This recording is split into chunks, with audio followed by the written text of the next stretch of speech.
Well, well. We are here. It's a new abyss. And there's a lot of WAYOBs. It's... It's... it's worth mentioning that I was gonna say I don't like WAYOBs, but honestly, I have come to appreciate WAYOBs a little bit more. But mostly maybe in contrast to some specific bosses that I haven't enjoyed. I do feel that generally speaking, the restrictive bosses that they made in the last year have been the more common culprit for making Abyss unfun in some ways, relative to WAYOBs. It's just the WAYOBs oftentimes show up in conjunction with the unfun bosses that restrict things, right? But the reason like I dislike the WAYOBs is because of the fact that while their mechanics can be interesting, and I like the reason I've come to appreciate them a little bit is because honestly, when having to deal with them with certain teams can be really, really fun. Like we're talking on an end game challenge level, right? Like on an end game challenge level, having to like be like, okay, how can I having like the easy one reference I can have for this is like trying to figure out every time like they have a WAYOB and deal with the WAYOBs with DPS Lanyan, right? DPS Lanyan can deal with WAYOBs. It's just like tricky. I've gotten a lot better at it, and I've just gotten like a feel for it and figured out minor nuances of timing different things. And why is stream lagging so much? Is OBS just immediately dead? Or is it just you? So, anyways, hopefully it's just you. I don't have any warnings on my end. But anyways, the WAYOBs. So like, I have enjoyed the WAYOB optimization, but then what I disliked is how many teams like they're hard enough to optimize with a lot of teams that I know for a fact that unless you have the teams that are ideal for it, most players won't be able to deal with the WAYOBs, right? Is stuttering a bit for you too? I hate when this kind of crap happens. Why? Okay, I have no errors on my end. Hold, please. Okay, Yoli. Stop streaming, start streaming strat. That sometimes fix things. I have no problems on my end. So I don't freaking know. I'd rather fight with 5 WAYOBs than Lectors. Yeah, like I think I like the WAYOBs more than Lectors at this point, right? Streams fine, then pauses with spinny wheel. I don't know what this. I think this is just problems with freaking YouTube. To be clear, I don't know. Like I never get whenever people like complain about lagging with loading, it's always something with YouTube. I think. I have no idea. Because I have no warnings on YouTube, no warnings in OBS. There's nothing problematic on my end, but then sometimes it gets fixed by me stopping and starting streaming. Is it fine now? I haven't seen any. No, it's not my internet. I literally just said I have no warnings.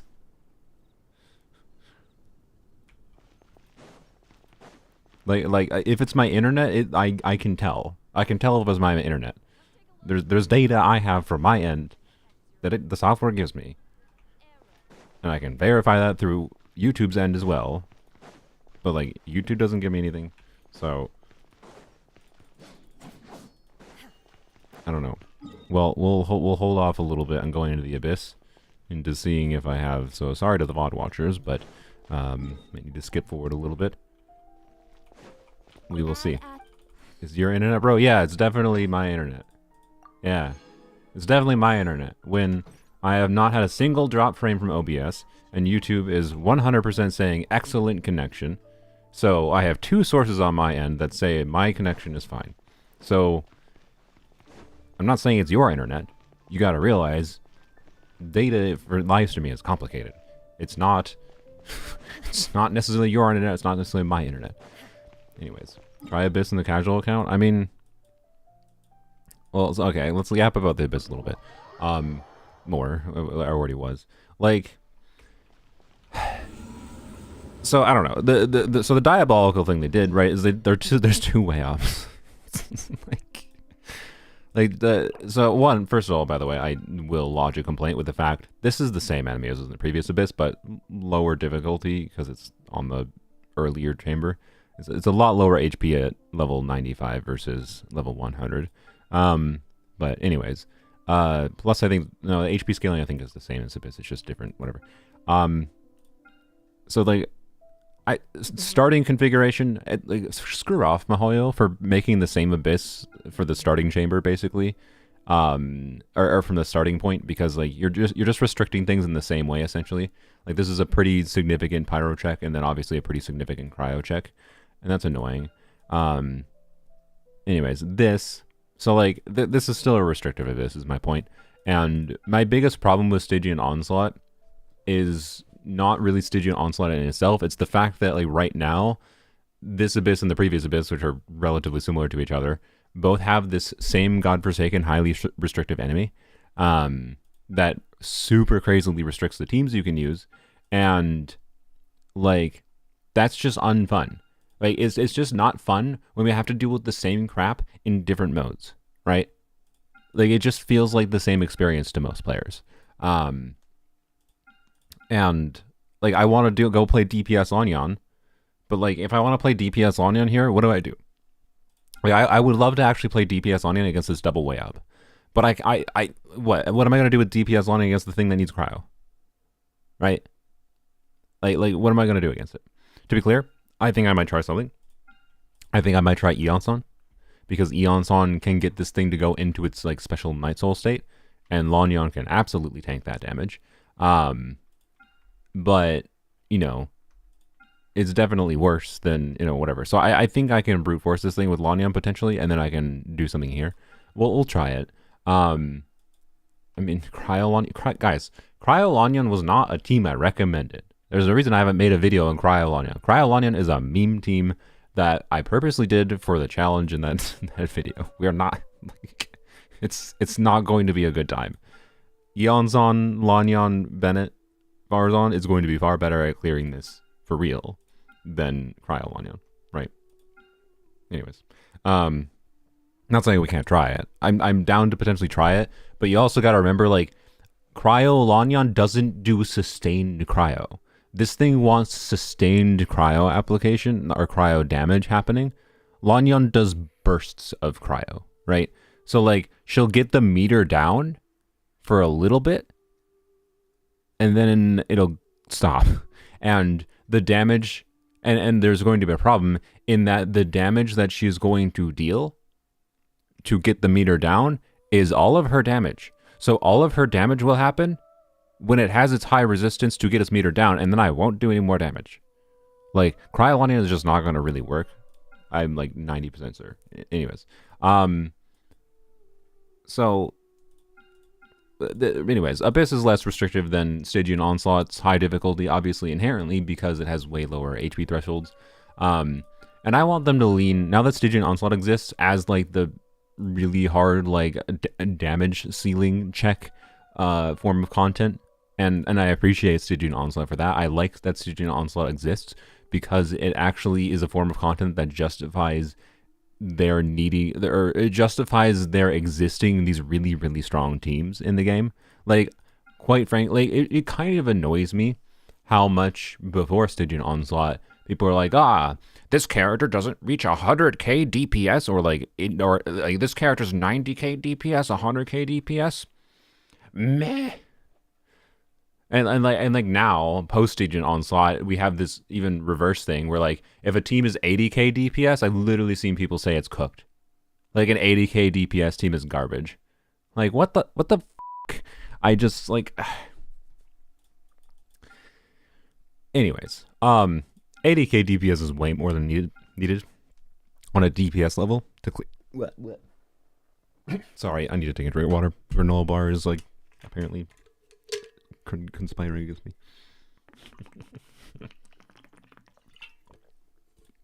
Anyway, 80k DPS is way more than enough to clear Abyss still. The HP pool on this Abyss, by the way, for what it's worth, as annoying as WAYOBs might be, is less.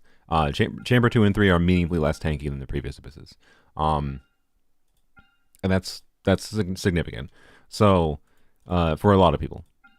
But, like there's people that might have had, like, the characters to deal with the restrictions on the previous Abyss, but didn't quite have the DPS threshold required, and this one has a lower DPS threshold. And so you might be in a position where you find yourself able to 36 star this one and not able to 36 star the last one, the previous one.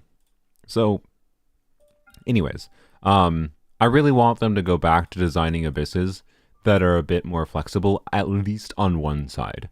I am fine with the structure of Abysses that are, like, relatively inflexible and want, like, a pretty specific team archetype. Let's say Cryo, right? That's the strategy here, by the way, including for this WAYOB, by my understanding. So these WAYOB spawn at the same time. So the WAYOB optimization here is, unfortunately, I think going to be not super fun. Like, it's normal WAYOB optimization for this one, and then this one you just have to be able to get through the shield. I think is generally the smart strategy, because you need Cryo anyways, right? So you use Cryo to get through the shield, the Electro Shield. You just let it get its Electro Shield, right? And this one you just prevent from getting the shield in the first place by doing the damage to it, right? Alternatively, you could theoretically deal with this one, prevent it from getting its Electro Shield, and then deal with this having a Geo Shield. But that would mean you would have to get to Chamber 3, getting past the Cryo boss check in the first place, without Cryo, presumably. So that might be what we would have to do. This is where I'm not sure if DPS Lanyan will work with Eons on here. Like, a DPS Lanyan with Eons on can work here, and can work here without a problem. But I don't know if DPS Lanyan with Eons on can work here, right? Because there's the problem of I need to get through one of these shields the manual way, and that sucks. Double Cryo Navia, yeah, double Cryo Navia should work. So, anyways, Abyss is still going to be more flexible no matter what than Stygian is, and that's fine. I just really want them to not put the same exact hyper restrictive enemies in the game mode at the same time. Like, if Overseer is in Stygian, I don't want this crap in Abyss. That's my vibe personally. I'm fine with them putting it in one of them, just but especially like 2 Abysses in a row. Like, bruh, you really put this in Stygian and then chose to put this 2 Abysses in a row? I just. But anyways, it's much more. This thing has much more options to deal with in Abyss than it does in Stygian. So it's not as big a deal, especially at Chamber 1 here. It's way less tanky. So this is the most brute forceable this boss has ever been. So yeah. We'll see. Okay. Is stream fine for most people? I haven't seen any complaints, by the way. Did I condense my resin? I freaking didn't. Oh, well, I don't need to worry about it. It's at 120. Okay. You don't have Skirk or Ayaka? There's almost no point in trying to 36 star? Oh, well, we'll try. I sure as heck hope I can clear... So I don't have Ayaka to be clear. But I would like to try clearing the first side without Skirk. I mean, I can definitely clear without Skirk, right? Because I have a Scopier. Like, but... It will be interesting to see if I can try to clear without Cryo at all. The most compelling options, so we're on floor 11 first, but the most compelling options for dealing with the bypassing the Cryo check is either Veresa for me, so we can do a Veresa Chevreuse team, or I can do something with Eonson, like I mentioned with Lanyan, theoretically. The problem is that... Again, the WAYOB team, the WAYOB after is a little tricksy, but there's other things you can do with Eonson with other characters, right? So, anyways, I actually think I have quite a few options as far as like the more conventional teams. So I can do Arlecchino Eonson, for example, right? Eonson can bypass the mechanic, and then I just have to play well with Arlecchino, don't die, and can probably be good. Like, honestly, something like, as weird as it might seem, something like, I was going to put Chevreuse here in the last slot. This is a little awkward, but the idea is Dia to be able to face tank the big damage from the Cryo thing when it goes into its special Night Soul mode. But I don't know. I don't know how annoying this will be to have to quick swap to Eon, so it'll be a little weird. But this probably could theoretically clear floor 11. Brute forcing. And my point with that is just like, there are methods. They're methods that are just still restrictive in their own way, right? So anyways, let's get into things. As always, I'm gonna do like I usually well, okay, you know, I think we're gonna do things a little differently this time. Because the last Abyss, right? I did this where I tried in a more unconventional team structure of just whatever I wanted to play the first time, and I cleared, but it like took a while. And then I tried the like generically easy options. Now I want to try. I think I'm gonna try the generically easy options for floor 12 first, and then I will get into shenanigans, just to do a little bit different structure here. Anyways, is anything crazy here? That's a defense monolith. Okay, so bring of course it's Magu Kenki in the end. Okay, this seems like nothing crazy. Grouper might be nice, you know, Kazuha Sucrose, Animo Traveler for this chamber if you struggle. Kind of same story here. Swirling elements around is probably, I don't know if they spawn simultaneously or not. Pyro on the second side is nice for sure if you struggle. I don't know, some people struggle with floor 11, that's why I'm mentioning it, right? It always just depends where your account's at. Okay. Can you speedrun it? I mean, I can speedrun any Abyss. Speedrunning is something, but not that you don't compete with others. You just try to clear it as fast as possible for you. Speedrunning, but comparing yourself to other people's clears is cringe, in my opinion. Speedrunning to get the fastest possible clear on your own account and comparing your own clear times to your own clear times is fun. It can be fun. Not always. It's only really highly specific teams that I'm really enjoying playing that I try to optimize, right? Anyways, so speedrunning, what kind of speedrunning do you mean? Let's see. How about I mean, we played it yesterday. It'll work again, right? Yeah, I mean, of course it will. It'll work again. It's not gonna have a problem, especially on my account. All right. I don't feel like changing into the builds. It's gonna be good enough. I don't think there's any problem with the builds really, other than Sitlali theoretically should change her build a little bit for this, but anyways, something like that. And they added a niche thingy in Akasha. What do you mean?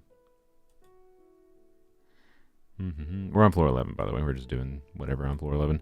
And you need pyro. You don't need pyro. Who needs pyro? Not me. How about Clorind, Kirara, Fischl.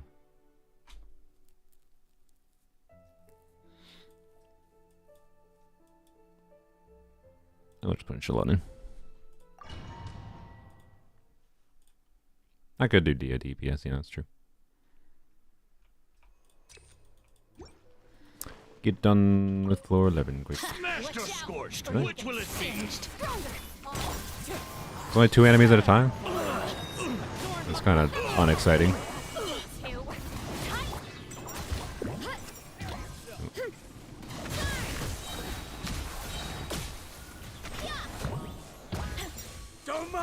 I thought grouping was going to be a bit more relevant here.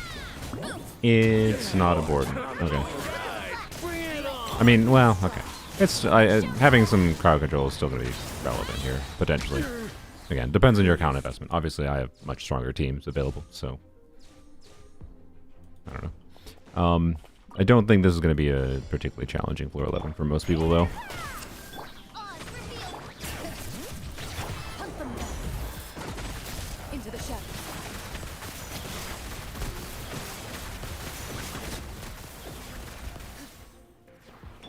Crap.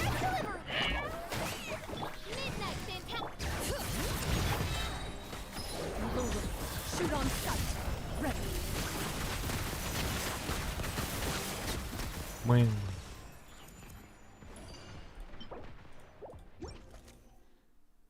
Theresa's insane AoE. I don't think I've ever run into a situation where she helped. I mean, I thought they would have more enemies than 2 at a time there. But also, I don't think I would have needed it regardless. I just chose to do this for the sillies. Crap. Look, they're already dead. Super conduct for the win.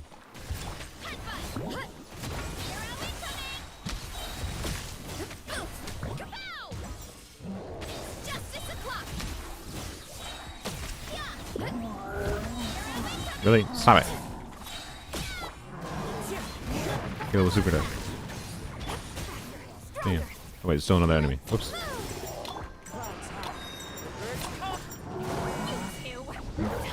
What? Why? I love these enemies that just like, I really, really wish they would change that with enemies in Genshin. Like, enemies that like do this giant rushing attack and run 5 miles away from you. It's like, it just feels stupid, right? Because like they're not, it doesn't feel like they're trying to attack you. It just feels like they run away from you. It just is stupid, right? Like a rush attack makes sense, but they should rush and then stop near you. I just don't think it makes sense for them to run that far away.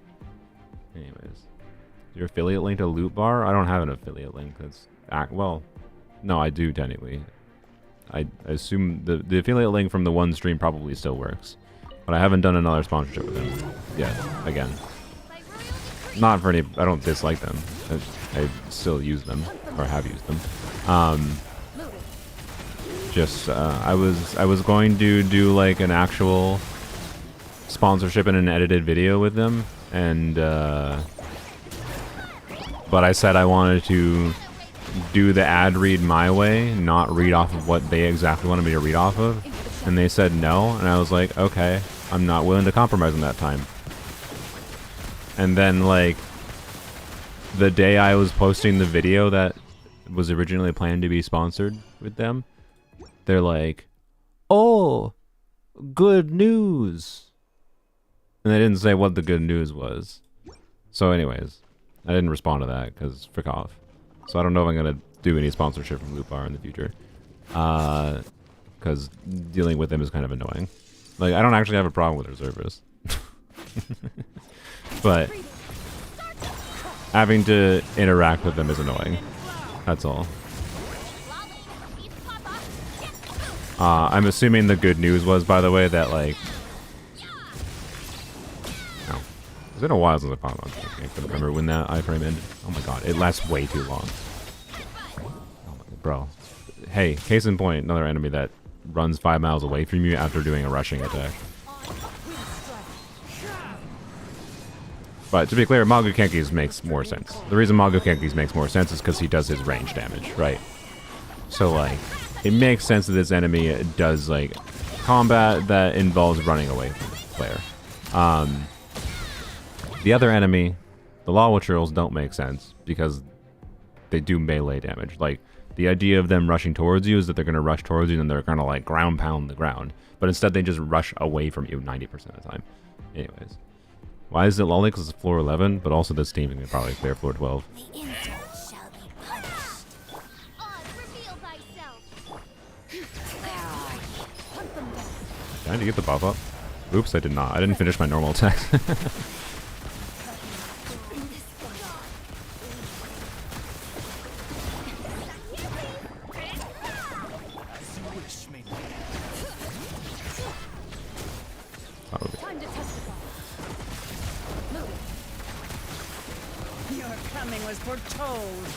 Kirara?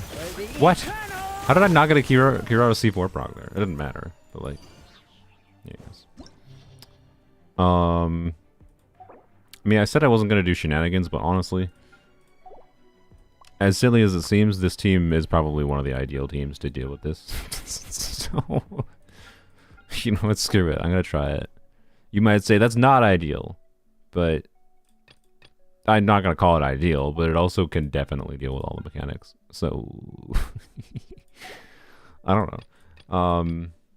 The shield broke? Oh, I thought the shield was still up. Maybe I was seeing the crystallized shield. Don't think we're going to do that. Not that it couldn't work, but there's a pretty annoying pyro requirement here, and I don't want to have to deal with that. or deal with not doing the pyro requirement. So my defaulting would probably be to using Chever's teams on the second side. Again, I want to start with something that I know can clear. Okay, you know, I'll do an Arlecchino Chever's clear, begrudgingly, because it'll be fine. Yeah, it'll have no problem. I was gonna do try to do DAI, but DAI might be a little bit of a struggle. Just because DAI is not ideal for this. It can definitely do it. It's just a little tricksy. It's probably not a problem. I can. Yeah, never mind. Look, I can't. Wait. I have no. We're not gonna do DAI. Why? Because I highly prefer DAI with Eon's on, not Bennett. So never mind. We're not gonna do DAI. But I will do DAI, just not immediately. Anyways, we'll start with something simple that will definitely clear. To be clear, by the way, I do have C1 C Lolly here, and Varesa on our signature weapon, which matters. I'm not going to recommend you play this specific team, but I can swirl cryo, sit Lolly cryo application. Will actually end the Natlan. It's just going to go into its night cell mode. So the only tricky thing here is probably going to be making sure I can deal with living when it goes into its night soul mode.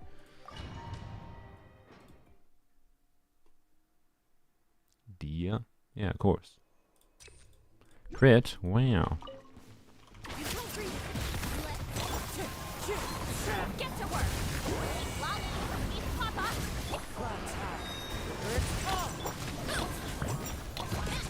I didn't mean to do that. Whatever.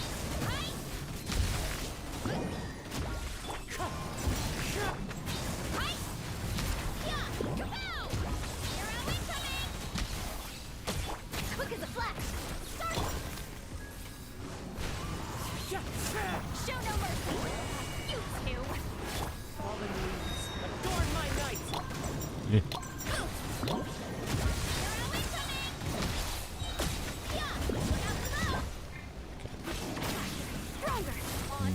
Saved by having a level 9 talented Lolly there. Had a lot of EM.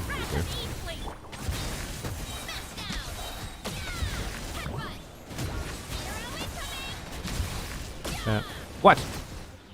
I mean, honestly, that was good enough. You can definitely you could easily use this team without having the higher investment that I have. Not recommending it still, but like, you know, you never seen me use Kazuha. You haven't been watching for long. Kazuha is like one of my original shenanigans units. Also, you know, you know what? I will give them, actually, I think I'm going to mind this enemy in this abyss a lot less. Just because of the fact that it doesn't have the same cringe. Like, a big part of what made this enemy super annoying and not super fun to play against was the cryo Sissin ladies. Were incredibly annoying and lame to deal with. What am I doing? Wow.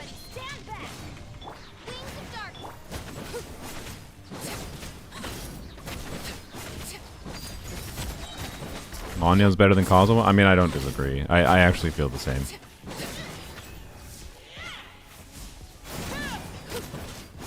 Wow. Yeah, I could have used the other, no problem. But like for example, the main thing that was annoying in the previous Abyss with the Dia Yai Eons on Shiver's team for that boss was not really the boss, it was more the enemies beforehand. It was more annoying to deal with, but that will be much easier. So yeah, I think this Abyss, just with the same enemies because of minor changes like that, actually has a meaningfully different experience to how you can do it. But yes, I would overall agree that Kazuha is a worse character than Lanyan. Lanyan is a little trickier to use and has, like, I was going to say higher field time, but not really. She has less grouping utility, but that's not super relevant very often. I don't know. Kazuha is still Kazuha, and like when Kazuha shines really well, right? And Kazuha, from a normal supportive potential, has more damage potential than Lanyan does. If you're able to burst on him. So, anywho's. Let's get on to the tricky chambers. This is not, I think, the tricky chamber. We do have a WAYOB in the second half, I think. But should be fine. Particularly without a Kano. Like I said, I chose to start with the easy situation here because, you know, most people are going to default to the easy. So, we'll default to something easy for me. Before we get into the true things that I like to do in Abysses, which is see how shenanigans I can be.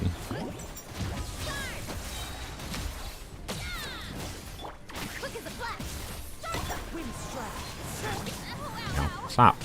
Stop. Oh my god. Just tried to like cat. Oh my god. See, I am, man, like, Zajev mauls about freaking Mualani.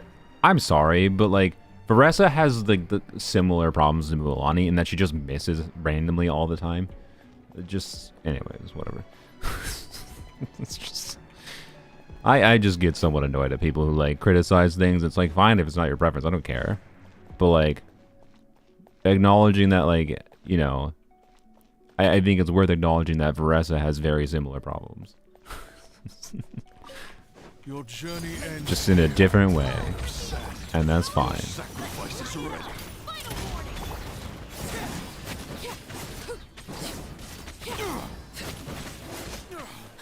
Okay.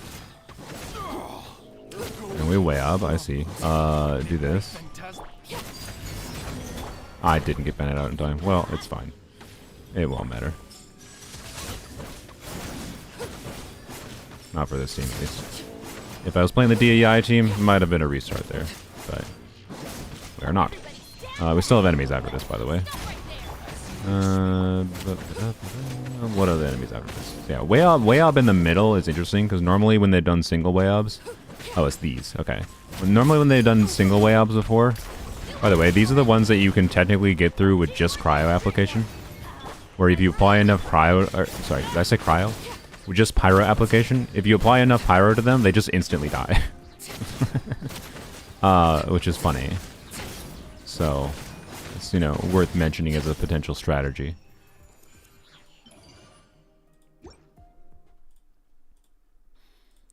But anyways, that chamber, not a problem, I don't think. This chamber, WAYOB time. Where do they spawn? The left and right? Okay. Yeah, okay. Weird. Yeah, so let's attack... Let's test here. Let's see... So, see, Lolly, obviously, I can use to try to get through that shield. And cause a little bit. But I want to see... Hello. How do I do against the... this shield? Because I might do better at breaking... For this team specifically, I might be better at breaking the Geo Shield than I am at breaking the Electro Shield. Yeah, see? I'm pretty good at breaking the Geo Shield. So I think for this team, I target the Electro. Alright, if you're bringing a Cryo team, which I think most people is what they're going to do, a more Cryo-focused team, is you're going to target the Geo one first, and then deal with the Electro. So... Yeah, I knew they grouped each other. But like I literally just demonstrated how Lolly is not going to be very good at shield breaking. You got to remember, we don't have any... One, Lolly has decent cryo application, but it's not incredible. She's not an incredible shield breaker on her own. Two, that's assuming that's even when you have full uptime on her shield, on her skill. We are not triggering Melt. We are not triggering Freeze here. We don't exactly have Hydro or Pyro present. Therefore, we do not get any extra Night Soul from Lolly unless we are doing Sacrifice on Lolly, which I am not right now. So her skill is actually not having the uptime it has normally. So I have less cryo application from her. That's what I was literally just testing and trying to demonstrate and seeing if I was better at breaking the the Geo Shield versus breaking the Electro Shield, because that's what you need to do if you're going to do something like this. You need to figure out which one. Don't just default to attacking the Geo one because that's what everyone else did. People are attacking the Geo one because people are using like double cryo, triple cryo, whatever teams, because that's the incentivization. And you attack the Geo one first, let the Electro one teleport to you, and then you can use your cryo application to get through the Electro Shield, right? So, let's do that then. Alright, whatever. It's probably fine.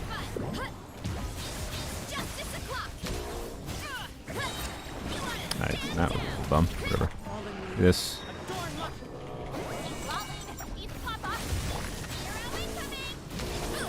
Does the other one not teleport? That's a little annoying if so. Oh, he doesn't teleport, he walks. Okay. I didn't have Eon Sun going, by the way, that was bad. Bad gameplay, it's fine.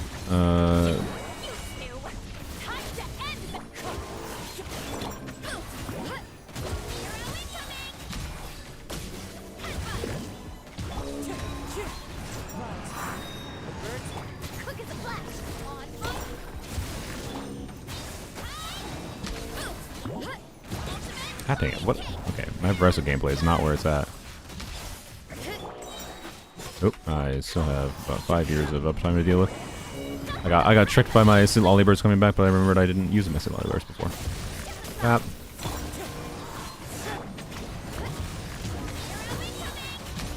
Yeah. That was not great gameplay, and again, higher investment team. But, you know.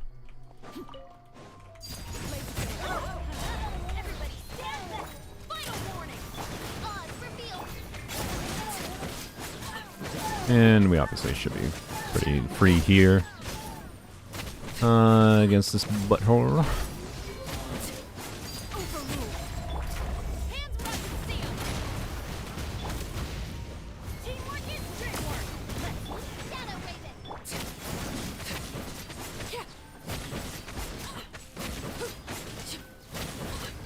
That could be done in 45 seconds. Oh yeah, that could be definitely. I just noticed how low my HP was. That definitely could have been done faster.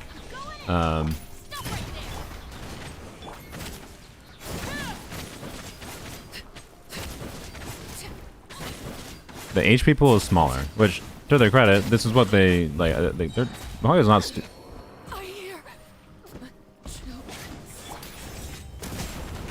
Look, dying is fine.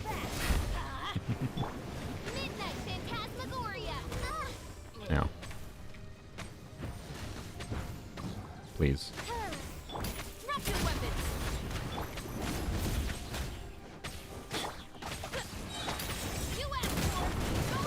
There we go. Wow, easy abyss. What was I saying? Oh, wait, HP inflation. No, it's less. Chamber 2 and 3 well, chamber 1 is about the same. But being that chamber 1 has less annoying enemies for the start for the cryo boss, I think it's much easier, even if the HP is about the same. And then, and it's just, you know, it's just, I don't know. So this abyss, I think, is definitely easier. On first impression, I think it's meaningfully easier. Meaningfully easier to a degree. Like I could have cleared the previous abyss on my casual account with 36 stars, because I don't have Skirk with Farina or Scofi, but Skirk alone, plus like her low investment teams, and then like an Arlecchino or Chevre's team on the first side, would have been able to deal with it. I just didn't feel like it. I just didn't care, because it would have taken like some optimization gameplay wise, and I just didn't care. It's a casual account. I don't need to 36 star every abyss in there unless I feel like it. And this abyss, though, I think is going to be relatively easy in the casual account. We might go there later. So yeah. So not bad with teams that are obviously able to deal with things. But again, it's this boss that fuddles things a lot. Like, I don't know. I think it could be genuinely a lot of fun trying to use different teams against this double WAYOB situation. Like, my main impression there is the fact that, like, actually the Geo Shield is probably one of the more interesting ones to do this with, right? Because what we showed there, right, is like stuff like poise damage was better at dealing with that WAYOB Geo Shield than I thought it was going to be. necessarily. Like I thought it was going to be a tankier Geoshield.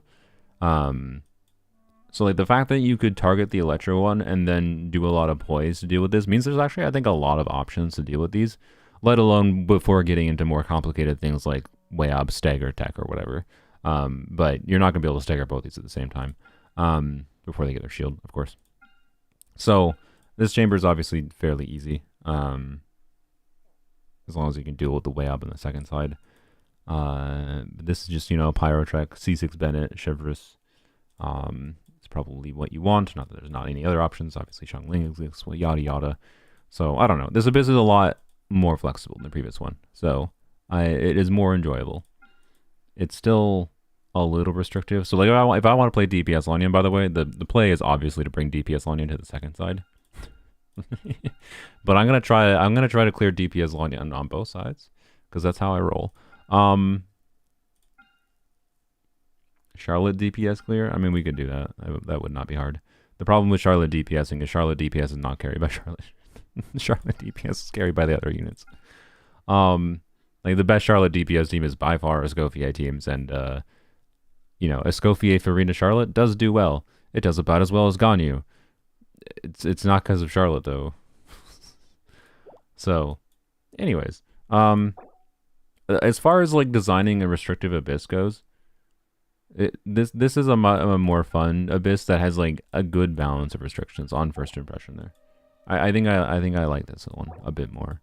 It still isn't like my ideal of like I would like to have like Shatterbloom Kave.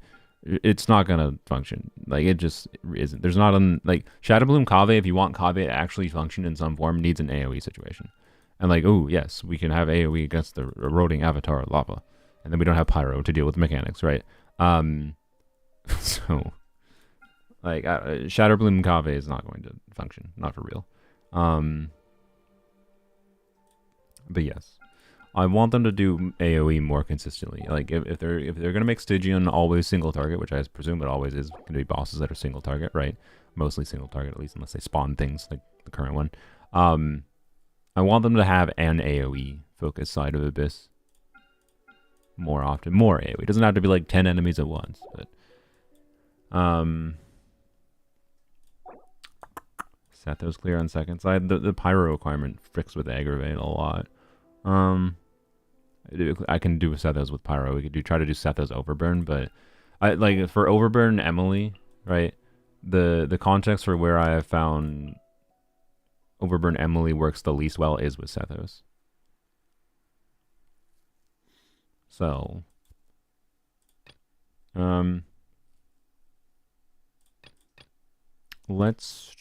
so I do want to do this and see how this is. The shivers. And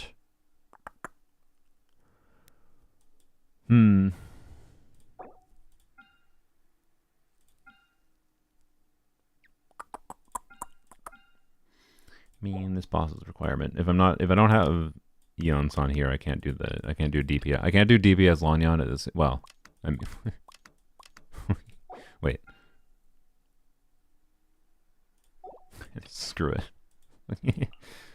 Screw it. Let's try.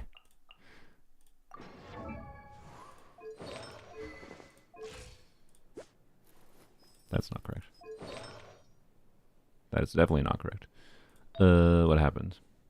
Oh yeah, I was doing things with Chaska. Yep. I remember.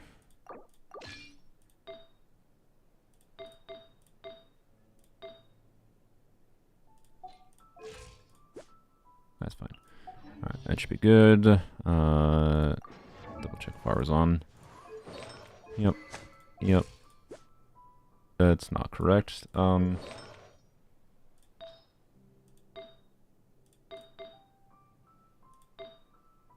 Ah.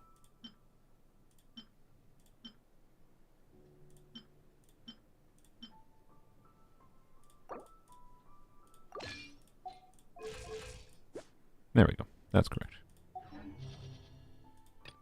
And I think everyone else is good. Double check though. That was probably because I was using it with Mualani. I presume. There we go. Now it's great. Yeah, I should be fine. Yep. Yon sounds good. Shepherd's is good. Okay.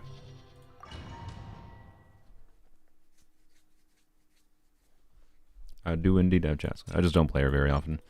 I don't find her gameplay that engaging. Oh, I should have waited to... Oops. I need to wait until its cryo meter starts before I... oops. Wrong button. Before I use Eon's on. Because entering into the Night Soul state is one of the main things that does this. Oh.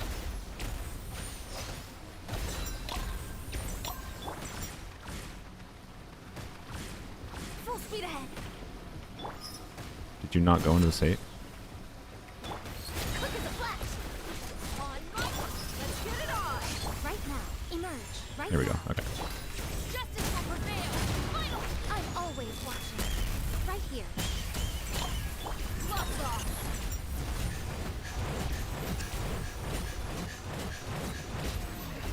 Emerge. Right now. I did not get a reaction there, by the way, but whatever. Emerge. You asked for it.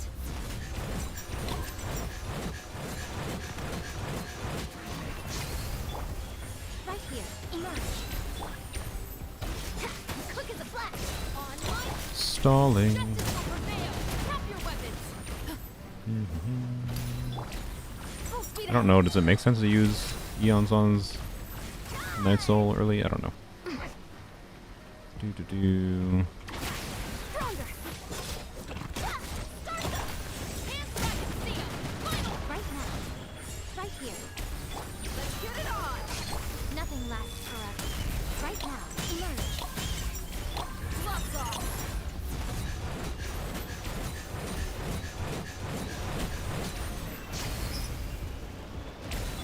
Well, I certainly wouldn't call it a fast clear.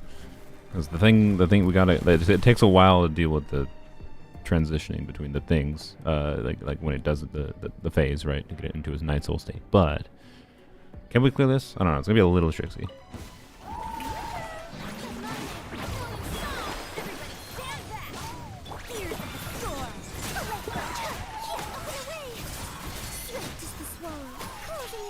Okay, well we can do that better if need be. Okay. And that.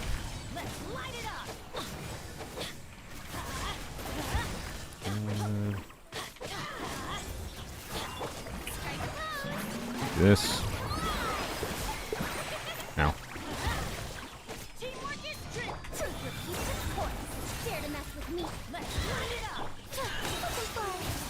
Dancing in the wind. Varus dead. What? Ah. Darn it. I think we actually had it there. So my level 15 Leyland is the best she carried. Nice. Yeah. Yeah. The Layla on her own, as long as you keep the shield up, does just keep the cryometer down.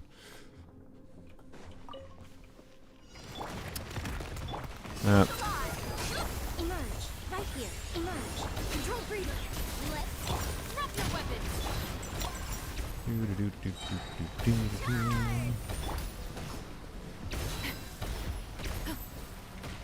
asked for it. Quick as a flash. Start them right now. The fun What? over.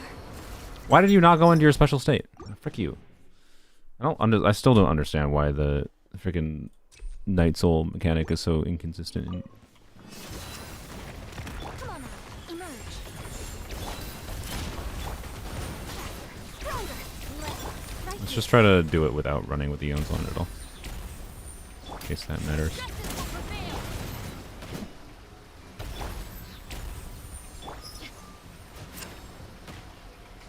No, I think... Oh, no, okay.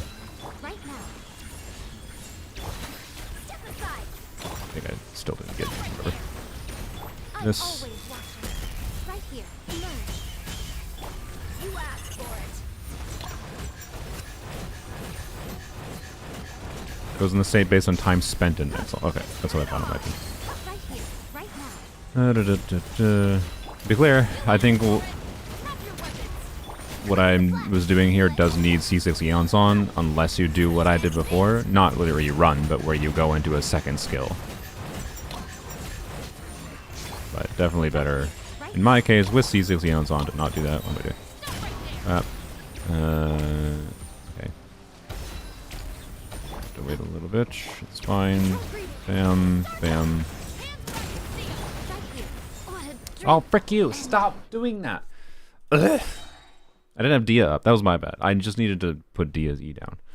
So I'm stupid. I need to use the character that literally is made to tank damage. Oh, right here. dumb brain. Dumb brain. You asked for it. Quick as a flash. Let's Practice dodging, I suppose. right here. Emerge. Right here. Buckle up. Hands where I can see 'em. Control breathing. On my. A sight to behold. Right now. Gloves off.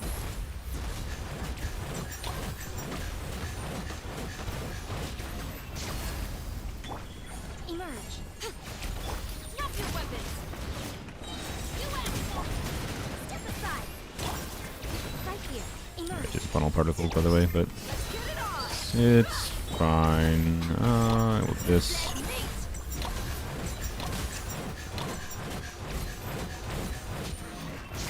Yeah. Ooh, I don't know if we had skills up though. Right Oops. now. Emerge. Oh well, and that happened, so that was bad. Oh well. Justice will prevail. Buckle up. Emerge. Don't brain. Why? Also, why did Dia not tank any damage there? What the frick? God, frick, God. Cannot believe brute forcing works on this boss. It works if you bring Night Soul. And Night Soul, and you ideally still want some Red Shred. Because it has, I think, 40% resistance in Abyss. Or difficulty for Stygian. It's the same thing. So, anyways. Which side is lacking in damage? Damage is not the problem. Right now. Right here. We're just dealing with the mechanics. Quick as a Did I trigger an overload? I don't. Or trigger a reaction with her? I don't remember if I did. Whatever. always watch. Right now. I don't know, like I had the red shard going there because I didn't have Dia. Oh my god, stupid mistakes. Real dumb mistakes. Real dumb mistakes. I missed out on a lot of damage. Right here. Right now. Stronger. Right here. Justice will prevail. Gloves off. Oh, you're already going into... Oh my god. This is so much worse than that. I had that one really good run and then I freaking let Dia die. Or let Yai die. Oh my god. Oh my gosh. Also, why did I not go into Eon Song? What are you doing, brain?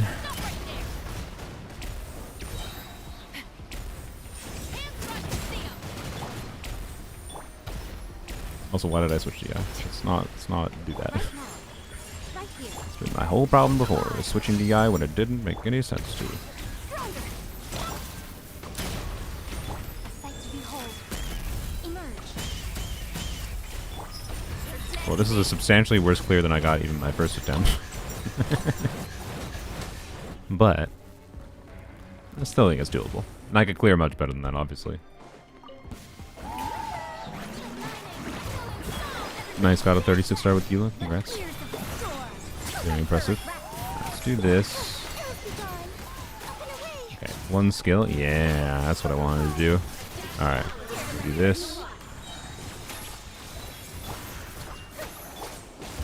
Teamwork is dreamwork.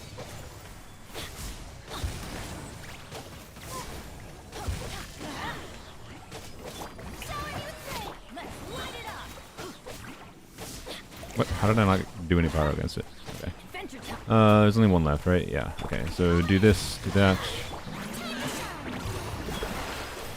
Have fun with this gift. Too late for Right there, unfortunate. dancing in the wind. Up and away. We'll see about that.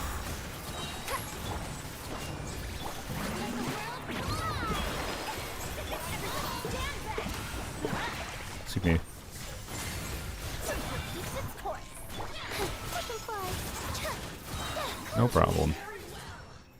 No problem. Yep, DPS Lanyan. It's a... Lanyan does a bunch of front-loaded damage, and then Farazan does good sustained damage, and Freyna does damage too. It's a quick swappy, weird dynamic Animo DPS. Well, not even Animo DPS team. Part of the reason I enjoy it so much is like Lanyan's damage is not just Animo damage; it's distributed between Animo damage and her skill conversion damage. It's very fun. I like it a lot. It's just one of my favorite teams in the game. Period. Right here, right now. Crap. Control breathing. On my right here. I'm That. always watching. Right now. Emerge. Right here. Good. We got ult up. Okay.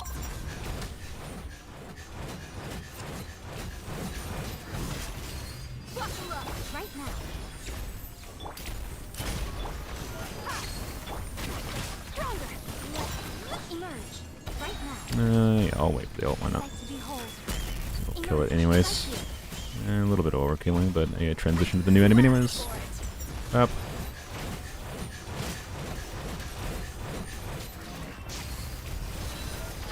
Emerge. Right now. Okay, and we want to leave energy, of course, for the next chamber. So, chill here a little bit. There we go.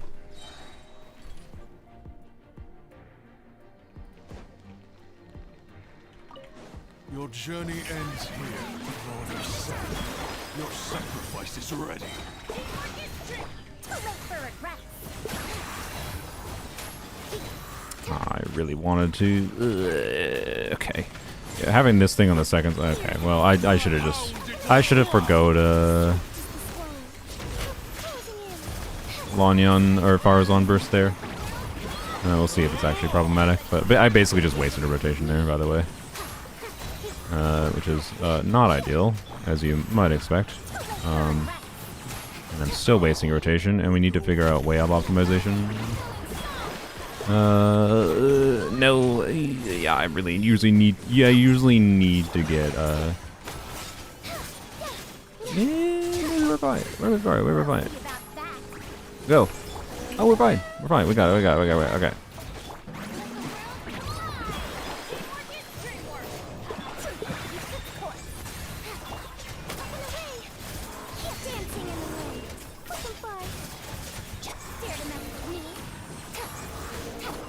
Excuse me, a die, please. Okay, thank you. We do want to make sure we have our burst back, but I think we should be fine just doing a normal rotation at least once here.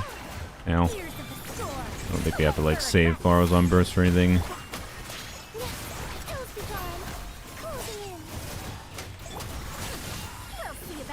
Now we'll do things a little slowly to make sure we have energy in the next chamber.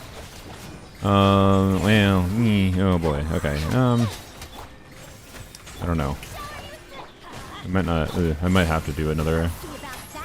Let's see.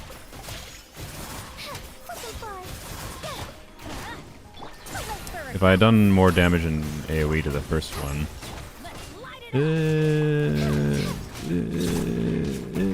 Okay, I should have been a little bit more aggressive with that. Obviously, if I didn't have. That was close enough that I didn't have the additional investment on either of the teams, whatever. Would not have cleared first try there potentially, but. Would be do lower investment with better play. Okay. All my favorite streamers are live today. I wonder if they're all doing the same thing. Weird. Oops, I forgot WAYOBs. Okay, this team. Again, actually, I kind of feel like I brought an overload team through, right? On the first side. So. Like, the Electro Shield, we can theoretically get through with Dia and Chevrolet. But I'm pretty sure we're going to be better at dealing with the Geo Shield. So I think it's Electro WAYOB again. I don't know. Let's see what happens with the Geo, though. I'm curious. I didn't mean to do double E. Yeah, that was dumb. That was dumb.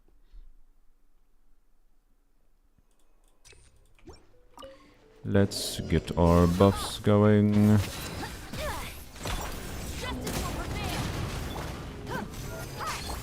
Have Yai going yet? There we go.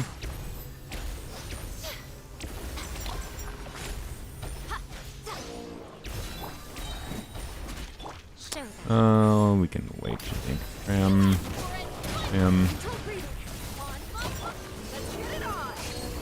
Do this first while we wait for the electro butthole. Okay, and then we go to town with this. I'm aware that Dia skill doesn't proc on shield. I should wait for that. Right here, right now. I have. Oh my god. Okay. Right here. The electro particles are not enough right now to. I wanted to do C4 shivers, right? Do that. I forgot to funnel particles from shivers to Dia. Oopsies, making mistakes. Okay. Well, I think I can do it this way, but I do think it's definitely better to do the electro way up first. When Twitch streams? I mean, definitely when I move.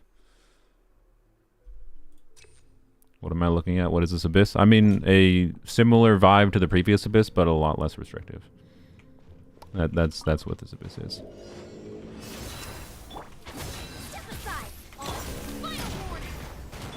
If I time things well, I can probably do a Yai burst here. But I don't think I need to. What? Okay, well that was a skill issue. How do I? Let's see. Let's see if I can try to do a Yai burst. Emerge right now. Let's get it on. Okay. I was not able to do a Yai burst, not with the Eons on. Okay. Not that big a deal. I did get Yai ease going right away though, which is good. So it was still good to do that. Okay. We're just gonna wait. Do setup. Why did you jump away? This. Geo 1, you are not close enough yet. That's a little annoying. There we go. Right now. Right here. Quick as a flash. Wait, what? God damn it. You butthole. You butthole. Excuse me, sir. That's not what I wanted you to do. I was... okay. Well... yeah, I thought I was gonna die too. I was like, excuse me. I didn't say you could do that.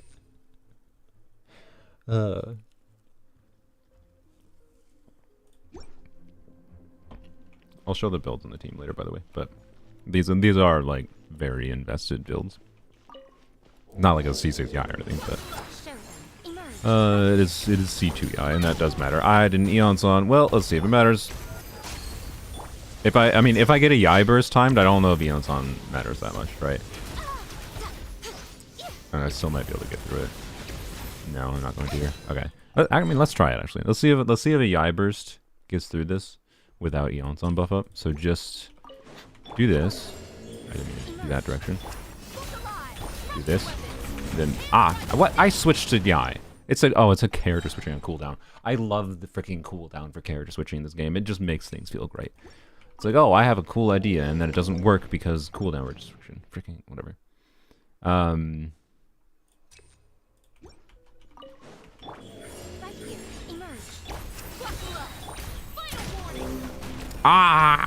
I can do it.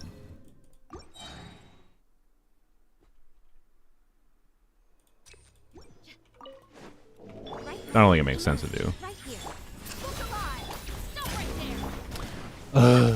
It's so tight. If I actually, the stupid thing is, if Yai was in the first slot here and I didn't have to switch to her first, it would be fine. I don't need to do this again. I'm trying to. Frick, god dang it. It's literally a Yai not in first slot difference. Frick. Okay, I give up. It's doable. But let's just do the smart thing. I should have started with Yai though, actually. After Dia. To make getting through this a little easier.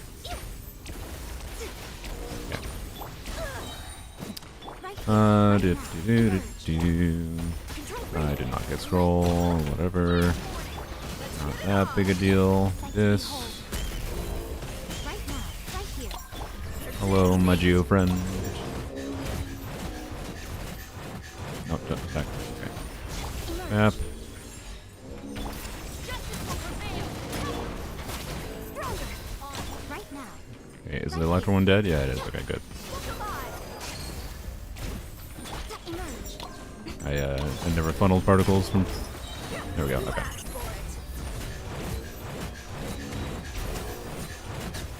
Sub-minute clear. Who needs cryo?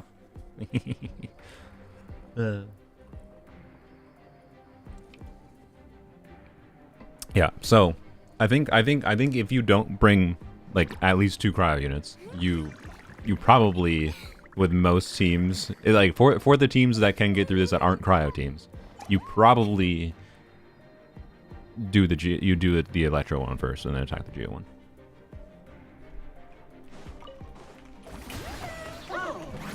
Also, by the way, this is just another showcase of like how stupid Cheverus teams are. Like, man, it's like so funny how Cheverus is giving me appreciation for the overload reaction, because that, by the way, that's a big part of what helped that do as well as it did. The overload reaction is just pretty good at like doing things to in the game's mechanics, with like dealing with shield mechanics and whatever, to a degree that like it's funny how like every single Abyss cycle, even when they like add restrictive things, like the obvious thing to do is obviously use, you know, Cheverus teams on. I'm not thinking. Oh crap. Well, whatever. It doesn't matter. The obvious thing to do, of course, is use Cheverus teams on the second side. But you don't need to. You can use Cheverus teams on the first side, even though it's like a cryo side.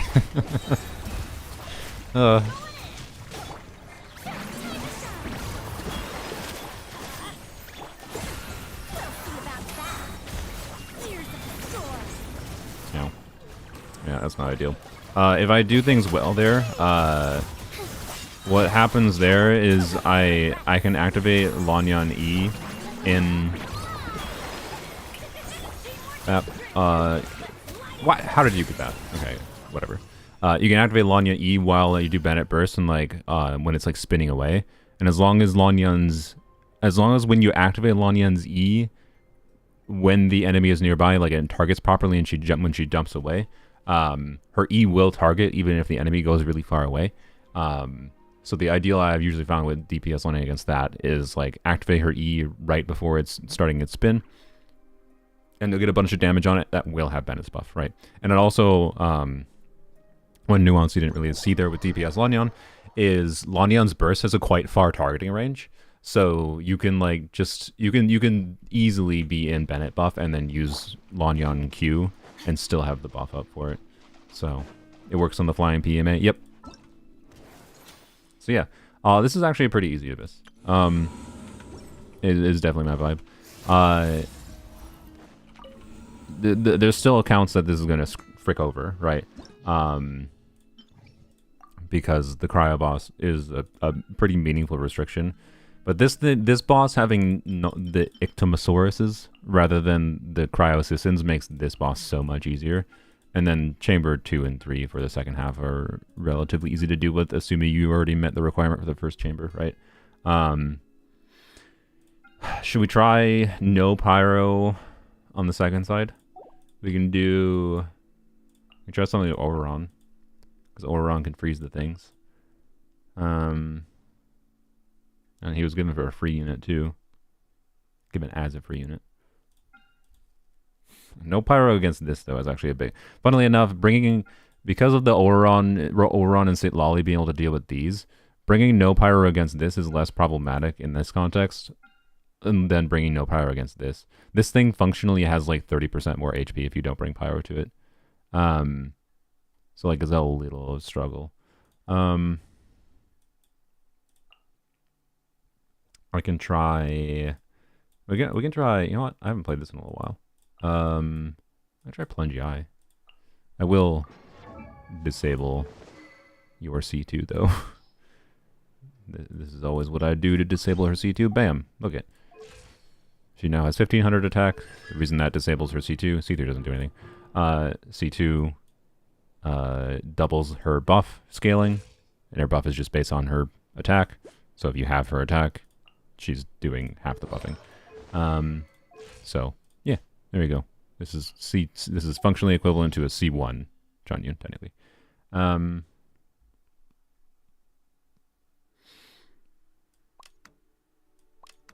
don't remember what I did for the rotation of this team. I think it was like that. Yeah, I think it was like that. Okay.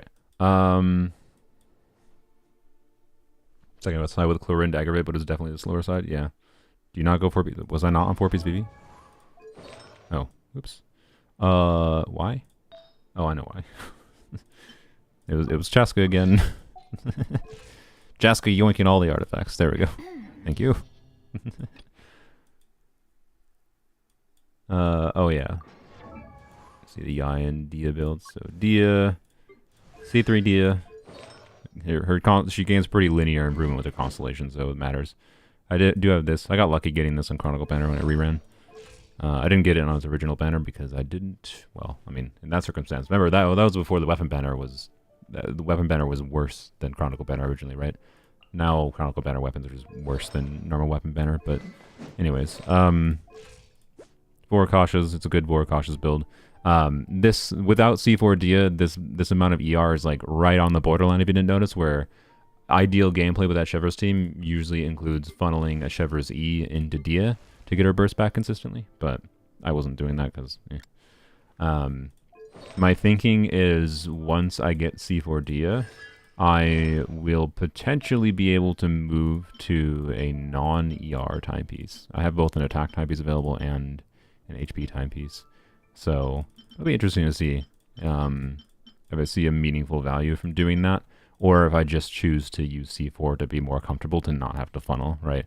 Because the gameplay would be easier if I just continue to stick with the ER timepiece, right? But it's something to mess around with, for sure. So, in particular, I'll use this piece, right? So, I am curious with the C4 Dia if this will work. I think it might. I'm not confident. Anyways. What's her attack go to? 1600? She doesn't even go that much higher, honestly. This is a really good... This doesn't look that good. It's actually a really good ER timepiece. 300 attack, obviously, is more. Like, she'll do more damage, duh. But, anyways. And then...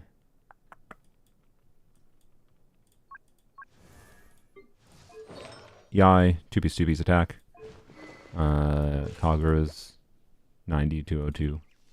This is not the best build I can put on Yai. I actually yoinked Yai's Goblet previously for putting on Veressa. But part of the reason I did that is I intend to reroll this Goblet for Yai. This is a good Goblet, to be clear. Like, really good. If I reroll this and it rolls 3 times into ER, I'll probably keep the existing one, even if it gets even with an additional crit roll. But, you know. And I don't think I'm gonna bother rerolling into my Skirk pieces. I remember. I took her artifact off for the thumbnail. I don't think I'm gonna bother rerolling into my Skirk pieces unless if I get like a 4-line attack percent timepiece, I might consider rerolling it, but it's not a reroll target right now. In fact, I don't know why that's starred. Like I'm not gonna reroll this because I have so many other pieces that I'd rather reroll. I think my next reroll target is rerolling this Goblet, because I do like me min-max DI. Oh yeah, she wasn't. Oh yeah, she could have been on this, by the way. She could have been on that, but that's fine. The reason I did that, I chose to actively do that because this piece also actually a potential reroll target for Yai, but it has to roll incredibly well. This would be hyper min-maxy, but 4 good rolls on Yai, and Yai, the value Yai gets from attack percent when she's doing her off-field damage, is relatively higher than the value that, well, Arlecchino gains from attack percent too, to be clear. But attack percent is closer in value to crit stats for a Yai compared to like Arlecchino cares more about the crit stats, hence why I did this balance. So, but obviously this is a slightly better piece though still. So yeah, 2-piece. Why? Because 4-piece Golden Troop is ass.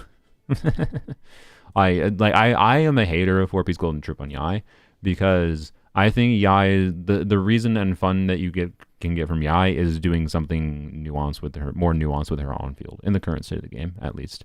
I I used more pure off-field EI in the past, but I haven't much lately.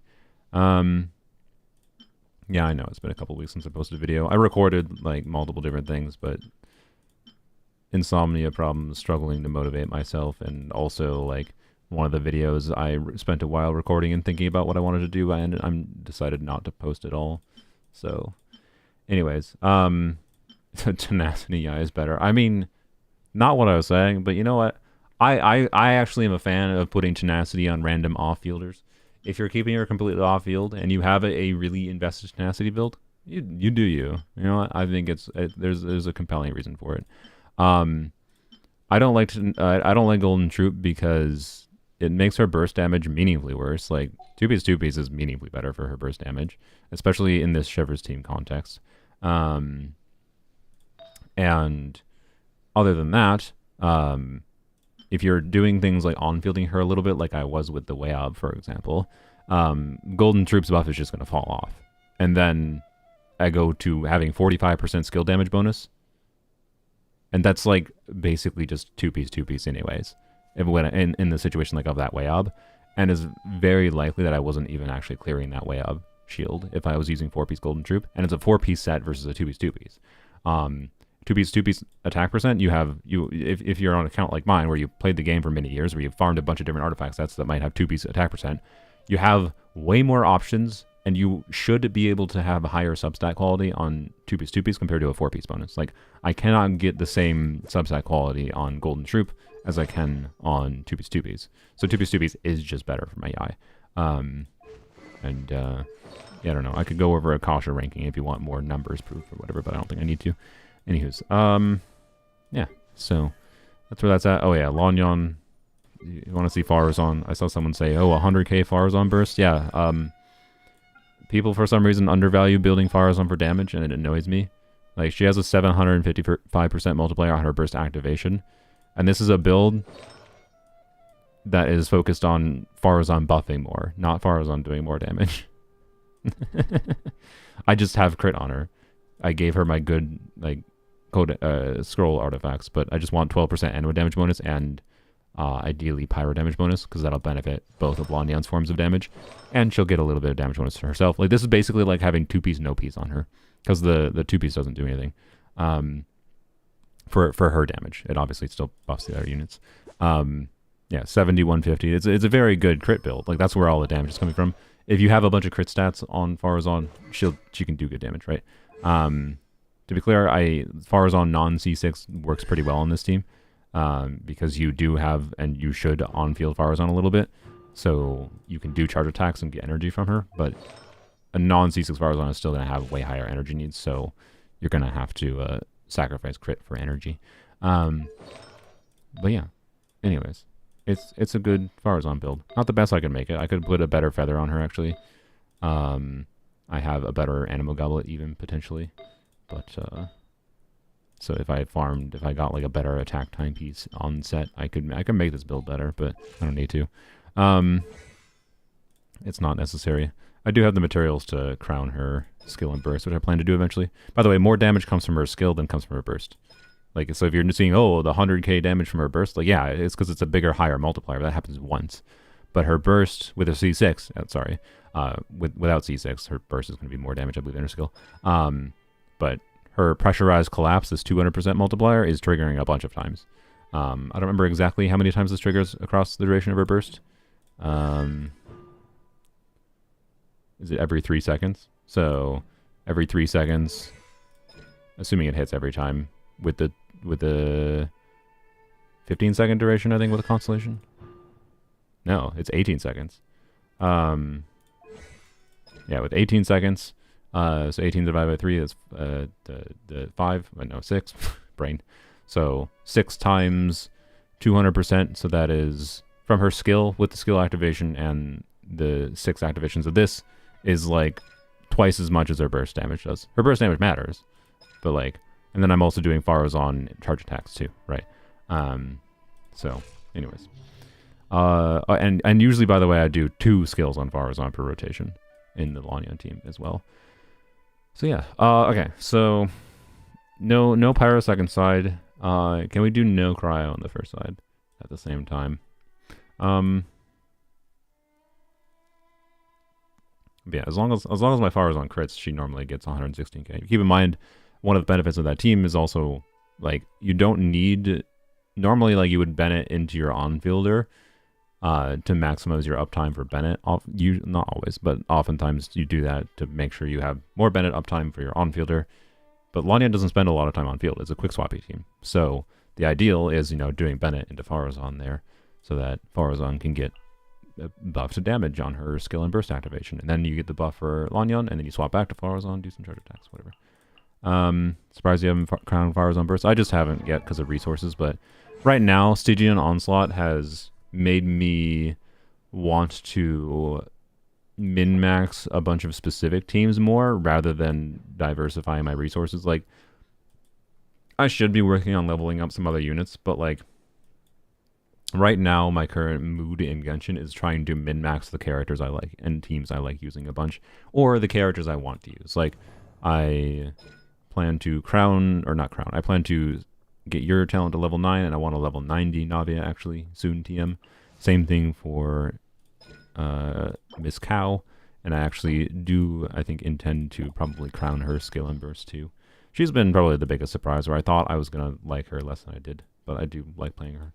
And I think I will like using her for Stygian relatively regularly, so yeah. Anywho's, that's kind of what I want to do right now. Like, my priorities, I feel like, rather than leveling new units, is probably level 90ing you. I actually kind of want to level 90 you too, mostly because it's annoying to scroll down. I hate having to scroll down for units I'm using all the time. It's so annoying. Anyways, I want to level 90 you, 90 you, 90 you. You, I can't really do anything more than get in constellations on. And then you, I want a double crown. So, yeah. I have most of the resources with it, just being a little smart with my Mora right now. Oh yeah, Miko is C2, which does matter, kind of. It does, don't get me wrong. It's like it uplifts her skill damage to, like, equivalent. Well, not equivalent. like C2 Yai is still a lot worse than Inefa if you're playing Hydra with the Nefa. But it does uplift her enough that she's doing meaningfully more talent damage, right? Actually, wait. So, ignoring the res shred, just looking at the multipliers, and if we pretend that Yai, we can in the Shevers team context, Yai does have full uptime, right? Yai has full uptime on her skill as long as I'm playing it properly. So if we compare like Yai's level 4 multipliers, which is what her C2 enables, because if you don't have C2 Yai, you get level 3 multiplier. So she's getting 43% higher multipliers per skill hit. Let's go look at Escoffier's multipliers. A C0 character with level 9 talent is 204%.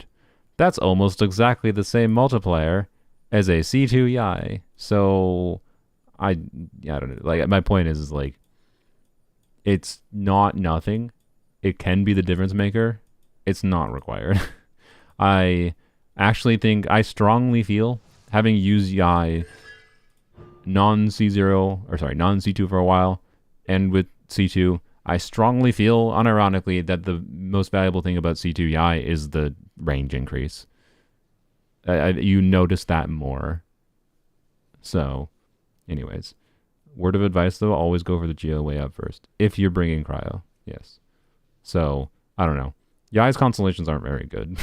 Like, that team does not perform that different with Yai constellations. It performs more differently with different Dia constellations, and depending on your investment into the build. And C1 Yai, by the way, helps for like energy restoration, to be clear, of course. It'd be harder to burst as consistently as I was with that. That was my ER at. So, yeah, I don't want to like make any disillusions. It is stronger because of it. Don't get me wrong. I wouldn't clear as easily, but this was not a hard abyss to clear with that team.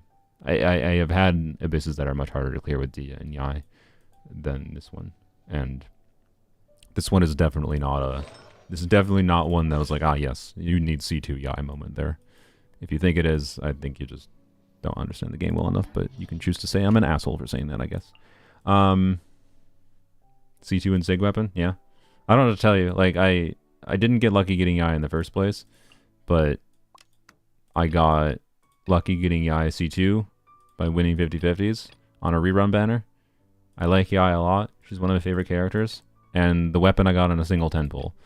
Realistic, Yai's weapon was the first signature weapon I'd wish for. And you can see why I wonder what happened that caused me to wish on weapons more than I probably should. It's Yai's fault. It's Yai's fault. The fact that that weapon showed up in the single 10 pull, it ruined me. Anyways, I'm just saying, I don't know. I've been playing the game for 3.5 years. I think most players that have been playing the game for 3.5 years and logging in mostly daily are going to have some specific characters that you like and probably get some constellations on. I don't think that's that abnormal. So I'm sorry. It is a little bit higher investment. But, like, don't know what to tell you. It's actually, like, there's not actually much monetary investment into, like, this team, for example, with how I've configured it currently, at least. I could min-max things and turn it into more monetary investment if I wanted to. But I turned off the C2 Shanyun, and, you know, the C2 Farina is helping here, but definitely not necessary. Anywho's. Yai's weapon frees you from Wids of the RNG. Yeah. By the way, if you want, so this might sound stupid. I think this weapon makes more sense to go for than Yai's weapon at this point. This is a better generic stat stick weapon than Yai's weapon, substantially. For Yai, this is like a little bit worse in non-plunge situations. In plunge situations, this weapon is just better on Yai. Like, so in this team where I'm doing plunge Yai, I should equip this, it's better on her. For non-plunge, it's her second best weapon from my testing and from some numbers I ran. Well, outside of, again, Widzith being weird, because in the rotations where Widzith buff is up and you get a good buff in particular, Widzith stupid. But Widzith has downtime and it's Widzith, right? So, I'm a hater of 4-piece Golden Troop on Yai. I yapped about that earlier. I like 2-piece, 2-piece Yai. 2-piece, 2-piece Yai is barely worse than 4-piece Golden Troop Yai. If you're always using her off field, then and rarely use her burst, then yes, Golden Troop Yai is fine. Anywho's. I want to do one more clear on this account. Sorry, I keep on getting distracted yapping. I want to do one more clear on this account and then go to polearms only. Actually, okay, we'll do 2 more clears. I haven't done like a super... I haven't done like... Let's do a Farina Escoffier Skirk clear first side Unga Bunga as fast as possible yet. I could do that too. I'm sure some people want to see that. So, you know.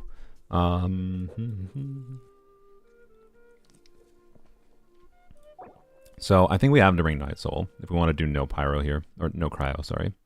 We do Kinich. I wonder if we can do Kinich. Is this allowed? Is this acceptable to people?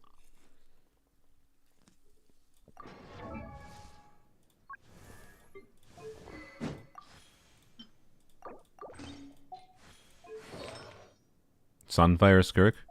I mean, we can come back and do Sunfire Skirk, potentially. I think it's acceptable. This should be able to brute force. This should be no problem. Right? Yeah, it should be no problem.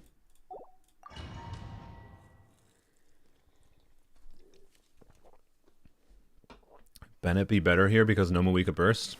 Who says you need to Moika burst?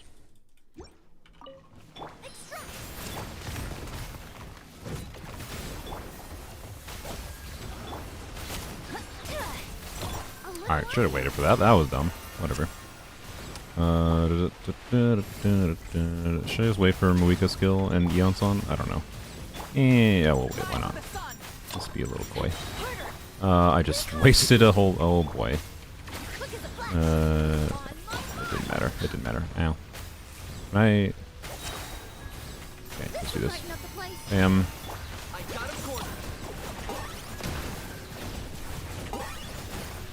That was terrible.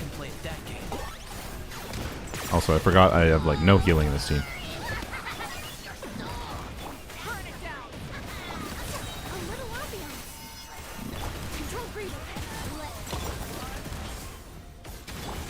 You scared me a little bit. I gotta be a little coy here. Oh, okay. Well.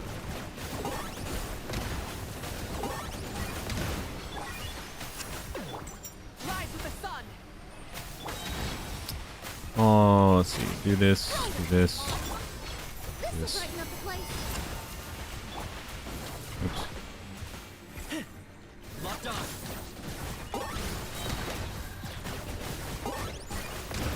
No, die please. Okay, there we go. We're leaving.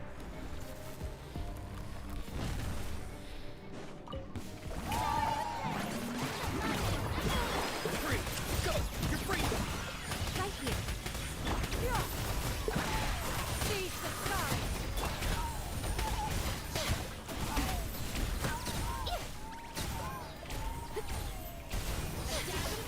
Do this. Oh no, I got interrupted from doing it. Lasts Oops. forever.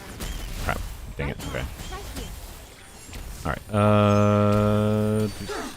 You've improved a lot. This is a little weird. We're gonna have to do this. Electro can actually be pretty okay at dealing with these shields. Oh, well, okay. Let's just do this. Make way for the This. That was real dumb. But whatever. Okay. Improved a lot. Bam. Tell me what you see. emerge. Right here.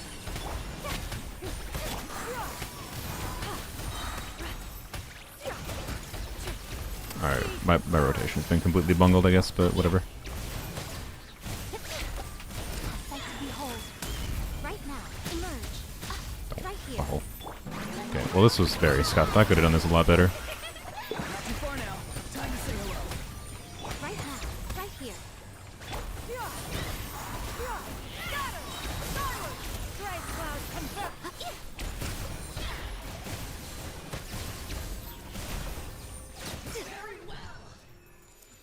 Practicing short holds Kniech, not much. Not much other than a little bit in Stygian Onslaught. Like I've done more past the first stream, obviously, but I have definitely gotten a lot better at it. Most of the practice was just from that stream, though. All right. How did Kniech? Wait, what? Wasn't Kniech in the red HP low? What happened? What? How did he get his HP back? Sethos gameplay? We can try Sethos after. I want to go to Plorns only, but we can try Sethos after we come back to the account. I'm gonna do a Unga Bunga clear really fast clear after this. Eon's on heals, but did she help that much? I just thought I took more damage than that towards the end or whatever. But maybe Eon's on healing was going further than I expect, I guess. That's fine.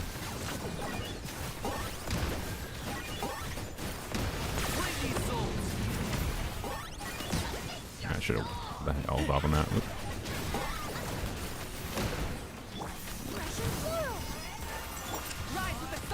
By the way, both Eonson and Moeka have scroll here, which is obviously redundant. So Moeka's basically just doing off-field power here, functionally. As she needs to. The ideal here would probably be, you know, Eonson on Noblesse, I suppose. Well, okay, no. The ideal would be Moeka on Deepwood and Emily on Reverie. But I have Emily on Deepwood, so. Eonson don't heal? Yes, she does. She just doesn't heal that much. That's why, like, I thought it was, like, more than I expected. But anyways. I guess I just avoided damage throughout the entirety of it and didn't notice the healing. Your journey ends here. Your sacrifice is ready. Put Farina on Tenacity in a Skirkoscopia team. Farina should just always be on Tenacity, basically, unless you're playing her with Nuvilet or other HP scaling DPSs. She's just better on Tenacity, almost always. But most people don't have the investment into their Tenacity artifacts to make it better enough.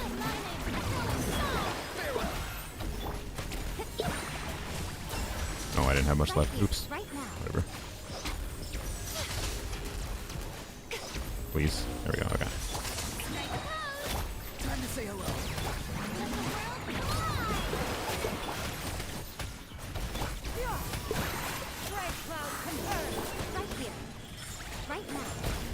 So, if you don't have decent Tenacity artifacts, you might find a Golden Troop build is still better on your Farina for the team performance. Oh well. Tell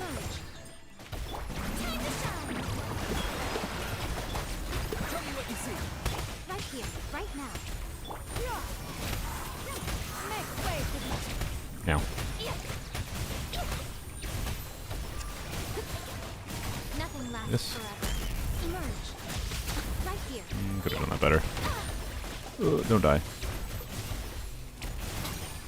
Yeah, they should have been dead by there, but oh well. Guess you can tell that C2 Shanyun is definitely off. Does Ping play a part in staging? I mean, Ping can always play a part. It'll be interesting to see. Like, I should be able to get meaningfully better Ping when I move in a couple weeks. It'll be interesting to see if I notice, like, if we notice my gameplay maybe being a little bit better after I have better Ping. Even though my Ping's not bad, obviously. So, yeah. Why is Tenacity better than Golden Ship on Farina? Because more buffing is better. In the current day, most of the time we have units that are doing so much damage on field. It's like not every team is it better, but I don't know. I went and did a stream. I believe it was literally titled like, "Is Tenacity Farina better?" And I tested like, it was a long stream where I tested like every single context where, except for the context where obviously Tenacity Farina doesn't make any sense at all. Although I think in the stream I also tested, what if you use Tenacity Farina in the context that obviously doesn't make sense, like with Nuvilette, right? Tenacity Farina with Nuvilette, and it was like, oh, it's not even that much worse with Nuvilette, right? So I was able to test very similar, like, equivalent. I didn't have a good enough Tenacity build to compare to my really good Golden Troop build, but I was able to use a Golden Troop build that had like a similar overall substat quality, like similar amount of like crit rate, crit damage, whatever, compared to a Tenacity build. So like very similar substat quality artifacts, Tenacity versus Golden Troop. And even with units that like weren't that compelling of on-field DPSs, and there was like only one attack scaling on-field DPS, like, and there was no like off-field attack scaling unit like getting buffed from Farina, I pretty much every single time, I believe, saw a noticeable increase in like our clear times. And I was like, and every time I was like, what? I was like, what? How is it this much better? Like, I was surprised it was as better as it was in a number of contexts. And when we're talking in the context of playing with any of like the modern DPSs that have way more multiplier value, it's even more obvious. And it should be even more obvious with Stygian Onslaught.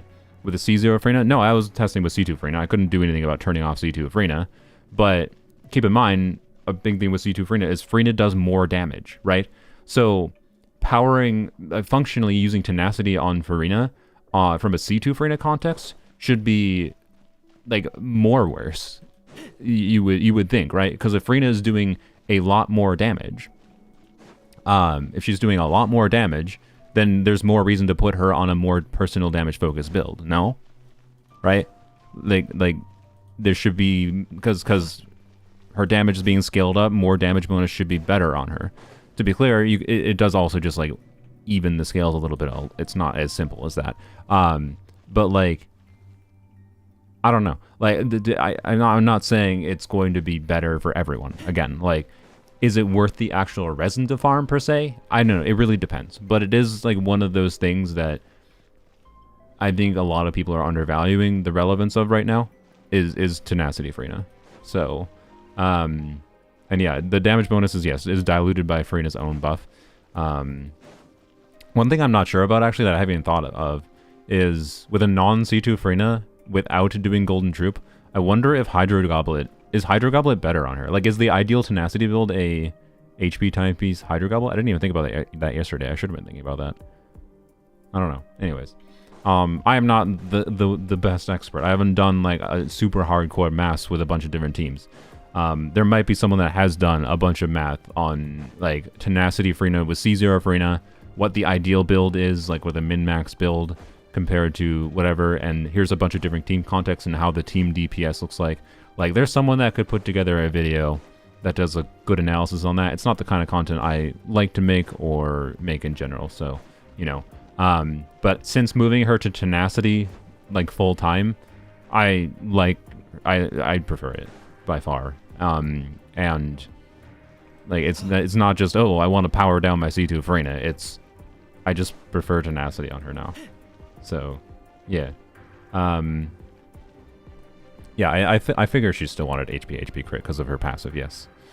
But I wasn't 100% certain. Is basically what I was mentioning. Which one do we attack here? I didn't think about that. Okay, we have Dendro. Okay, so this one, the Geo. Well, yeah, I think we attack the Geo one in this instance.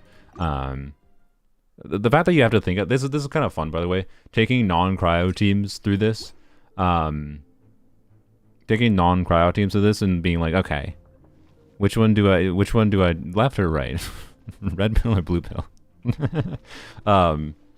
Like in this context, I think our Dendro well, no, we also have Pyro. Yeah, no, it's definitely better to target the Geo one because we'll have the Dendro and Pyro means we should be able to get through the Electro Shield. It's fairly noticeable increase with Skirk teams and less so with others. I mean, yeah, it's definitely less with others. It just depends.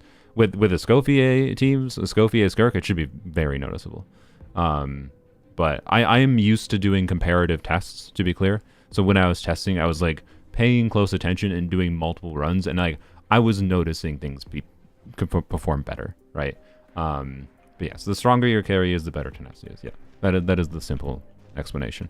If you're playing Farina with Sethos, tenacity doesn't matter at all, and in fact, you probably should do Golden Troop on Farina most likely with Sethos. Most people aren't doing Sethos with Farina, but if you are, like, that doesn't matter as much because Sethos' attack scaling damage is essentially nothing, right? He's not even really an attack scaler; he's an EM scaler. So like tenacity Farina there doesn't really matter, right? But for most like modern contexts of like what most teams people are playing are usually bigger Unga Bunga multiplier damage teams, where tenacity Farina is just kind of better. So like in the current state of the game, I personally can quite confidently state tenacity Farina is better. And hey, that frees your good Golden Troop artifacts, other than the HP timepieces or whatever, and goblets, for your other characters that want tenacity. Anyways, bap.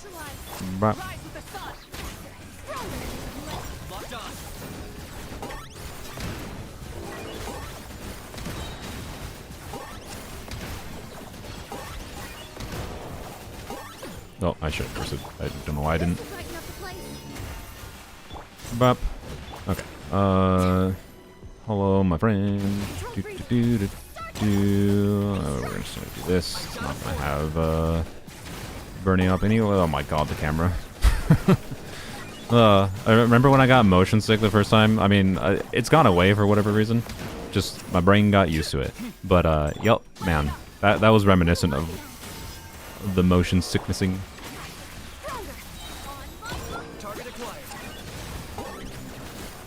Oh, that didn't hold.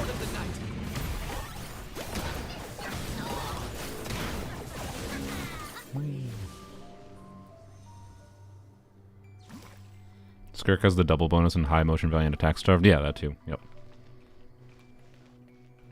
As a person with a laggy phone and bad ping, Golden Troop help with a better clearance digit. I guess that's fair. You know, when it's harder to have optimized gameplay for your damage up for your characters, you know, making Farina do more damage is maybe more relevant because Farina's damage just happens automatically. that is fair. That's a good point to bring up, I suppose. How does Kanich get through the automaton? Night Soul. You can easily brute force the automaton with Night Soul. I should maybe have used the Eye Burst to get rid of this way, by the way. But So I think we'll save the Eye Burst here.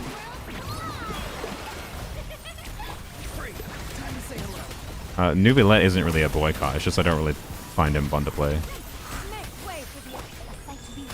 I can use Nubilet if you want me to.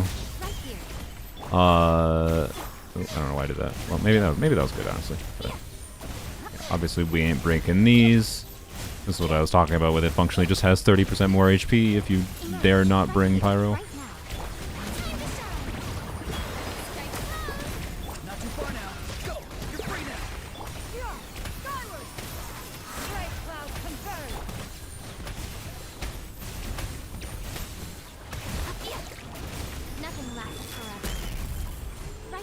Oh, well, that was bad.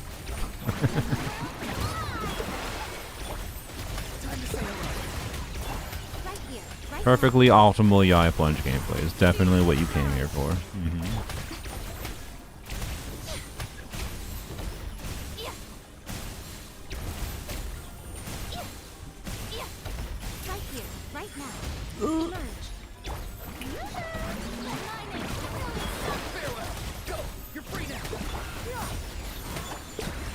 Yeah, I mean that was not simple. To be clear, I mean I cleared it first try, right? But like, you know, I had a strong team on the first side, and a little bit of additional investment still, right? The uplifting things on the second side too. Mostly just C1, C2 Frina, right? With a meh build. What is my Frina on? I don't even know. I didn't actually check. I think she's on a really high ER build, right? Yeah. Yeah. To be clear, still doing decent damage from C2. I don't enjoy plunge on Lanyang that much. I don't know. I enjoy quick swap Lanyang way too much. So yeah, you know what? I like this Abyss. It's weird. It's weird how this Abyss has half of the same things. Like 3 of the chambers are like the same, right? Same boss, same boss, same boss, and yet this Abyss is way more flexible. And I think it's this boss is so much less annoying when it's way less tanky. At level 95 versus level 100. Play Eula. I mean, not right now. I'm gonna go on to Poems only. I'm gonna do so real quick. We're gonna do a Unga Bunga sweaty clear that like the type of clear that before Stygian Onslaught. Why do I need to play a team like that's this strong in Abyss when like it's just so far beyond what is needed to clear? Like it's why I never really cared to play that and why I always like did shenanigans and have found that more fun. Because it's just like so far beyond what is required that it's just kind of boring. Stygian Onslaught actually gives some fun value. I've been playing this team a lot in Stygian and enjoying it, right? Because it gives me reason to have to care about that. But anyways, we're gonna use this team. Why? Because I don't know. Let's do the Unga Bunga clear. We've already done multiple clears without a Scoffy or Skirk. We did no Pyro and no and no Cryo. So yeah. So you can't 36-star without Skirk Ayaka. He just 36-star without Skirk Ayaka. Yeah, I don't know. Yeah, you probably just joined. Hopefully, the buffs were much better. I didn't. Well, I mean, the buff didn't do anything for me there. Cryo damage dealing. I mean, yep, and Night Soul line damage. I mean, the buffs weren't doing anything for me in the previous attempt. So, well, okay, it was buffing Auron. Woo. So you can. It's just, you know, can your account? Maybe not. You might not be able to. So you, can you? Maybe not. Can I? Yes. Anyways, different accounts, different situations. Anyways, second side. What is? I don't want to do Malika melt or anything, but we can Arlecchino melt. Oh, let's play Chungyun. Yeah, let's do Chungyun. I'm down. Always down to chungs. To chungs? That's whatever. Let's do sweaty Unga Bunga, all the damage teams.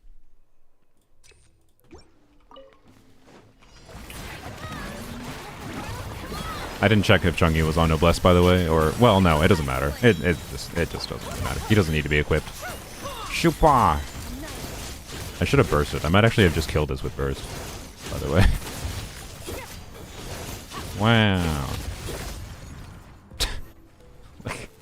So interesting. I just... Everybody stand, get to work. Eat lolly, eat papa. Oh, crap.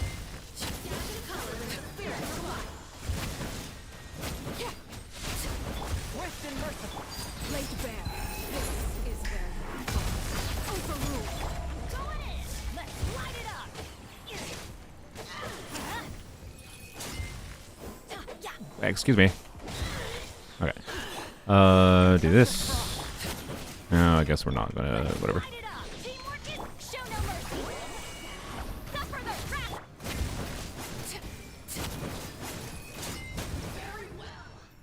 Wow. What was the time to clear there? I don't even know. Was that sub... I don't know. Sub minute seems like it's probably a little hard. Is that 100% crit rate Arlecchino? I think it is, functionally, yes. With cryo resonance up, yes. Without the crit buff, even. I believe I have 85% crit rate on her, about. So with the crit buff, with the crit card though, yes, definitely 100% with Cryo Resonance, over 100%. But Chung, you need console that team C2. I made a video about it.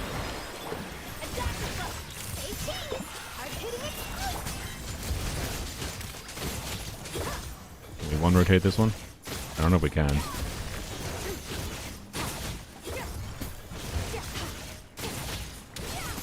Oh, I can. We gotta one rotate it. We gotta one rotate it. Okay. Wonder. I think I Escoffiate burst here. Not because like I need to, but just because the damage from it is worthwhile to help do one rotation.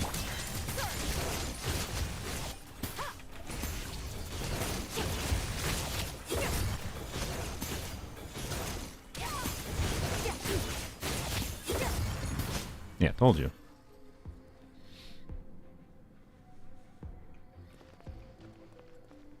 My bad, King? What do you mean my bad? Was I insulting you? I wasn't trying to insult you. But yeah, you need C2 Chungyun because the whole point of using Chungyun here was, I wasn't trying to blame you for not watching the video. I was just saying I did make a video about it. Yeah, you need C2 Chungyun for the cooldown reduction. The point of Chungyun here is to enable slightly faster rotations. But also enabling double cryo, and also like red shred passive. Always red shred doesn't matter that much. So in the video, I focused on comparing him to a C2 Shilonen, and like depending on the point of that video was that depending on the situation, Chungyun can essentially be equivalent or arguably better than Shilonen, because being able to have shorter cooldowns for Arlecchino's abilities gives more adaptability. So depending on the Abyss and whatever, you can clear faster with Chungyun cooldown reduction from a min-max perspective than C2 Shilonen. But it depends. I believe I demonstrated in the video one example of like, he did not clear faster, so, you know.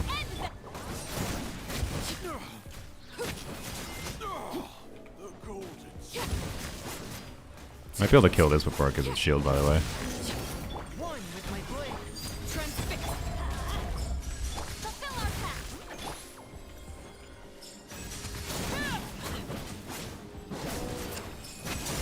Manually do this. Okay. We're gonna have to do. You know, I'm gonna do this to get rid of the pyro. I don't think it'll cause a problem, but you know. App. Wait, did I Arlecchino E? I don't think I Arlecchino E either. Whoopsies. Yep, I did not. Whoops. Okay. Don't forget to Arlecchino E. That's a little bit of a mistake.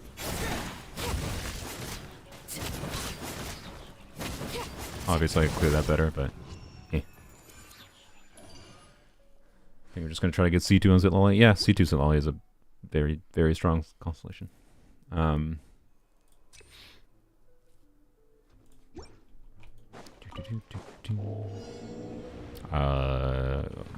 Sorry, brain computing. Red pill, blue pill couldn't. I was like, wait. No, we're doing cryo, so we attack the Geo one. Wait, you know what? Didn't get shoot. I mean, it doesn't matter. I want to see if I can. Doesn't really matter. I'm gonna do like Farina EQ right away. Yeah, I got it. Nice. That's just for Noblesse. Didn't really matter for a cryo application here. Hello, friend. Ain't no way. Oh my god. I was like, wait, can I do it?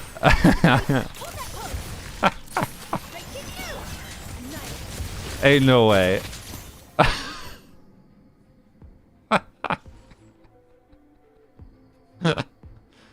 You can dodge the ER still if you stay away from it, yeah.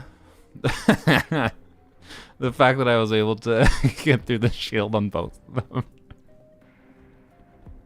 Well, barely. I had to dash my dash my way over. Barely had enough Serpent Subtlety to do that. That's so funny. Hey, at least something was entertaining about bringing the OP team. I take my meals cold to quiet C0 Moika team, C2 Silali, or C2 Shalona, and C2 Silali by far. Like, by far, to an absurd degree. Everybody stand back. Get to work. You two. Time to end. Oh, crap, I put Pyro on it. Do this. Oh, wrong character. Well, okay, whatever. I bungled. Bungled. Do this. Do this.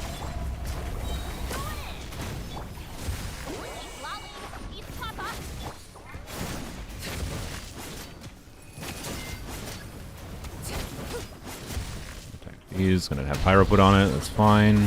Nothing I can do about that. When those things explode, they put Pyro down. So, bap, bap. Arguably a time loss to do that, but did it for fun. Ah! What? Didn't kill with that melt. Wow. Cooked. Garbage character, clearly. Alright, there you go. By the way, that was nowhere near min-max Arlecchino for me. Because, do you want to see what min-max Arlecchino looks like for me in that team? Not like showing you. I could show the gameplay, but I don't need to. I'm talking about build-wise. Double Cryo Arlecchino is a context where I feel from a min-max build perspective, because of Cryo Resonance, and having really good artifacts, to be clear. Staff of Homa is better than her signature, because you can do a build that looks something like, well, basically something like this, right? You might be like, that's a very non-ideal amount of crit rate. Sure, but, you know, with Cryo Resonance, and like one crit card like I had in this Abyss, and you can optimize Abyss clears around crit cards. If you watch someone like Furu, for example, doing his like Abyss clears with Amber, Furu always, not always, but lately has had to optimize Abysses around crit cards. So I'm just saying, it's something you can do. So like with the crit card and Cryo Resonance, this is still 85% crit rate. Without the crit card, it's, you know, still a usable amount of crit rate. Like an amount of crit rate where you have to optimize around it, but you can be willing to reset and optimize around landing crits on your big melts. So Chungyun in that team, cooldown reduction is valuable. It enables consistently shorter rotations that rotate in a way that I find very satisfying. But so he's buffing by Cryo Resonance. He's buffing by Cryo Resonance. He's buffing by shorter rotations. And one of the notable things is if you can consistently do shorter rotations with Arlecchino, if you didn't notice there, after the first rotation, you start with 200% bond of life. So you start with full bond of life. So that's why I got like a 500k melt hit there. So you get more front-loaded damage potential from Chungyun than you do from like Shallonen, and that's part of what can make Chungyun clear faster than even a C2 Shallonen there.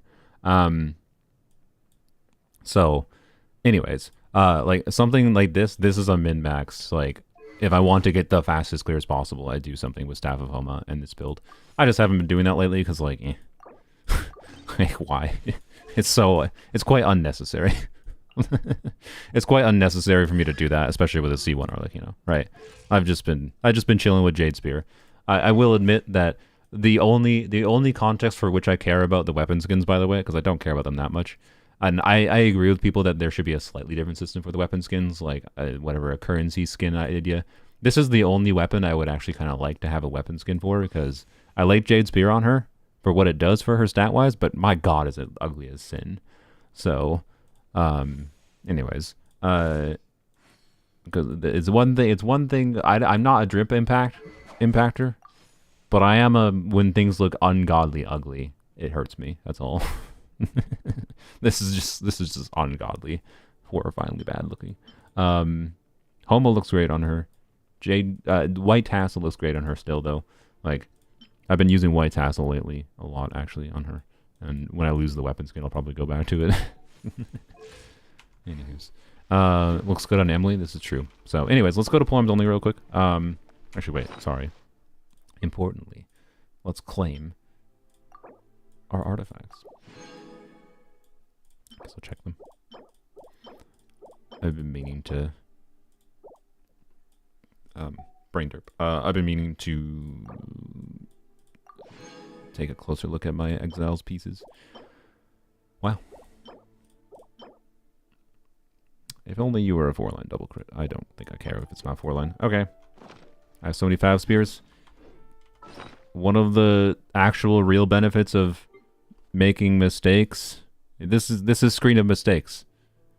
But one of the real, very real benefits of the Screen of Mistakes is having a lot of options for Fab weapons. Particularly Fab Spear and Fab Sword I have gotten good with. So, yeah. Anyways, polearm's only time, indeed. Let me go condense my resin real quick, though. Actually, wait. Let's do our artifact farming super quick. Just so I can get that out of the way. But yeah, I want to do a Sunfire Skirk clear still. Because Sunfire Skirk is fun. And this should be... Sunfire Skirk was very doable last time. It should be extremely doable again. Oh, by the way, speaking of Sunfire Skirk, Zajev did see the DPS Lanyan sticker that I put, apparently. I haven't watched his VOD of it to see his reaction. Is he still streaming? We can go maybe watch the VOD if he's not still streaming. Because I don't think you can watch the VOD on Twitch until they're done, right? I don't know if you can. But anyways, he saw the play DPS Lanyan thing. I'm assuming he didn't play DPS Lanyan because he doesn't take orders from anyone. But as far as I'm aware, he didn't notice the other things I did. I don't think he noticed a couple other minor things. So I'm hoping those things have a chance of randomly showing up in a video in the future without him noticing, because that's what I want. I really want them showing. I'm not going to say what they are because I don't want you to tell him. And I hope you don't tell him. So please don't tell him if you don't know what I'm talking about. Don't tell him, please. Because I wanted it to show up in a video randomly, just accidentally, and then there's people commenting being like, WTF are those two teams? I so badly want it. Anyways, you can watch the VOD while they're streaming on Twitch. Oh, okay, that's good. He had to delete them one by one. He was mad because he couldn't mass delete since it was outside of Mondstadt. Wait, what? When I checked, it was in Mondstadt. Oh, I apologize. I'll go apologize for that. I apologize for making you delete pins one by one. When I checked with mass delete initially, it was within Mondstadt. LOL. That was not intentional. I wanted him to be able to delete them quickly. Oopsies. I didn't hold, but whatever. Who cares? Clamp.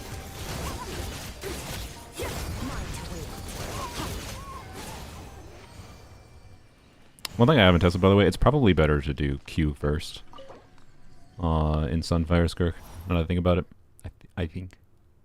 I don't know, it might not be. It's a little bit slower rotation-wise, and that might be a problem, actually. But I haven't tested it. Anyways.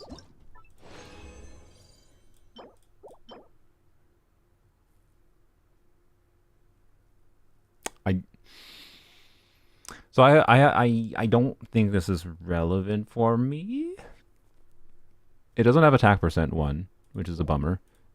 But, more importantly, the attack percent isn't that big a deal, because ER crit rate's still good.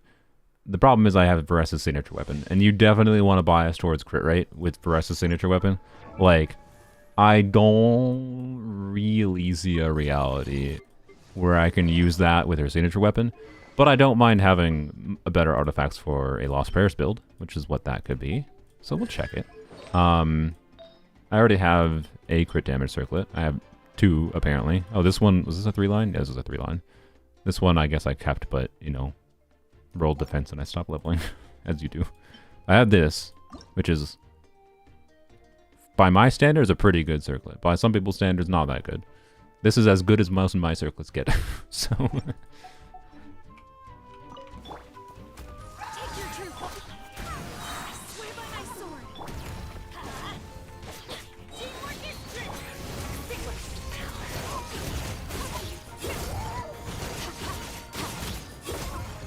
We'll try to test Q first rotation in Abyss. We need to do sustained rotations, so no. Obviously farming here doesn't test. Okay. Wow. Cool. I would have, well, no. I don't think I care about a Skirk. I want more Skirk crit damage circlets. I would really love to get a crit damage circlet with crit rate attack percent 4-line. But if it was like crit rate ER 4-line, that's gonna be whatever. I really want crit rate attack percent. on a 4-line crit damage circlet for Skirk. So I'm not salty about that not being the other set. Now, I'm full on min-maxy territory for Skirk, so if it's not the perfect piece, it doesn't matter.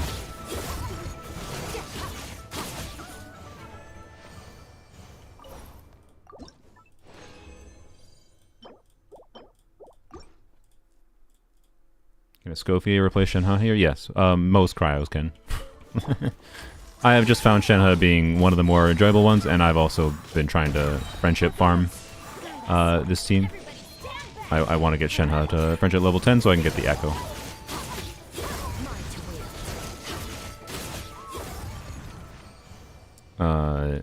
Chungyun is actually one of the interesting options here. You just need to be able to do a cryo unit before you do Gene so you can get a cryo swirl. You need to generate a Void Rift to get the full up, not full, but like proper enough uptime that you can get extra melt on Skirk.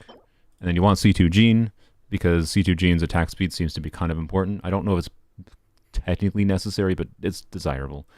I don't know. It's not a team I really strongly recommend. Like Skirk's freeze teams are better than this, but this is the main way I've found Melt Skirk can work. And this is oh my god, what is the freaking lag? And this is the one non-freeze team for Skirk that I actually am coming back to playing because I just find it fun. So, yeah. My account got banned till August 1st because you cheated to get the weapon skins.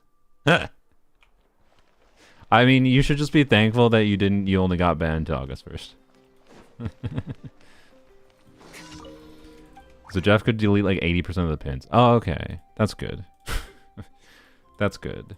If it makes him feel better, it took me way longer to put in than I think it took him to delete.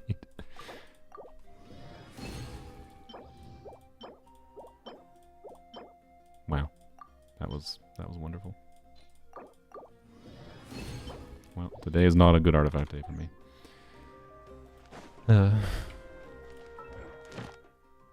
Claim that. Alright, go. What, bro? I was not talking to you. What kind of dude thinks I'm talking to him when I'm not even facing him and I'm going up to a desk where there's a service person? Anyways. Yeah, they meant staging for the skins, yeah. Bap.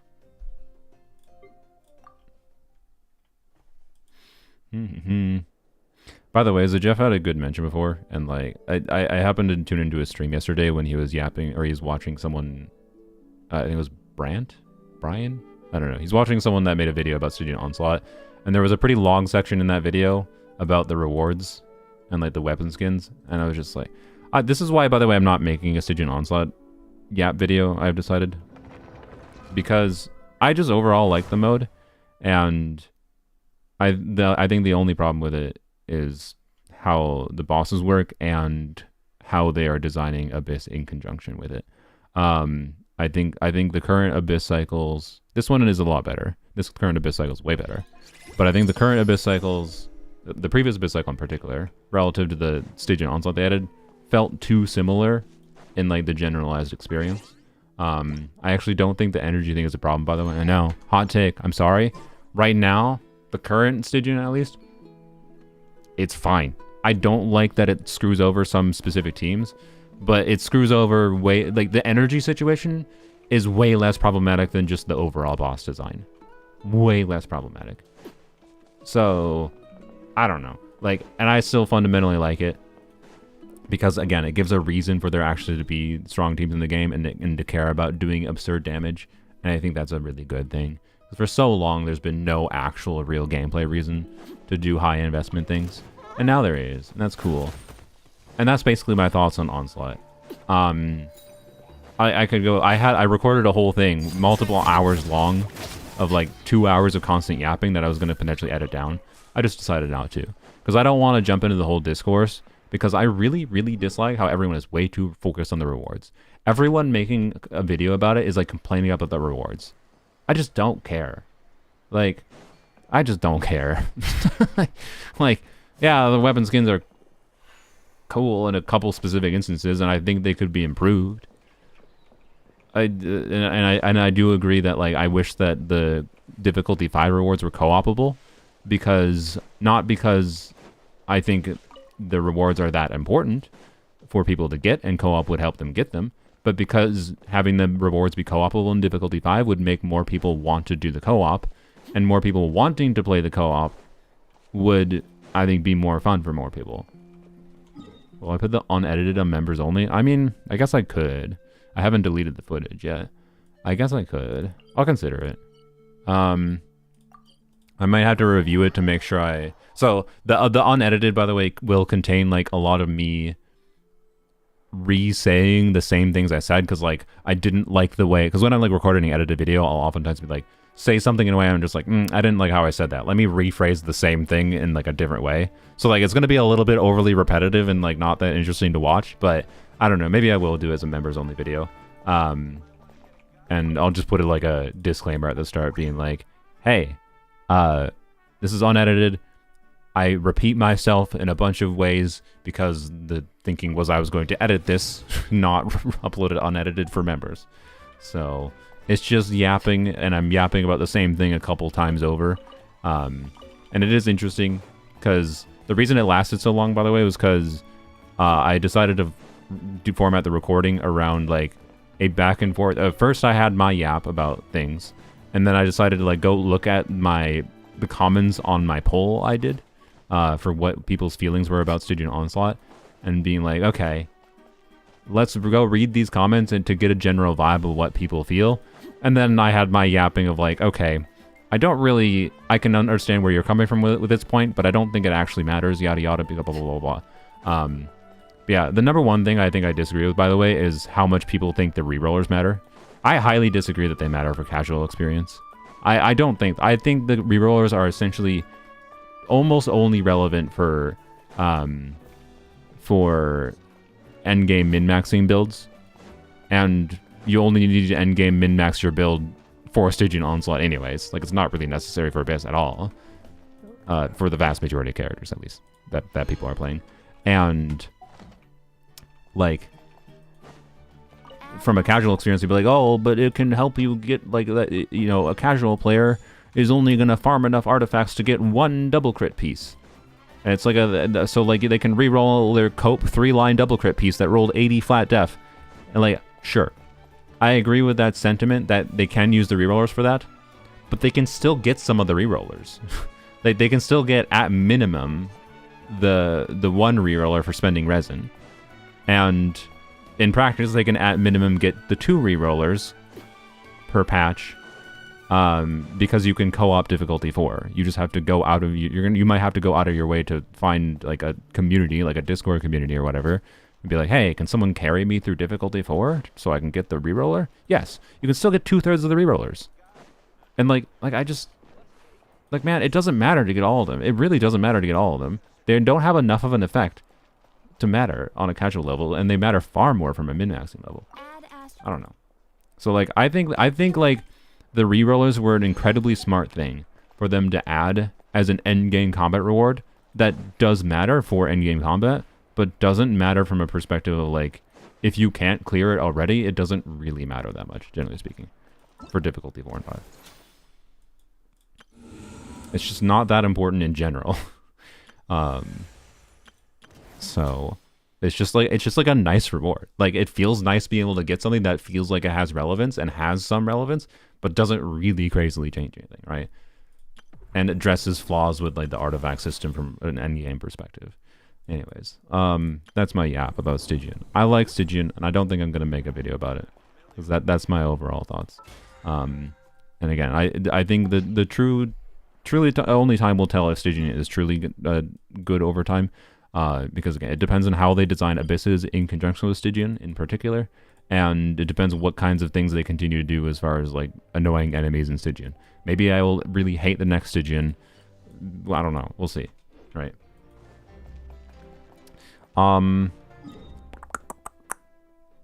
Use my resin. That's fine. Let's go to the Abyss. So polearms only. Is there anything interesting here? Not really. This should be very easy. As always, I try to clear without Arlecchino. Should we try to clear without Arlecchino or Escoffier? We can try to probably do that. We'll just wipe through this really quick though.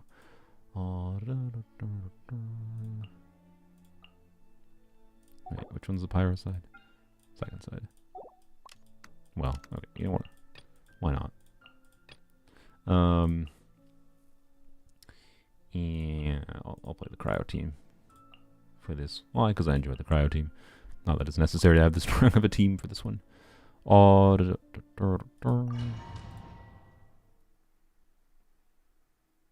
why do you do that? I do use them, but they're victory lap characters. I'm not saying you won't get to see Arlecchino. I'm just not going to use her to start. Why? Because I want to prove that the constellations weren't necessary, and because if I can prove that Arlecchino herself is not necessary, and I've been able to do this every single Abyss since Arlecchino released. If I can prove that Arlecchino is not necessary, then obviously all of Arlecchino's constellations aren't necessary. So, but we will use Arlecchino, because I like using Arlecchino. It's why I got her constellation. I enjoy the character. I don't know why I held there. But I can do both. I can prove that she is not necessary, and use her for the fact. Don't mind if I do. Let's do this then. Yes, you are.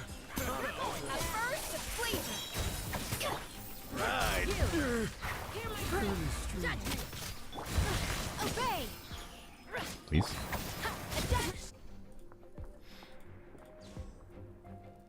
We know you have the skills. I mean, that's not the point. Because I don't...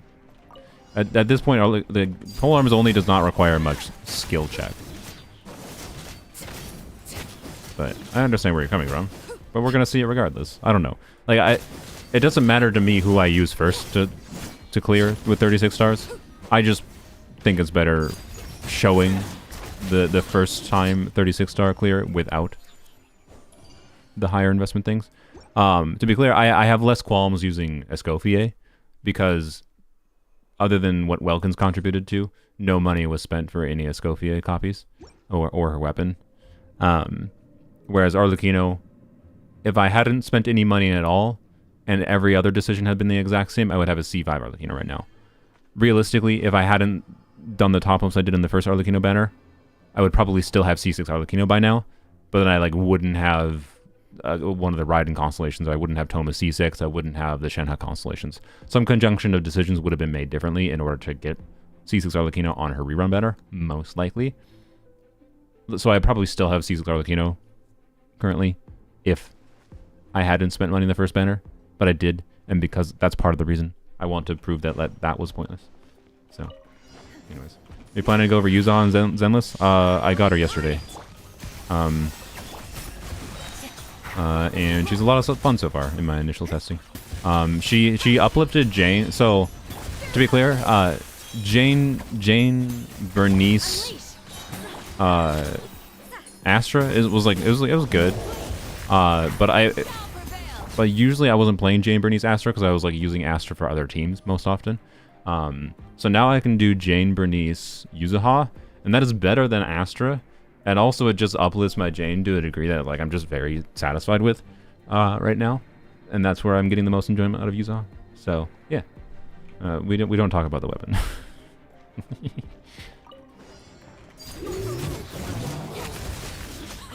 It's the first time I've been punished on the weapon banner in Zenless.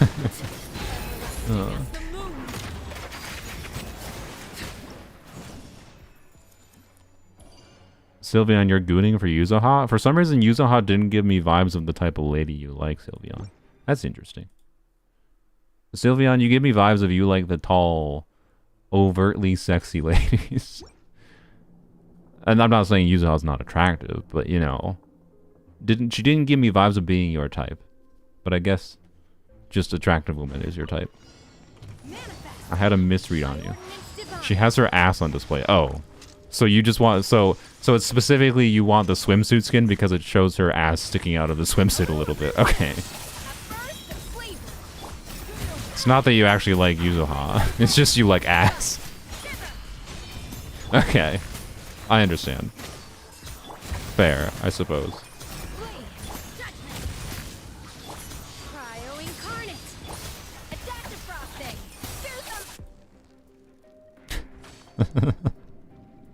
Meanwhile, I'm just like, eh. I like her default skin more. It's much nicer looking. I don't know. Her default skin is so cute. I don't like it. I just like it. It's like really nice looking. I don't want her stupid swimsuit skin. I don't, especially if I have to pay for it. Ugh. Like, if I didn't have to pay for it, like, it was rumored that it was going to be, like, there was going to be, like, a Star Rail-esque 200 pulls and you get the skin for free. I would have considered doing 200 pulls in this patch to get the skin for free. And doing 200 pulls. Because, like, there was a chance I was going to do that anyways. Like, I wouldn't have hated having it. Don't get me wrong. But, like, I don't think it's better. But I understand why you'd like it. I understand. It's just funny to me that's why you care about the character. Firefly skin looks base. You know, I saw the Firefly skin. I saw people hating on it. I think it should be a free skin, probably, to be fair. But, like, I'm not gonna pay for it. I don't have Firefly even. So, you know.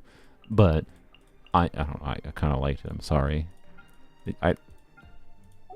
It was a generic. Should it have been like $20? Probably not. But like, what if it was $5? Right? I think I like. It's not. I don't think it's a bad product. I think it's a bad price. That's my vibe on the Firefly skin. Not a bad product, bad price. Anywho's, what can we do for a this is Abyss again. It's like, you know what, here, we'll do Eons on it. Oh wait, I don't have C6 Eons. Frick you. This is actually it's still gonna be fine because I have enough investment. We don't, in case you haven't been watching lately, look where my Emily is at. And we're almost at pity again, trying to get C6 Eons on. I just we might get C4 Emily before we get C6 Eons on. Or C6 Eons on is one pull away. You know what? Let's check quick.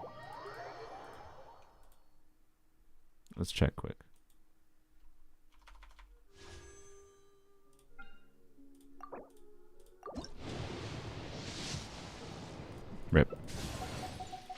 Emily Con's that good. She actually gains pretty linear value. Like, her constellation, she's the only 5-star on this account that I care about the constellations for at all anymore, quite frankly. So, like, I would actually have no problem going, like, pretty hard all in and, like, farming a whole bunch for Emily right now on this banner if it weren't for... Wait, I was looking at the 4-star video in my brain. Yeah, okay. I would have no problems going kind of all in if it weren't for the fact that a Polearm 5-star's releasing in 2 weeks. Right? That's the only problem. So, well, okay. Oh, there's... I guess...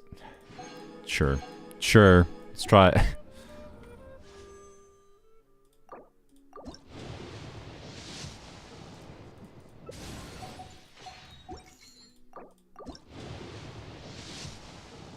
Free me.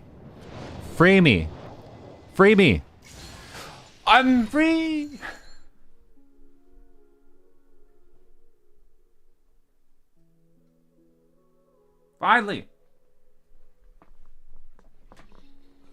Finally, Jesus Christ. Okay. Should I do YOLO pulls for the... Like, it would be funny. It would be funny if it trolled me. I kind of want to do YOLO pulls to let it troll me. I have 2 guarantees in a row. I can afford this. I have 2 guarantees in a row. Capturing any instincts. It'd be funny if it trolled me. I'll let it do it.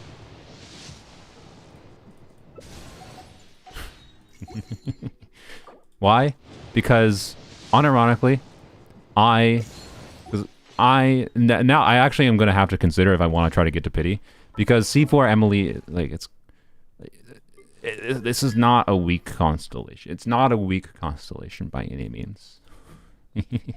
But should I? No, because like it's going to have to cause me to like farm a whole bunch, and like if I save the guarantee for Inefa, I get Inefa, and then I can save the Inefa, and then I can save the guarantee after Inefa for the next Polearm 5-star, right? Like resource wise, I should just save, but you know, I was willing to let the game give me an early.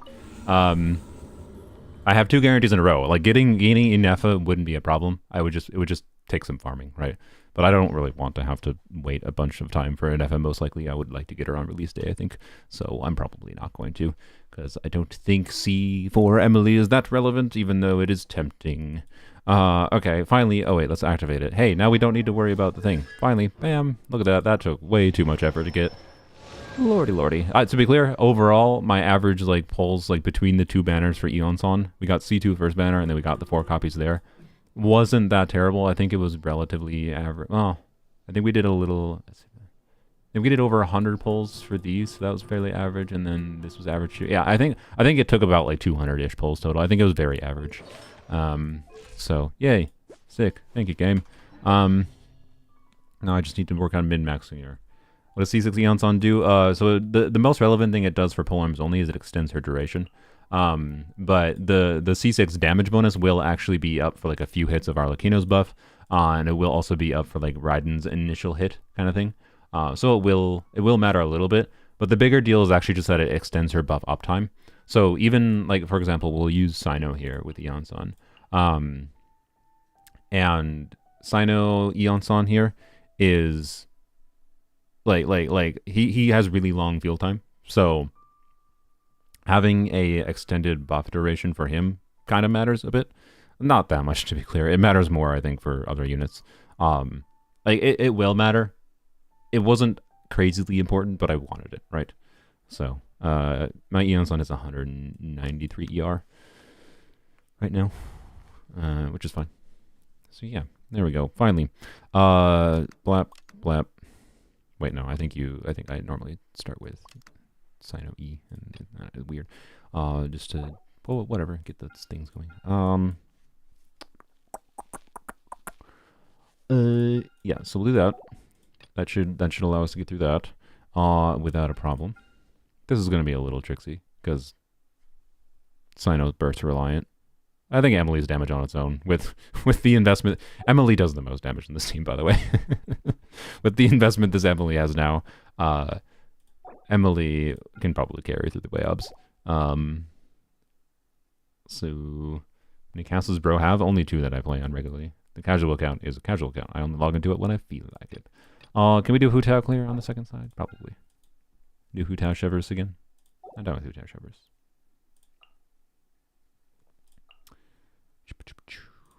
Hu Tao Shivers Raiden. And you? Yeah, let's do you. Why not? Why not? Little bit, yeah, it'll be fine. We have healing from Shivers without a problem. So we do like Raiden into you. Well, no, we do Raiden into Shivers. Yeah, like that. All right. So you do Eons on a good stopping point? Yeah. I would not stress trying to get C6 Eons on. I think C2 Eons on is her most noticeable improvement. C4 is nice to have, but depends on the team.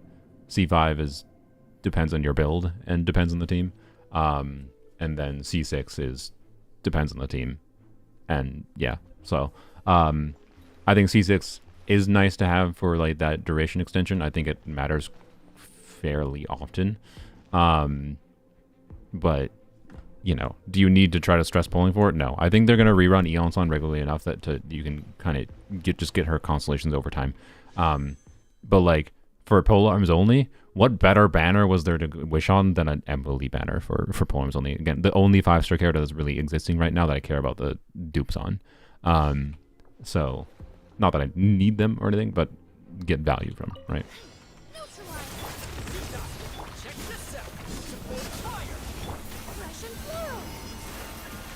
That was kind of pointless, I guess, other than the duration extension. Come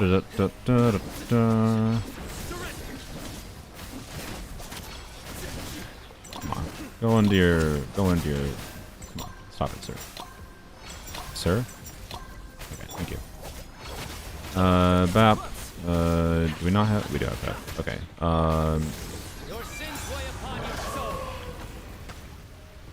I meant to switch to Emily. Bro, you doing negative damage? Bro, you don't understand the boss mechanic. We're waiting for the boss mechanic to take 5 years to go into its Night Soul state.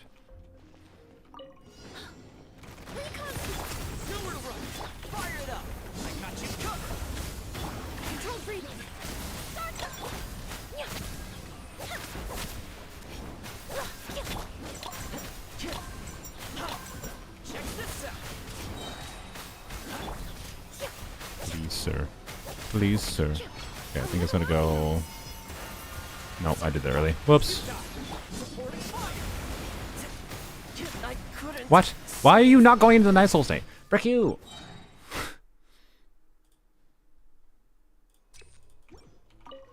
I don't understand mechanics.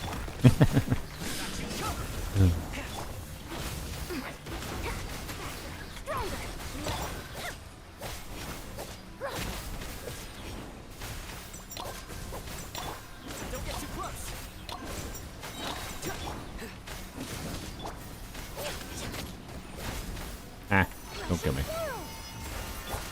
There we go. Okay.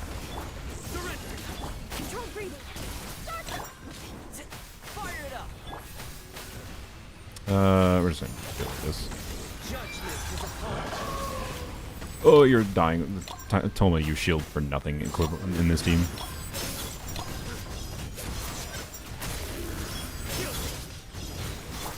Okay, well, we are full relying on on Emily here. Sino is not contributing. Oh well. This is what it is. Oh, wait, he can contribute here. Oh, wait.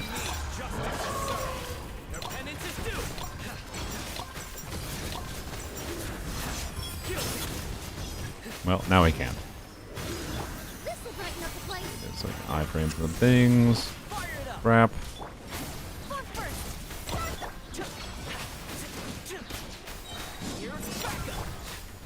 Oh my god, stop it. Bro, Toma's dead. Why can't you shield for shit? Ah! Toma's shield just does not keep up with this enemy. Toma's shield works for like...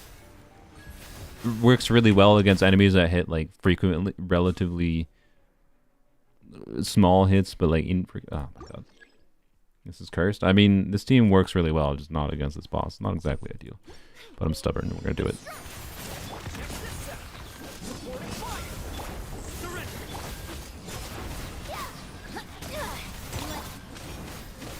I probably don't need to. I'm in the habit of using Eons on normal attack after. I usually find it preferable to jump towards the enemy, but rotation time wise and for this purpose there's not much need to jump towards the enemy. I should not be doing that.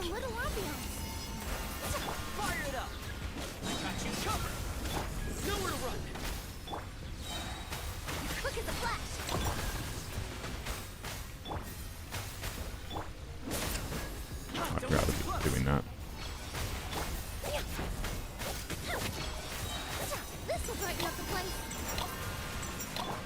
Okay.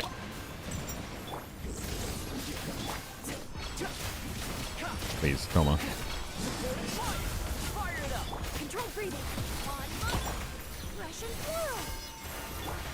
No, god damn it.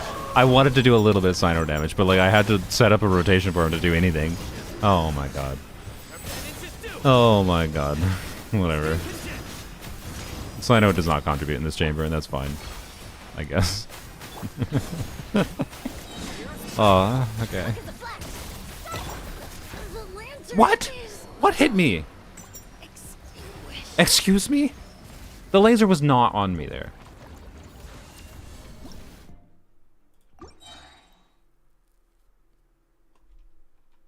What?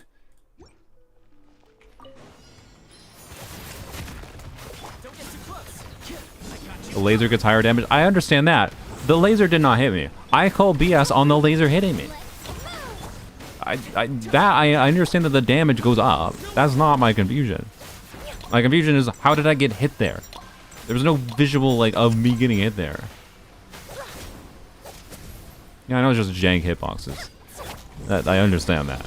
That's what I'm complaining about. Oop, I forgot to have Emily going. That's, you know, kind of important here, considering Emily's the only one doing damage.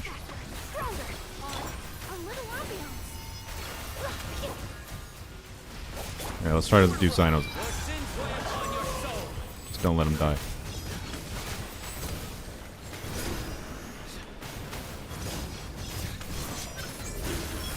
Wow, look at that Sino damage.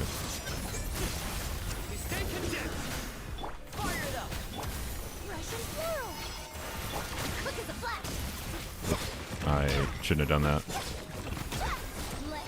That was a mistake. Oh, well. Just don't die here and you're probably fine. Don't get too close.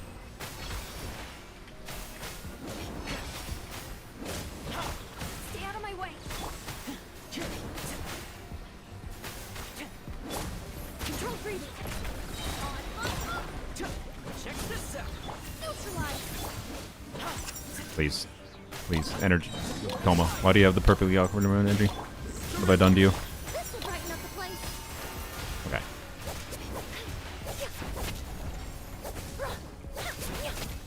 Nowhere to run. Stronger. Let Fire it up. Russian swirl. Surrender. Please. Okay, that was very cooked. That was very cooked. I might have to use the Escoffier. I don't know. I don't have that much qualm with using Escoffier there. I just wanted to see if we could. Illusion shot. You asked for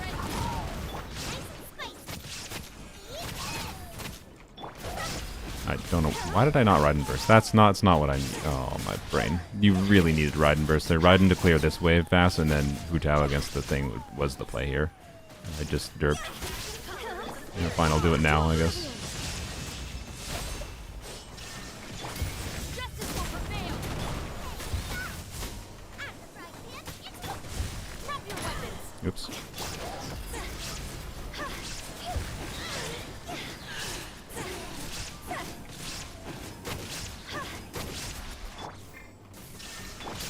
You asked for it. Final. Inazuma shines eternal. Oh, I think I could have done this. Frick! I can do it. Where's the sauce? I believe Sino should have it equipped right now. I guess I didn't check. Not that it matters. Sino's not doing damage here. That's not the problem. Do a little bit better here. And I think we're fine. And better on the second side. Burst and run. Burst. Fire it up.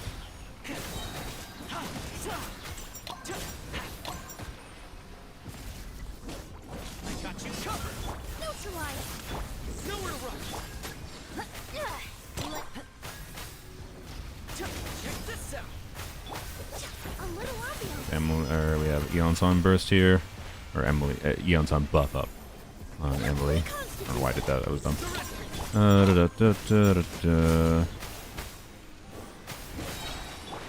breathing. Start them. Here's backup. Judgment is upon us. Your penance is due. You stand condemned. Wow, look, Sino did damage. Crazy. Penance is due. Yeah, I didn't know he could do that. Fire it up. Look at the flash. Okay, did that better. Let's not die. Not preferable. Got you covered. Don't get too close. Oh my god, don't do it. This will brighten up the place.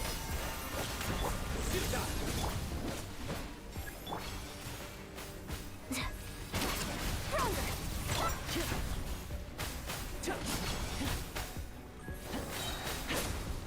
Supporting fire. Surrender. Sino, get the kill. Yeah. No Rosaria Shenhe. No, we can. We can. Rosaria Shenhe clears first try. We're doing the hard thing first to prove that we don't need the Mihoyo shield units. Or overpowered constellations. None of the above. Well, no. Right, you're right, in brain. You remember. I remember. Right, much better here at dealing with first wave.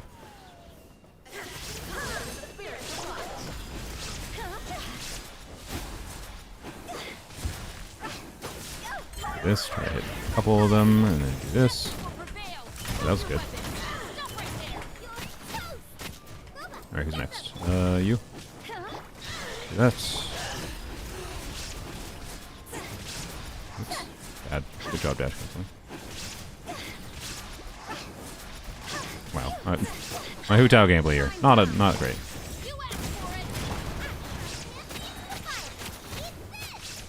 Inazuma shines eternal.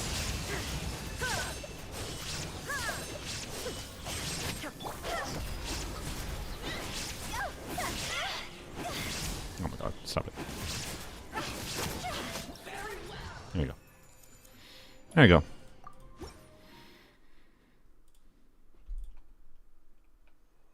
Still waiting for the one stream where you review my Arlecchino, not like it's better than yours because I'm free to play. I mean, yeah, it's probably not better than this Arlecchino on this account, but you know, you could have a Arlecchino that's better than one on my main account at least. Easy, yeah. No problem. It was clearly the optimal team.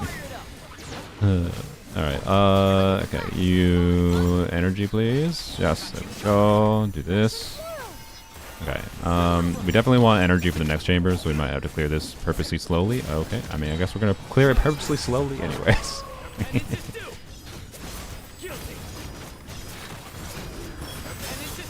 Why dodge there? Please. Alright.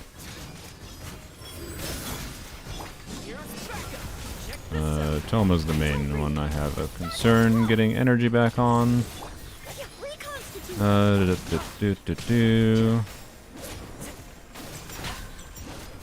Please. Okay. Should have done an Emily that whole time. That was dumb. Alright, there we go. Clearing slowly is Sino's specialty. I mean, I think it was not Sino's fault. I think it was what that boss's mechanics are. Journey ends here, Lord of Sand.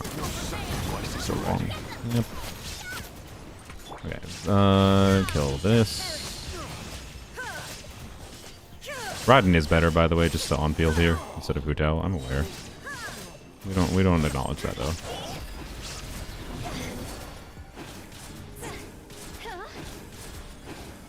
I don't have Raiden going, by the way, which is not ideal.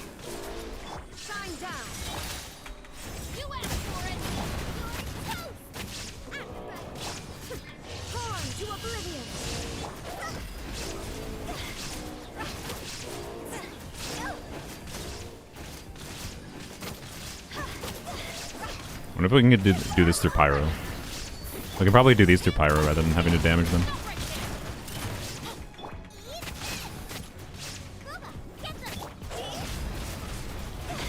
Why not Raiden E up? Whoops. Whatever. We're doing it through Pyro. Doesn't matter. We want to insta-kill him. Oh, that one's gonna die anyways. Oh.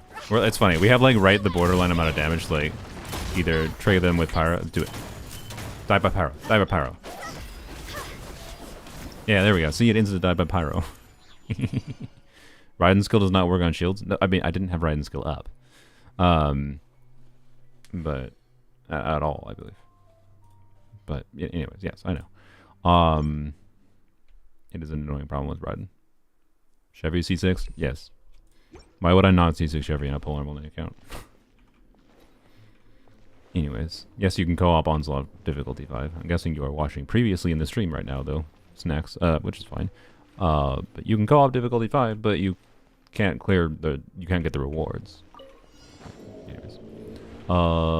This one I think. Wait. No, we should do the Electro one. Yeah.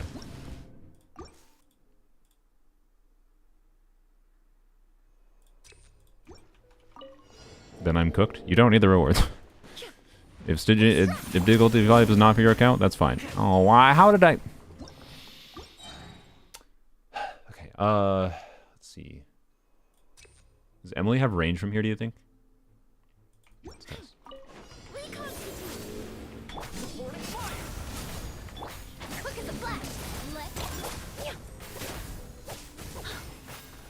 I would have liked a Synode, but I think this is actually the play. I probably should have waited until the dude came over here, by the way. Well, no, I think we can kill this before he gets over here anyways. Bad gameplay. Okay, do this. Did I not have Emily going? That was dumb.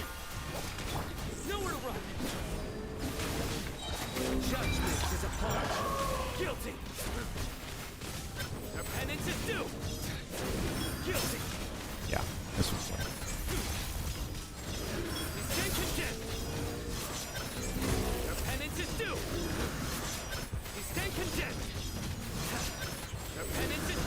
particles. That was bad gameplay. It's fine. All right, Zap. I have played this team very poorly, by the way. Very poorly.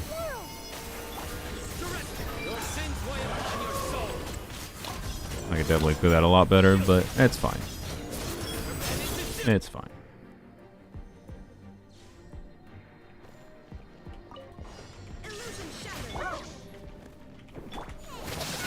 I didn't snapshot, whatever, I didn't have burst up, so my brain, whatever, it's fine. Again, should have ridden here, whatever. I don't think it matters with this chamber.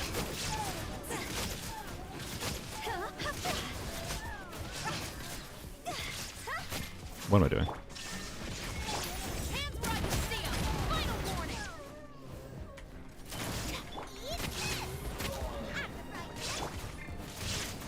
No. I should ride in first. Ride in first.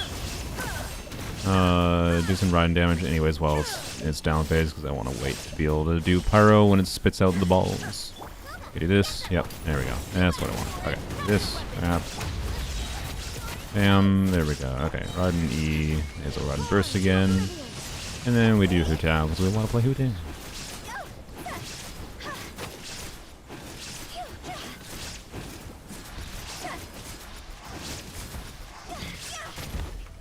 Darn it. Okay, if I had time a Raiden burst for that, I could definitely clear that with Raiden.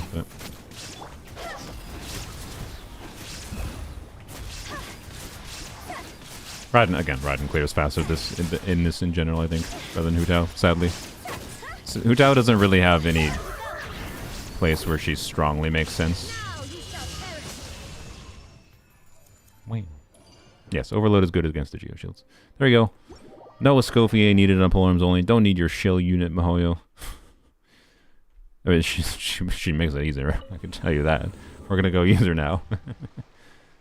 I already have all the relevant Hu Tao constellations. I have C1 and Homa. Like, there's no other relevant Hu Tao constellation. If they rerun Hu Tao with Eons on, maybe that was a consideration, but I now have C6 Eons on. So couldn't do without C4 Raiden. I mean, it would have been a struggle without Raiden constellations, but I got Raiden constellations, all the relevant ones, in going for 4 stars. Like, I never specifically was like, I need this Raiden constellation. It was like, hey, it'd be nice to get C2, C3 Raiden. But the priority was C6 Shivers, and we got C3 Raiden with C6 Shivers. So, yep. Anyways, now we do the teams that are still fun to play, but, you know, we'll obviously trivialize things. Should we do Toma or should we do Xiangling? Xiangling is the stronger option. I mean, we're using Arlecchino. If we're going to do full power, wait, let's use Xiangling. Well, Xiangling does less buffing, though, than Toma. So let's do Toma.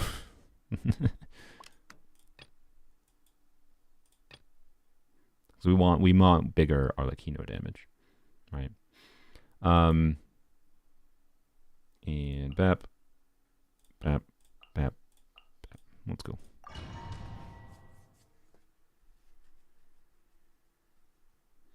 Can we melt Hu Tao support who's polearm real? Yeah, definitely. For sure. Okay, see your master's bidding. The pinnacle of excellence. You, hear my breath. Yeah. Lights out. Unleash. Your word. Judgment. Manifest. Goose on the loose. Goose is on the loose. Unleash. Cryo incarnate. Did I forget the skill again? I did. Whoops. We shall prevail. It's like I don't hear the pitch. You can't run. Shiver.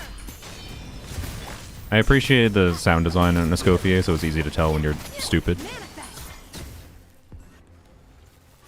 No Chev. Wait, did I not put Chev in the party? Oh. Well. Oops. Oopsies. Guess we're not using Toma. Sorry, Toma. Who needs Chevy? I mean, I could have cleared without Chevy, to be clear. I can clear with solo Arlecchino. I don't know, we can do it. Do you guys want to see a solo run? We can do a solo run. But, like, you know. My intention was to go full on Unga Bunga power. Manifest judgment. Attack. Cryo incarnate. Fierce on the loose. You. 3 Toma fans are crying right now. I mean, I did use Toma to clear this side just a second ago. Like, I feel that the Toma fans should still be satisfied with what I did.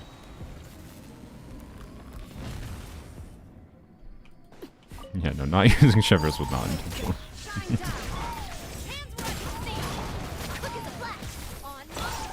We do this? Why? We want the C4 riding buff. Can we kill it before it? I think we might be able to.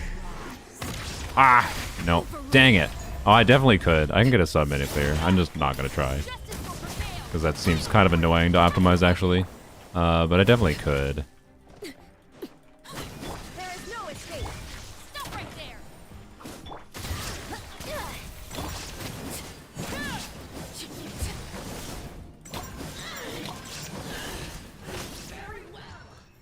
I want to try. I mean, maybe we'll try.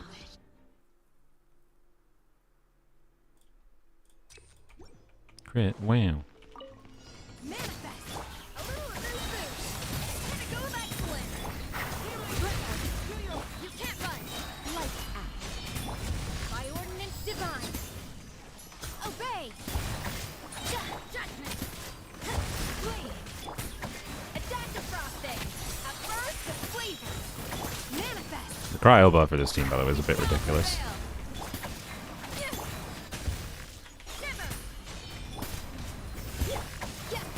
Obey. Do your master's bidding. You can't run. Wow. Scopia C1. Money wasn't spent for it. I grinded my ass for that. So, Your just journey saying. ends here. But also, Scopia C1, I can tell you, in Abyss didn't really matter. Sacrifice is ready. Scopia C1 is not that important there. It's doing something, don't get me wrong. No! I mean, what's the difference, really? Let's be honest. What's the difference between breaking that shield or not breaking the shield? Or killing it before it gets the shield? Can I kill it before it gets the shield? Yes. Does it matter? Not really, because as soon as the shield's up, it's gone. What does C1 do? It's 60% crit damage for cryo damage. So it buffs Shenhe's damage a little bit, buffs Escofia's damage a bit, and buffs Rosaria's damage a bit. It's impactful. Like, it's just like a straight, like, 20% damage increase to the team, I would say. But, like, a 20% damage increase is not needed for Abyss. Like, it's not even close. My brain computed again. Every time, my brain's just like, wait, what?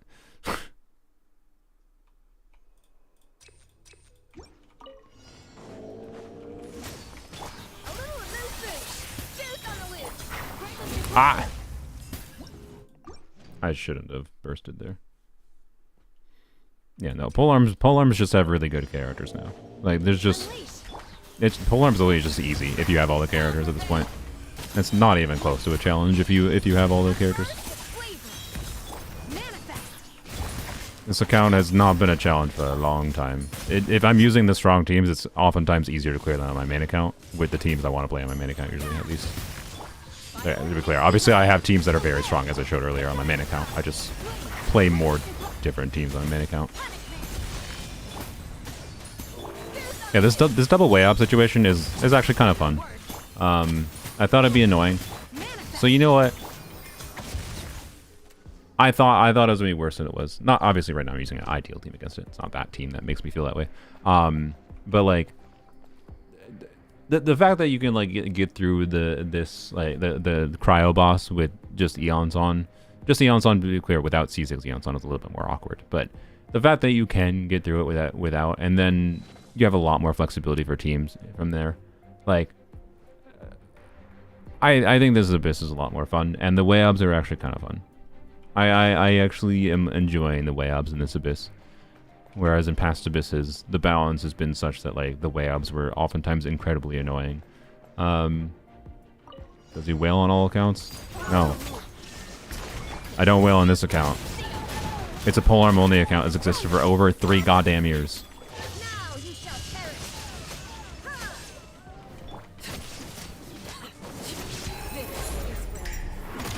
There's very little money that's been spent on this account.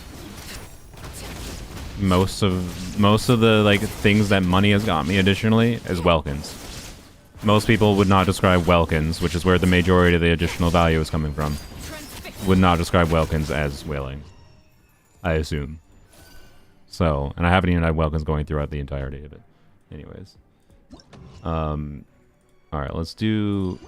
I want to see if I can kill the butthole. Before. But yeah, on my main account, I think most people would probably describe my main account as Dolphin. But I'm only really Dolphin, honestly, at this point on my main account, because in the last year in particular, I was willing to spend money for things that I made sense for content perspective. On my main account, my intention is to spend less money this next year, though, because I don't think it was that worthwhile to spend extra money for content. I didn't lose money this last year, to be clear. I'm fine. I have made money by spending money in the game. Like, it still arguably does make sense for me to do that. I just don't want to because, like, of the in-game resource problem of, like, even if I spend the money and it makes sense, spending money makes me money because Genshin is my job. Even if I do that, it doesn't give me the in-game resources to level all the characters to the level that I like to do. Like, I'd rather skip a bunch of units, but then hyper-focus, like, invest heavily into the units I really like, right? So, I'm planning on skipping more characters this next year. And that's fine. This last year was a good experiment, but I don't know. I like being at the balance of a low spender, and I think people underestimate how much there is a cumulative effect over years of time of like Welkins and battle passes. They have a significant effect. I've never tried to deny that. They make a significant difference. I wouldn't be having anywhere as easy of a time on poems only if I didn't, but it would still be easy. Like if I hadn't spent any Welkins at all, if I was completely free to play on poems only at this point, you know, I would probably have like a C2 Arlecchino, and probably would only have C0 Escoffier. It probably wouldn't have as many 5-star weapons, right? If not for those Welkins and whatever. I would have some 5-star weapons for sure. But I don't know which ones, right? Obviously, decisions would have been made very differently if I hadn't had Welkins going on over time. So, to melt on both sides. No, I'll pass. Yeah, okay, I'll do a solo Arlecchino clear for the lulz, but I want to see if I can get the kill on this boss without. So I think all I do is I use Raiden to kill the Ictomosaurus, and then I save Arlecchino for the Spirit Seeker. I think all I do is use Raiden to kill these, and then burst as soon as this butthole spawns, and then E, charge attack, go to town, and I get dead. I think that's all I have to do. I think it's easy. I think we do still Arlecchino E into you. To you. The only question is Eon's on uptime, but do Arlecchino melt in the first half? I mean, we could. I don't really like Arlecchino melt in this account that much. The fact of the matter is, like, with as hyper invested as Arlecchino is, and how C6 super amps up her multiplier damage, being able to melt on part of her multipliers is not as relevant as just res shred and attack buffing from Shiver's teams. It just performs way worse. Like at best, it's similar damage numbers you see on screen, but less when you're not melting is basically what it is. Like, you'd be surprised how not close the melts are when I don't have like a Sit Lolly available, right? Like if I had Sit Lolly, obviously Sit Lolly would be, yeah, right. But I don't have for a melt team, I don't have the res shred, right? And that's a pretty meaningful difference maker. So, yeah.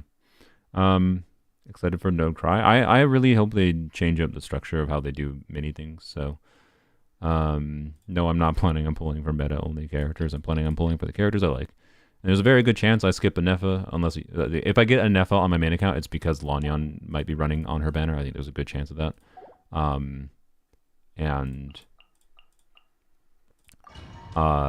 if I skip a Nefa, you know, whatever. We'll see what the 6.0 units are. There's a rumor that there's a 6.0 unit that is a Geo unit, which with like what a Nepha's kit is means it might be a Geo unit that like modifies the crystallize reaction. If that's the case, I will almost assuredly pull for that unit. Unless they're an on-fielder, then then it'll be it depends. So I don't know. I'm looking forward to it. It seems like they're going to change up a little bit how they do the story structure. It seems like they may change up how they do exploration release. Like part of my cope of how there's been less exploration this last year, like less exploration patches, is that hey, maybe they'll do like exploration patches every patch for Nodecry. That'd be cool, right? I don't know. Anyways, that's my. I am looking forward to Nodecry because it seems like they're going to be trying something a little bit different on multiple levels. We'll see. Pyroescophiae? I'm not excited about Pyroescophiae. I don't want Pyroescophiae. That doesn't seem like a good thing. I'm sorry.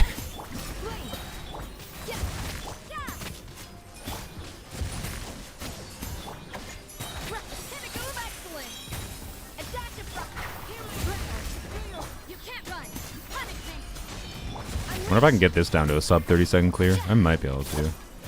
I don't know. It's a little weird. This team is awkward to optimize. It's not like it does good sustained damage, but not insane front-loaded damage or anything. It's not just C2 Muika. Yeah, kind of. Alright, so yeah, we E Arlecchino, Raiden E, Chevreuse, hold E. No, we do Chevreuse Burst to make sure we get scroll up on Eonson. Then we Raiden, kill the things with Raiden. And once they kill the Raiden, we immediately go to Arlecchino. We burst on Arlecchino, E, normal attack. Alright.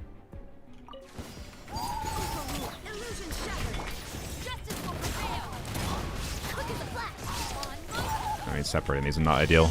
I'm not speedrunning, I'm just trying to kill it before it. Okay. That did less than I was hoping for.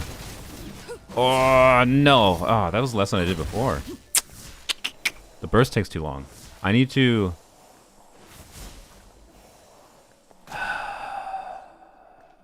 That's annoying. I think... So is the burst animation takes too long. I think if I...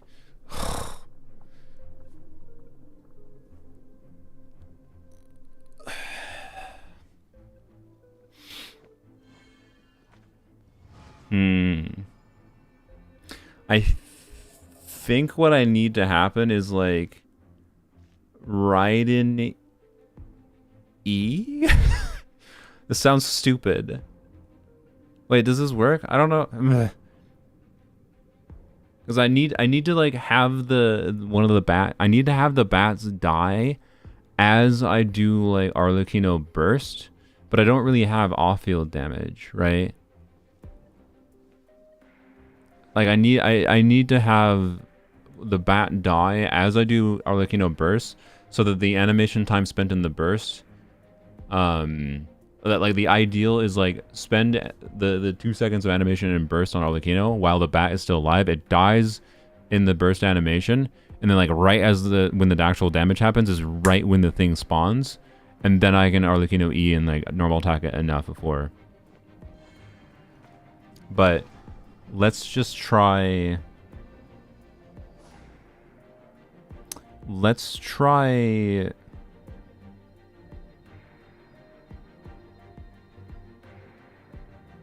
I don't know. Yeah, no, we're not trying to clear. We already cleared. I'm trying to see if I can kill the boss without it getting to its shield phase.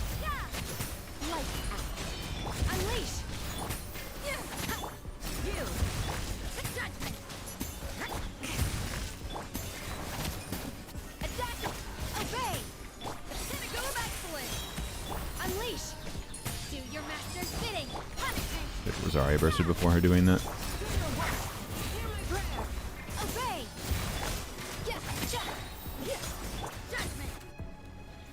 Okay.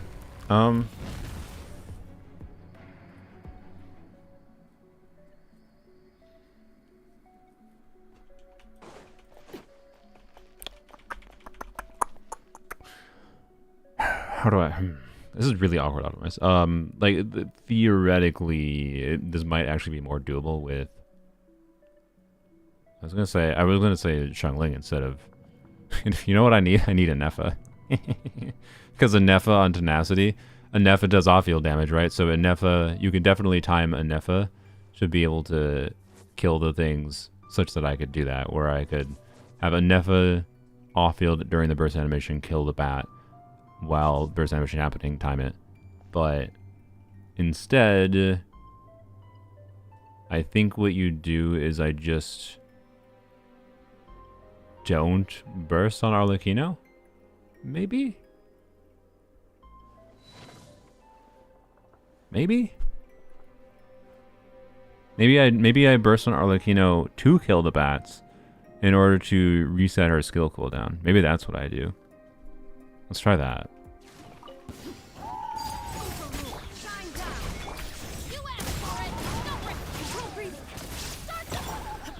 Still want to ride in. Okay, this.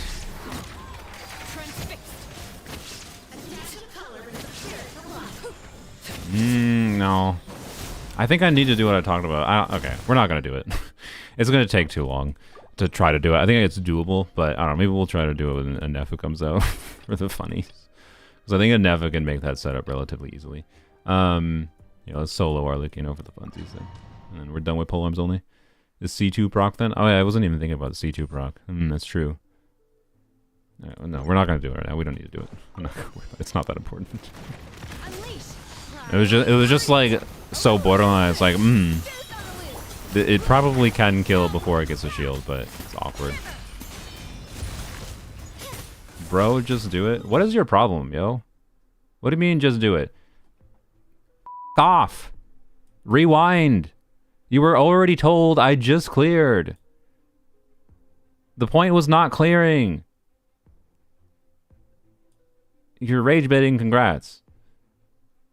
But like, if you're gonna keep on complaining about something I've already fucking done, I've already done multiple runs on this account clearing. Rewind or go the hell away.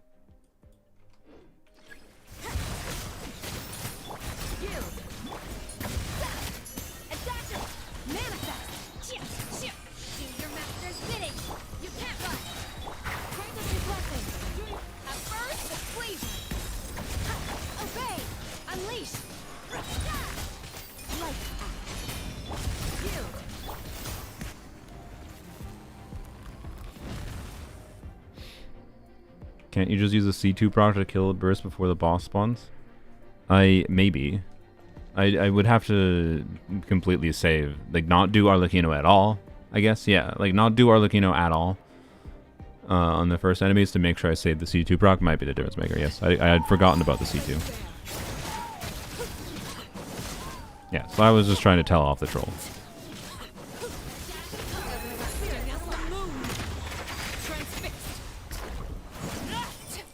What? Huh? Where'd my mark go? I just... Okay. Yeah, whatever. We don't need it. We can do it still. The game just said no negative 30 seconds to you, and I'm still gonna do it.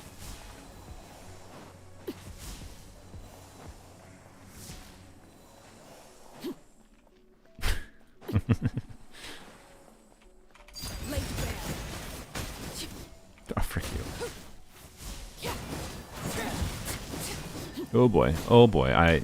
Well, I'm not gonna do it when I died. I realized my stamina was 0 and I had cryo on me, so I was attacking slow and couldn't dodge. Oopsies. Seems like Arlecchino cooked. Garbage character. Still my plan to play with the butthole. Alright.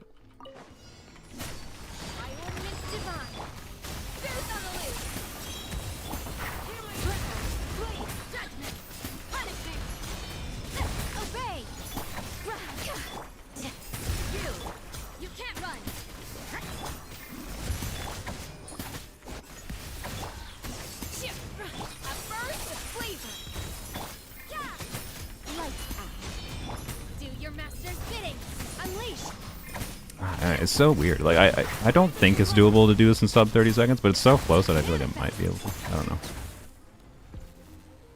I don't have Rosaria on her min-max build right now. I don't think. I think she's on her higher ER build because of Stygian.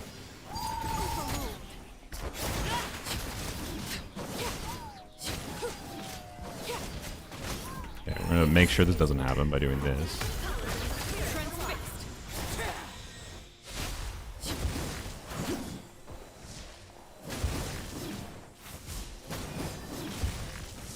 Oh my god, I need to make sure I don't die.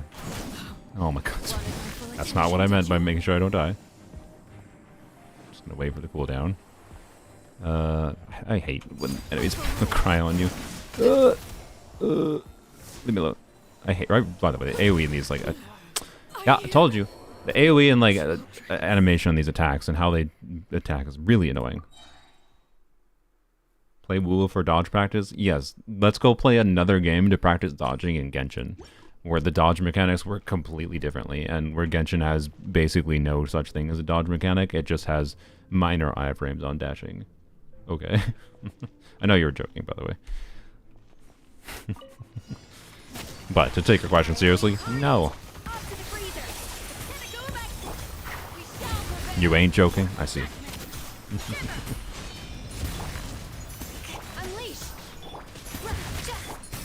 I'll go play Zenless and practice my dodging there. I'm really good at dodging damage in Zenless. I don't even use any healers in Zenless, because there basically aren't any. And I can still clear. Weird. But they're different video games. No, nonsense. It's very similar. I mean, Wuwa's dodging is more similar to Genshin than Zenless dodging. I will give that. But no, Wuwa's dodge is a much more intentional, refined mechanic than Genshin's dodge. Different video games. That's fine. It's a good thing. Video games have different nuances. Although I do feel that. Wait, I can have a burst available. Do this. Rain. I do feel that Genshin should, like, if they do any like mechanical change to Genshin, I would kind of like to see them change how the dash works and like add some kind of like actually intentional dodge mechanics. Should do a charge attack, but maybe someday.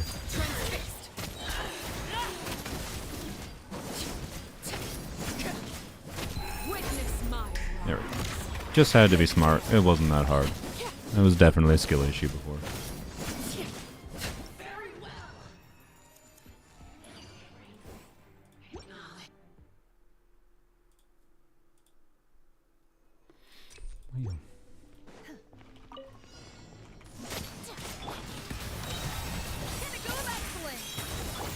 My Star Rail to practice? Yeah.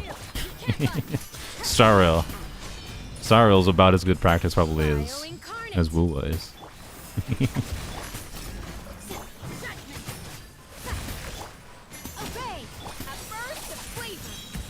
Wait, Umu's made a practice. Yeah. Gotta get more stamina.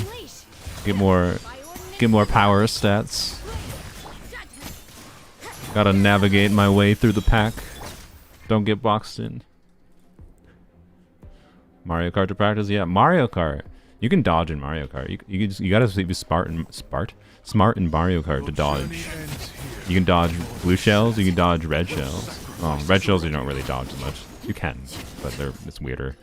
There's less intentional ways to dodge red shells, other than like holding an item behind you, of course. That's not really a dodge though. It's a block.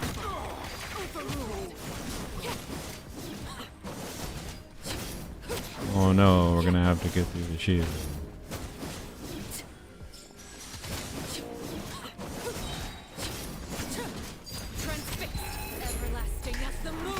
Mario Kart has more RNG than this game?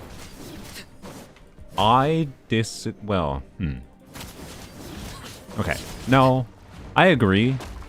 But you might be underestimating the extent to which skill matters in Mario Kart.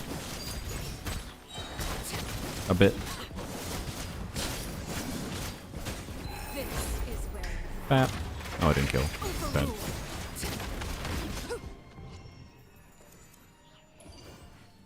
You can dodge red shell, just get shocked before getting red shell. Boom dodge. Yeah, true.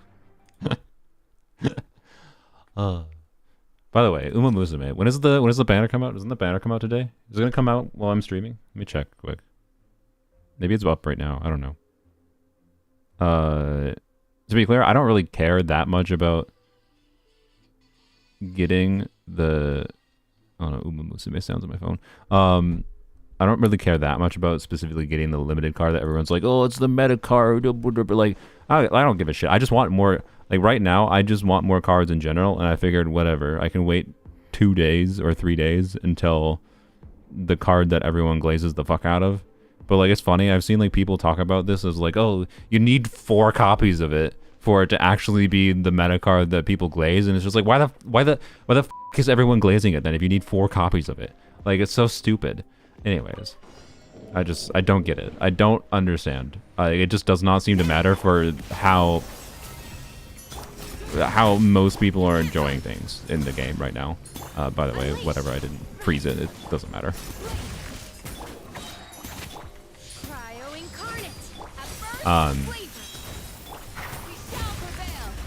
Yeah, I don't have. I want to get more actual Umas as well, Uma Musumes.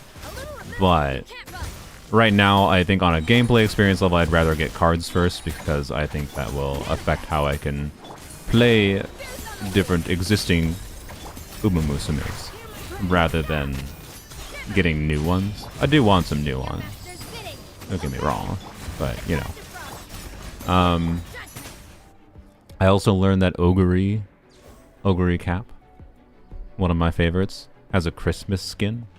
And I'm just like, oh, if there's anything I say it for, it's Christmas skin Ogre. Is it better than swinging Maestro? I don't freaking know.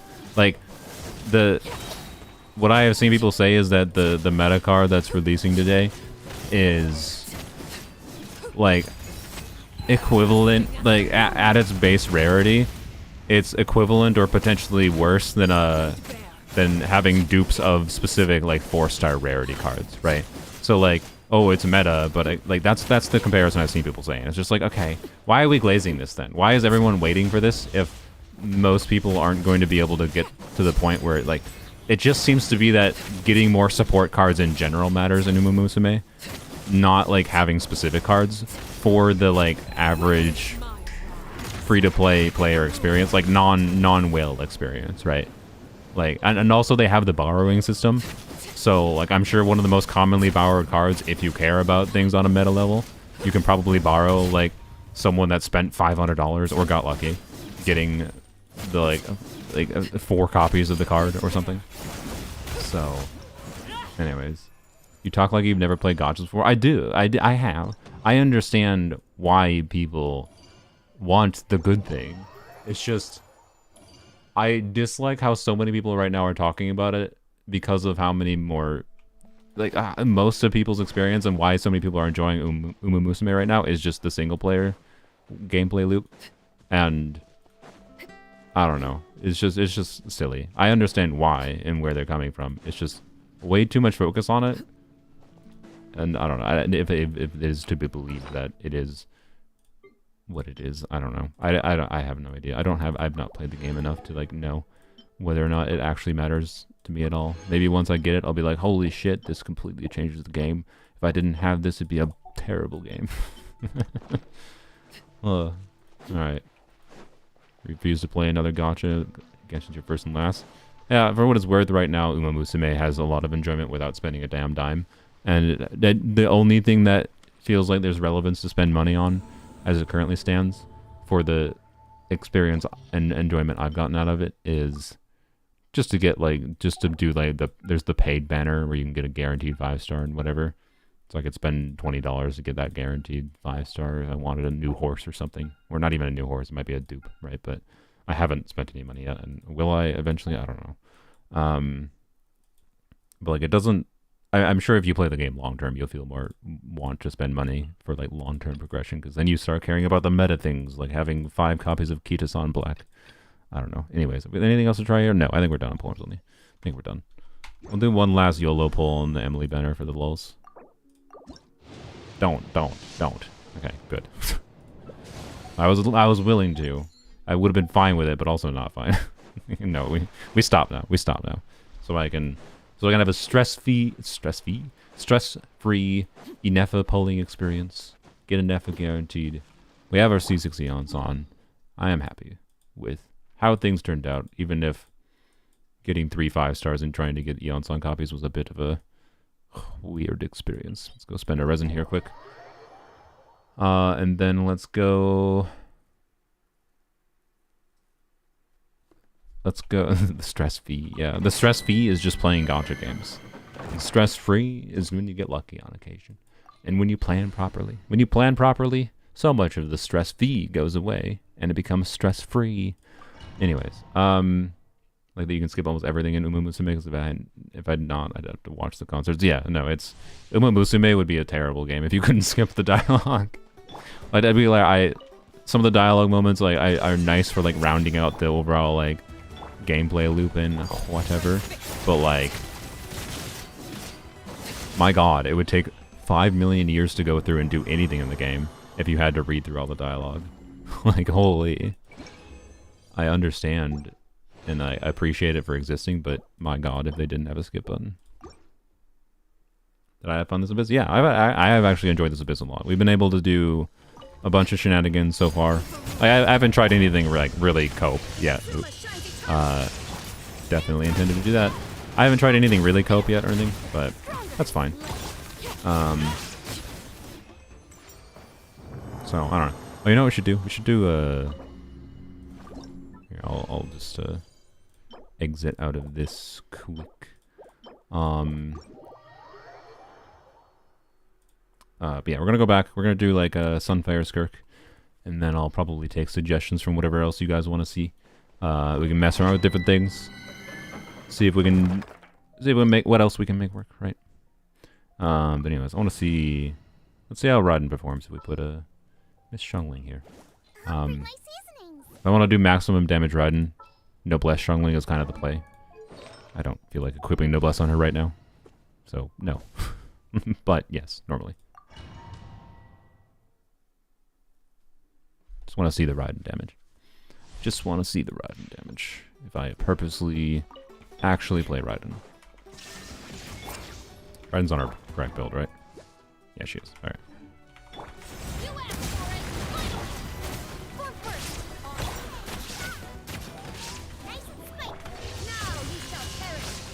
Nice. Nice. Cleared faster than Arlecchino. Did it? I don't know if it actually did.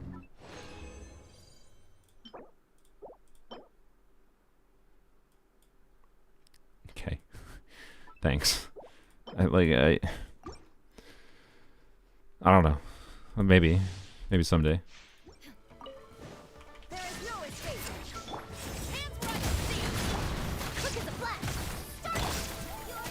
You shall perform in Abyss, or is it overperform already? And this account, it's pretty much doomed. I mean, we should try him again now that I have C6 Eons on, to be clear. He's like the one character that can trigger C6 Eons on's like damage bonus buff specifically consistently. And he will also appreciate the uptime. So like, I should go and try him again with C6 Eons on. I just don't want to right now. It's not going to be that good, I can tell you that. Yeah. Raiden does as much as C2 Arlecchino's E. Don't worry about it. I'm pretty sure Arlecchino does a bit more front-loaded damage. I just wasn't using Arlecchino in a front-loaded damage way as much there. So, anywho's, Raiden is. And Raiden could have gotten like a good 30, 40k more damage if I had put Noblesse on Xiangling. 20% attack can go pretty far. I don't know. I want to improve this Raiden build. Mostly because, like, I think my stopping point for this Raiden build is if I get 150 crit damage, but, like... Ugh? Wait.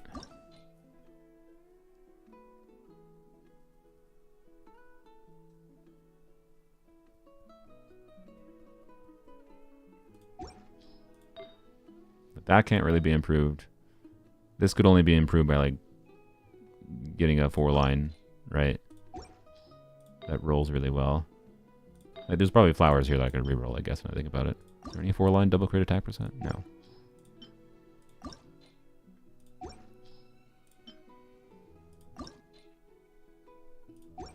Again, one of the reasons I wanted C6 is almost 4 Raiden. So I'm very down to min-max my Raiden. I don't really have the feather to... or the flower.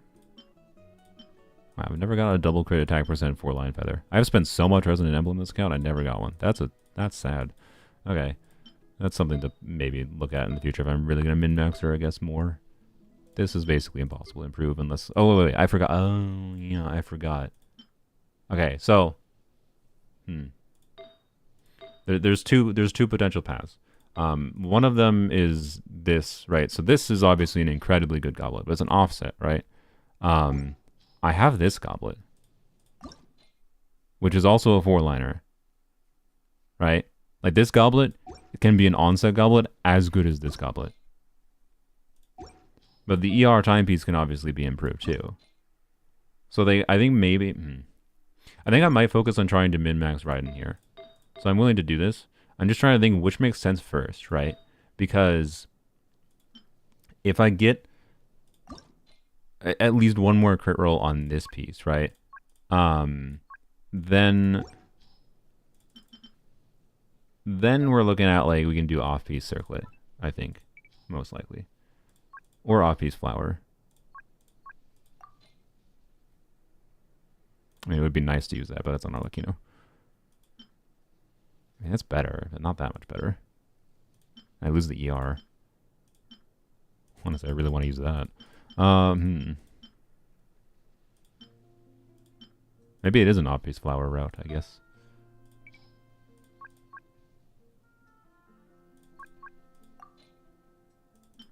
Yeah, I think it's an off-piece flower route. Yeah, it's definitely an off-piece flower route, I think. I have way more different things for better off-piece flowers. I think... so, like, I think it would be nice to, like, get the timepiece out of the way, kind of thing, right? Because, like, this could be meaningfully better. But... it also, if it like rolls a ton into crit damage and not into crit rate, that's kind of bad too. Because I really like my Raiden being at this 80% crit rate. This feels like a good balance for her. So let's do it. I've already actually re-rolled this once, by the way. I already tried to re-roll it once and it was worse. Second time's the charm, maybe?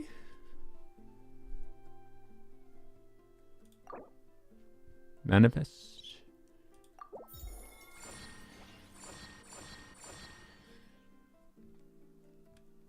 Obviously better. Obviously I will keep that. Not exactly what I was thinking.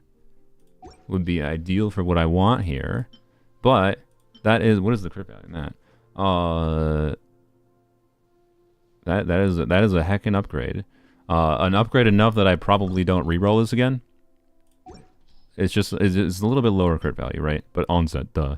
12.4 times 2. Is this even 40? It's sadly no. Ye olde low rolls caused a 39.6 CV piece.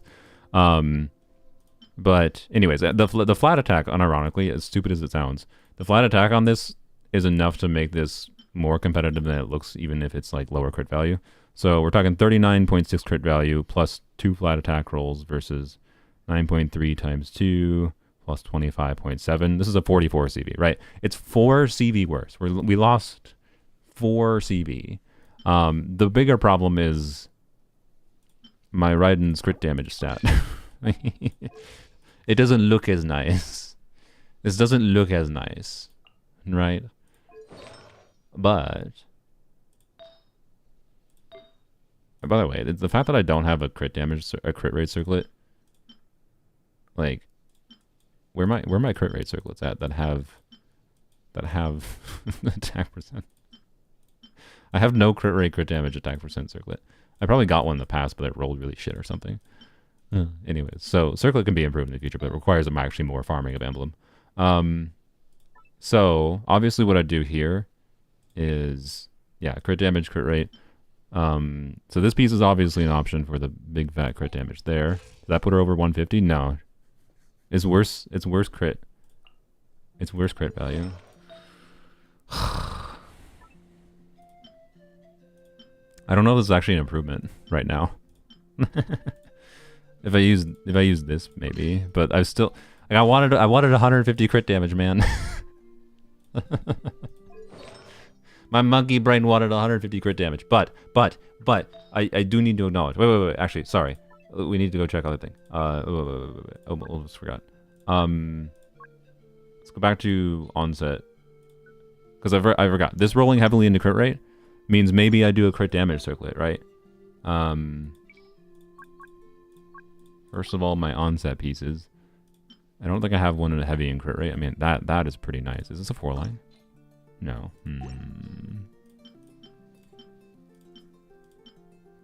I don't know. Let's just equip this for now. And then off-piece feather, sort by crit rate instead. Y'all. I forgot about that. Ah, damn it. You need so many crit rate substats to make this work. Yeah, I need this, but like 15% crit rate to make this work. Like this circlet, but add 12% crit rate to it, and that's the dream. That's the dream, I think. Frick. Okay.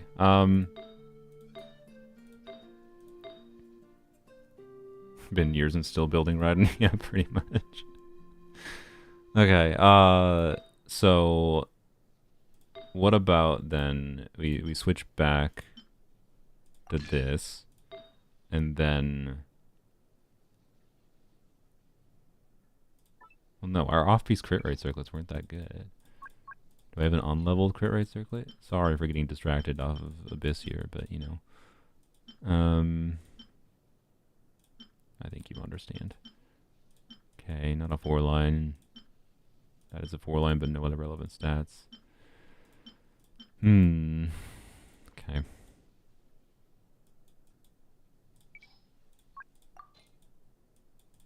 I mean,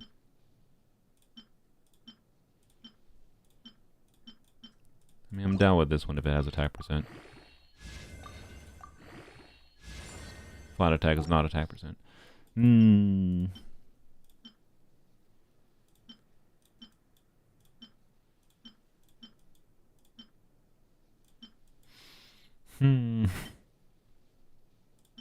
Why use attack instead of electro damage bonus? Because attack is very, very good on her. She already... You gotta keep in mind. Emblem, Engulfing Lightning. This is a whole lot of damage bonus we're already getting. Right? We are getting a lot of damage bonus. We have a lot of attack, to be clear. Like, Electro Goblet versus Attack Goblet is relatively similar on her. And look at this Attack Goblet versus look at my onset Electro Goblet. Which you might be like, why didn't you re-roll this one? Because it's a 3-liner.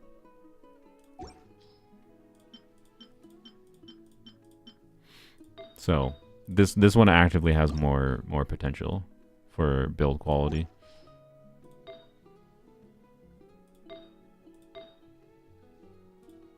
Well, shoot.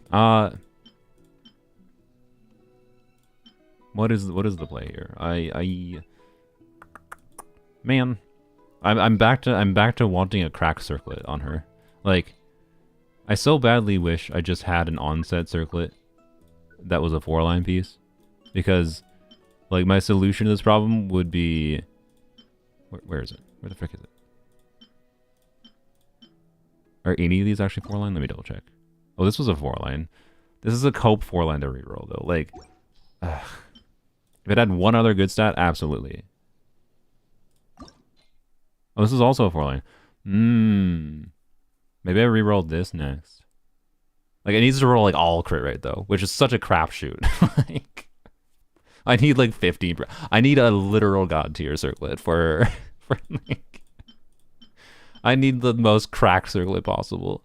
But yeah, like, if this is a 4-line circlet, it would be the dream. But re-rolling this without it being 4-line feels a bit rough, especially with low roll crit rate to start. This might have been low roll crit rate. This was either... I don't know. This could have been a high roll crit rate to start and just min-rolled, right? I don't know. Having flat attack does also help this piece. Yeah, the re-rolling circlets is risky, weird business. I I guess theoretically, though, I could re-roll this, right? And then the dream would be... It rolls... I think it has to roll like 4 times into crit rate. Right, so we're talking... At least these 2 flat attack rolls and 1 attack percent roll go into crit rate. And let's say it's all max rolls, and then we have about 10% more crit rate, and we have 76% crit rate, 164 crit damage. I'd be happy with that. I'd be happy with that. It's a little bit lower crit rate, but I'd be happy with that with this high of crit damage. That is that what I do next, or do I reroll the, or do I just try to perfect this? Oh, I didn't even realize, by the way, I used the oops, I didn't think about that. Frick.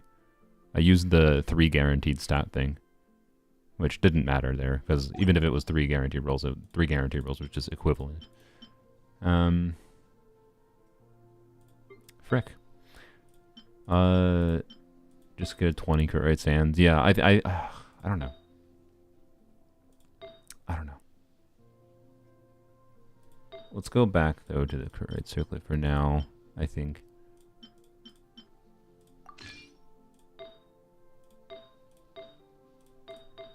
And then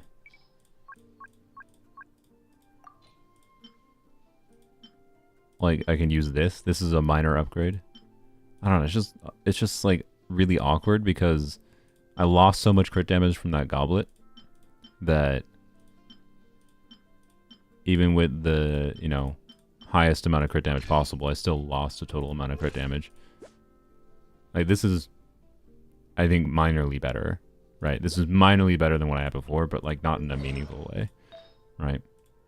This is why you don't min-max builds, because you get something that's like, ah, this should be an upgrade, but then it's only an upgrade if you have the other perfect artifacts to also use with it. And that's where I'm at, where like I can theoretically use this with re-rolling other pieces in the future. So like my best build option might be just going back to what I had before. So, or I guess let's double check here. What do I have for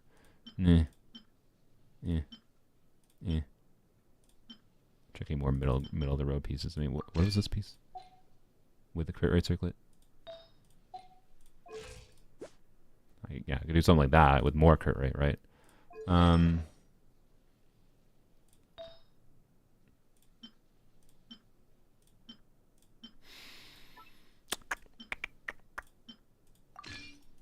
This would be funny to run. This is an Akasha build. This build might be better than what I was running before for Akasha ranking. But big number is part of the satisfaction of playing DPS right? Like that's so like I think this might have rolled in a way that is not good enough. I think I will keep this goblet because again, this heavy crit rate rolls is kind of what I need to be able to do this. Like this puts me in the threshold of it being possible. For me to get Raiden on a crit damage circlet. But either it's going to require getting this equivalent piece on an onset piece. Like I need this as an onset piece, and then I can do an off-piece circlet, or I re-roll that existing circlet I had. But it doesn't have ER, which makes me not super happy to re-roll it. So I think I might have to strongbox some emblem. That's I think my conclusion. But for now I might actually go back to what I had before. So using Fischl as a loadout? I think I was using Fischl as a loadout. Oh yeah, I was gonna give this to a Nefa before, but now a Nefa can have this one. Offset Sands just worse right now. Oh yeah, I didn't even think about that. That's true. Frick. I forgot about Offset Sands. Derp.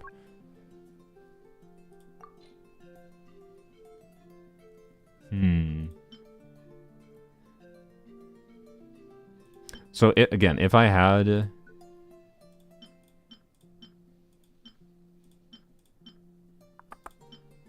shoot, man. Oh. Is this okay? Try that. We lose a bunch of crit damage doing this, though. We're losing so much crit damage doing this. I feel like this is not worth it for how much crit damage we're losing. But let's see. Where's the... Am I blind? What? Where is it? Oh, there it is.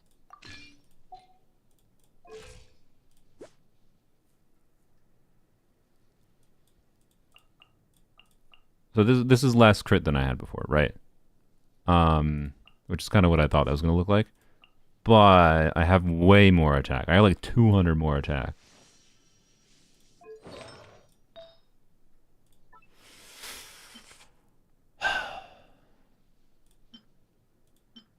I got this one too.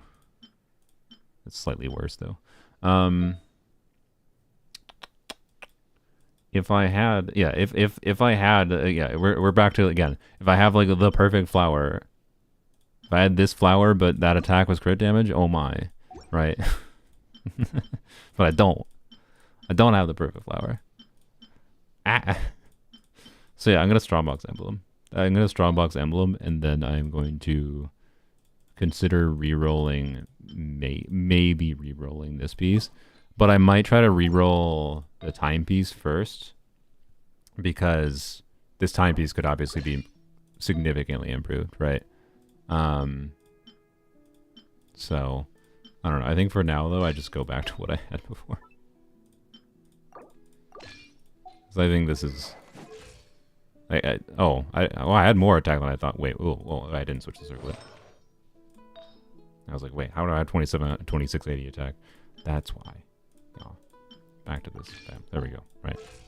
So 2500 attack. Right. So that build before had 10% less crit rate, 5% less crit damage, about the same ER, but had like almost 300 more attack. Like that build was better, I can tell you. I'm pretty sure. Well, not necessarily better on a spreadsheet level, maybe because 10% crit rate affects a lot. But better on an in-practice level and would get bigger damage, I think. But I think what I'd rather do is potentially trying to reroll this, because there's 2 additional crit rolls I could get here, right? The dream would be getting 17.5 crit rate here, and then keeping the crit damage, of course. And then, you know, use the... And if this timepiece rerolls perfectly, right? If I get the God tier 8-hour timepiece on Raiden, then I could use this, and I would consider re-rolling this to get more crit rate. And then I can use the off-piece Shao flower, or what used to be Shao's off-piece flower. And bam, right? This is a 4-line, by the way. Or this is a 3-line, which is funny. I guess that could be improved too. But yeah, another route would be getting a better piece for flowers or circlets from the strongbox, because that would give me a lot more flexibility too. But I think what makes sense now is re-rolling the Raiden timepiece. But I'm gonna, to remind myself of this, I'm gonna star this. I'm not gonna start that. This one doesn't make sense to re-roll anymore. It's too risky to re-roll before. Like, this would only make sense to re-roll after I perfect the timepiece, after I get a better circlet, better flower, whatever, right? It doesn't make sense anymore. It's good enough. It's just weird. Like, if this had rolled, you know, the same as this, then it would have just been obviously a significant upgrade. But I just don't have the artifacts to take advantage of how this rolled right now perfectly. So it's weird. That's all. For what I want. It still might be better technically on a spreadsheet level, because crit rate good. I just don't like it as much, and that's fine. What does the loadout optimizer say? I don't know. I guess we could check.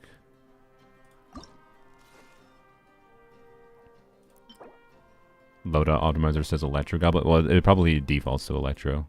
306 ER, huh? Wait, what? What is the... Okay, let's do... ER...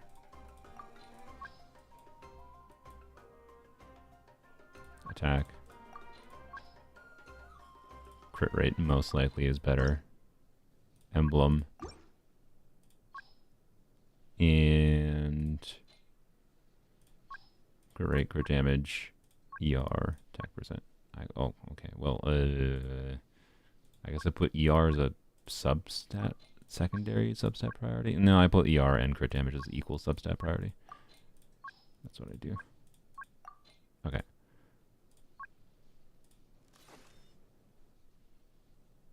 Oh, well, duh.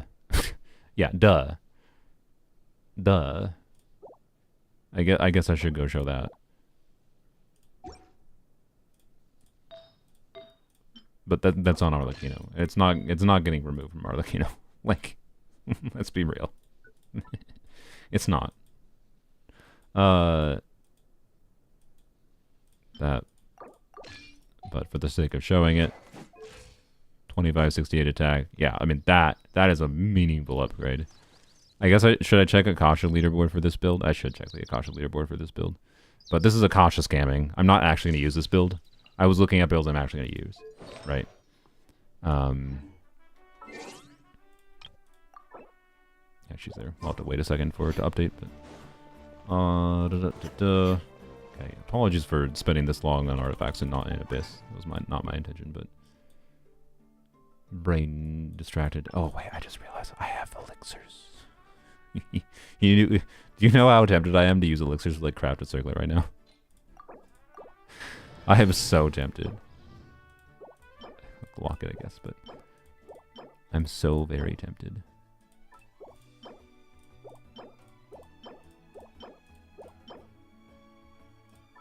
I'm not gonna bother leveling that right now, but I lock things on principle.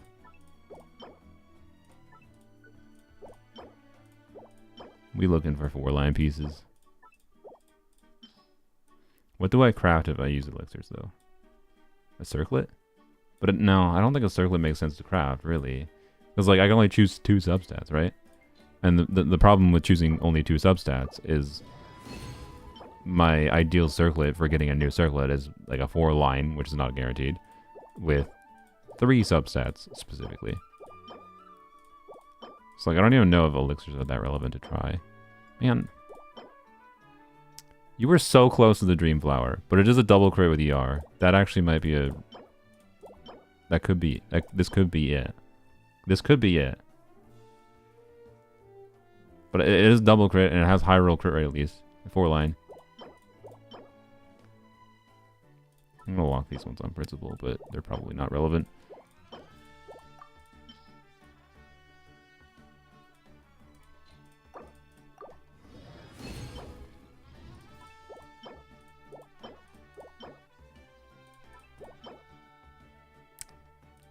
Imagine.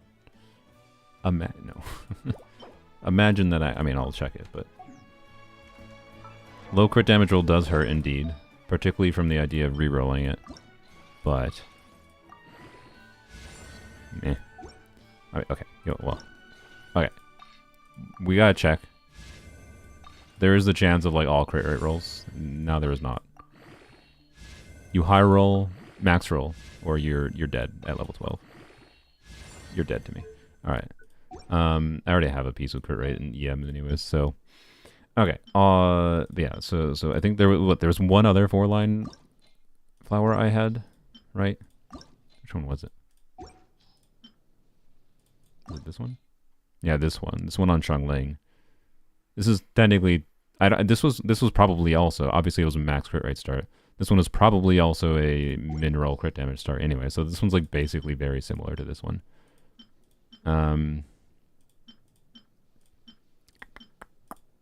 Okay. Don't want to have to re-roll this. Would like just see this roll all into crit rate, I guess. She's dead. She did.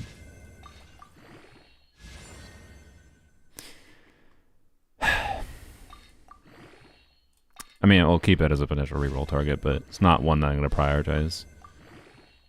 I think I prioritize the... It's just insulting at the end. I think I prioritize the timepiece still, because... I'm going to star it, but I'll star yours too. I think I'm going to prioritize... No. The timepiece, because... Perfecting the timepiece, particularly if it manages to get perfected in the direction of all of the crit rate rolls in the world, is what would give me, I think, the most flexibility. And then, because we're in a situation of we can use an off-piece flower, potentially, right? I don't think it's most relevant to reroll these. If it was double crit attack percent, 4-line with ER, then I would more consider it, but... Alright, well, that was enough distraction for that. Raiden, she's getting close. She's getting close to being perfected. She's getting close. Again, if I'm gonna have... My stopping point is either... is over 80% crit rate and 150 crit damage, or I'm fine with less than 160. I am fine with less than 80% crit rate if I have a crit damage main stat circlet. Because the crit damage main stat circlet probably gets me to like 160 crit damage, right? So I don't personally need to have 80% crit rate necessarily, but I like 80% crit rate. It's fine and enjoyable. But anyways, let's check what Akasha ranking is and then let's go back onto Abyss.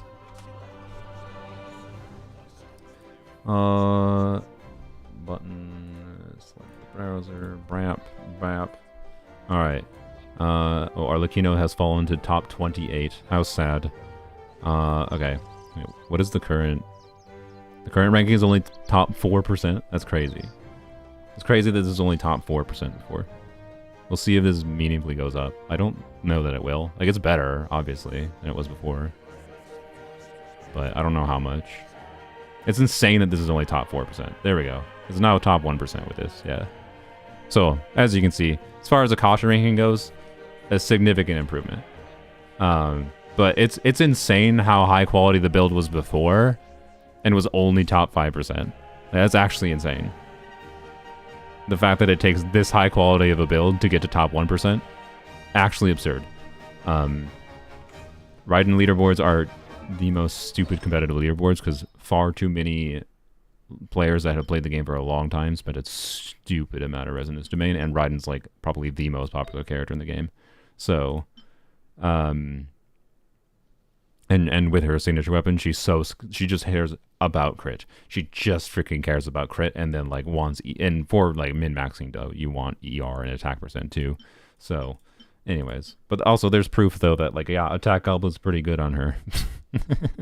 What does the number one or Raiden have? Top 10,000 Raiden though, to be clear. Top 10,000 Raiden out of 1.2 million is so stupid. Okay, number one Raiden. These are all resin refreshers, by the way. I guarantee you. Like, if I manage to like, if there's a crapshoot hell chance of doing it. Yeah, the number one Raiden is an attack goblet. Yeah, there's a crapshoot hell chance. Like, yeah, I don't think it's possible because I think I need like a goblet that's at a 4-line attack percent with this high CV, but also has like flat attack and also has ER, right? And then you need some stupid bullshit nonsense like this. Like what the actual fuck is this build? Like, holy shit. 84.3, 176.6. What the like, I am never ever going to get to this. Like, this is stupid. Actually nonsense. Do not ever even dare dream you will ever get anywhere close to this. This person has probably spent, I'm gonna guess, this person has probably spent in the neighborhood of like thousands of dollars in the emblem domain. I'm not kidding. Like resin refreshing. Well, no, you can't. You have a limit. Never mind. You can only spend like what, $15 a day. So that's since emblem domain has come out for what, 4 years. So 4 times 360 is like 1,400 days times $10. Oh no, you can spend. You could have spent thousands and thousands of dollars in the emblem domain. I think they have. I think this person has spent thousands and thousands of dollars in the emblem domain. We can double check by looking at their other builds. Yeah. Yeah, this is a resin refresher. Well, to be clear, this Zhongli is using the same artifacts, I think. But actually, no, they're not. They're using some different ones. Anyways, this is a resin refresher. Maybe they're not. Maybe, well, I don't know. It's possible they're not a resin refresher and they've just spent the last 4 years only farming emblem. Or maybe he's lucky. It's not how it f***ing works. You do not understand statistics if you think this is a he just got lucky. It is possible they aren't a resin refresher if they have essentially only spent resin for years and years in the emblem domain.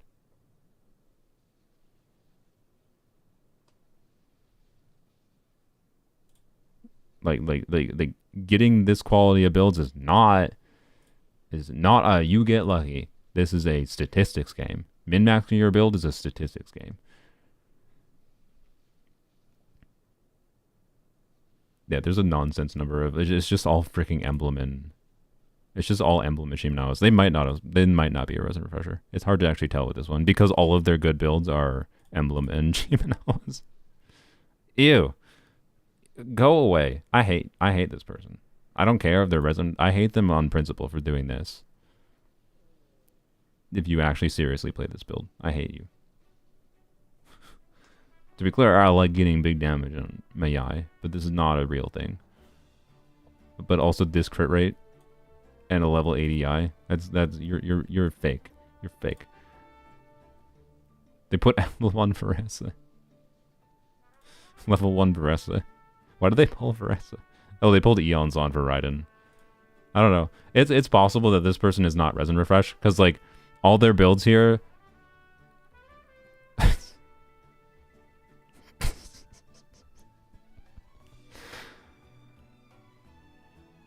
They also don't understand how the game works. You can do Shimenawas on a C2 Arlecchino. Do not do Shimenawas on a non-C2 Arlecchino. Okay? You want to know why? Just in case Dana was not aware. So, Arlecchino, you have to do her E with a non-C2, right? You have to do an E. That was not a C2 Arlecchino. You have to do her E, and then it takes 5 seconds to, like, change over. How does a Shimenawa buff work? Okay. Shimenawa buff. When casting an elemental skill, if the character has 15 or more energy, they lose 15 energy and then gain normal charge attack plunging bonus of 50% for 10 seconds. Sick! 50% normal attack bonus for Arlecchino. That's just way better than gladiators, right? That's as good as their signature artifacts. Their signature artifacts only give a tiny percent more damage bonus than this. The only thing the signature artifacts do is has more uptime, right? I mean, yes, technically, except for the uptime on a non-C2 Arlecchino is only like 5 seconds. At best. You get 5 seconds of uptime for 50% damage bonus. It's not technically useless, to be clear. Ultimately, if you have a whack ton of crit stats, you're kind of good. This is probably about equivalent to what a two-piece build would be with equivalent substat quality. On like a general experience level.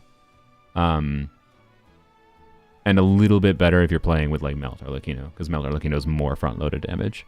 Like, don't get me wrong, it's not unusable. If you're someone like this player who has spent so much resin in specifically one domain that they have more options for doing 4-piece Shimenawa's builds than they have for 2-piece builds.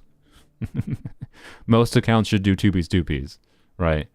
This account just might be in a case where they have literally spent all of their resin in this domain. And I could still easily believe, by the way, that they have resin refresh every single day, but I don't think they have. And the reason being is because they don't have a bunch of constellations. They have enough constellations that tell me that they've just gotten Raiden constellations over time. Not enough constellations or enough 5-star characters here. This does not actually give me vibes of resin refreshing because of that. What gives me vibes of resin refreshing is when they have a whole bunch of super, super high ranking builds and have like, oh, random C6 Raiden, C6 Ayato, C6 Veresa, right? That's because the people that resin refresh are also people that will C6 at least a few characters, right? So I don't think they resin refreshed. I think this player specifically has just spent 4 years of resin in the domain and getting good builds, min-maxing builds is a statistics game. It is not just get lucky. It is how much resin have you spent. You can pretty linearly map the artifact substat quality to how much resin has been spent. So my estimate is there's been at least 4 years-ish of resin spent in this domain, and strongboxing, of course, since that's been out. But I don't have a way to value the resin strongbox value easily. They literally give me vibes that they spent all their resources. So let's see. We'll do the 1400 days again. We'll say 1400 days times 180 is 250,000 resin. And like we factor that they probably leveled up some other characters, maybe 200,000 resin at least. Like I think this is at least 200,000 resin. For context, my Raiden build, which is what's the damage? What's the damage calculation? It is 100 and this is with double Hydra too. 176,358. This was this. By the way, this is also C0 Raiden ranking, but you know it doesn't change that much. Actually, wait, isn't there a Raiden leaderboard that is? How do I open all the leaderboards? Oh, I had to click on them. Don't do this. Yeah, the Hyper Raiden. Wait, they're not number 1 for Hyper Raiden? Oh, we were looking at the wrong thing the whole damn time. I clicked on the wrong leaderboard because I clicked on the one that mine was ranked on, which was in the Taser team as well. Technically, the most appropriate leaderboard then for a C2 Raiden to look at is probably Hyper Raiden. The problem is Hyper Raiden's stupid. Sorry. The fact that there's no Chevro's team leaderboard here is kind of dumb in my opinion, but whatever. So, but anyways, just comparing on mine, right? They were at 176,000 on this one. Mine is 146,000, right?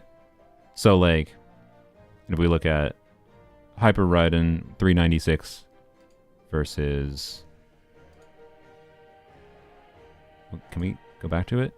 Why does this back not work? There we go. Okay.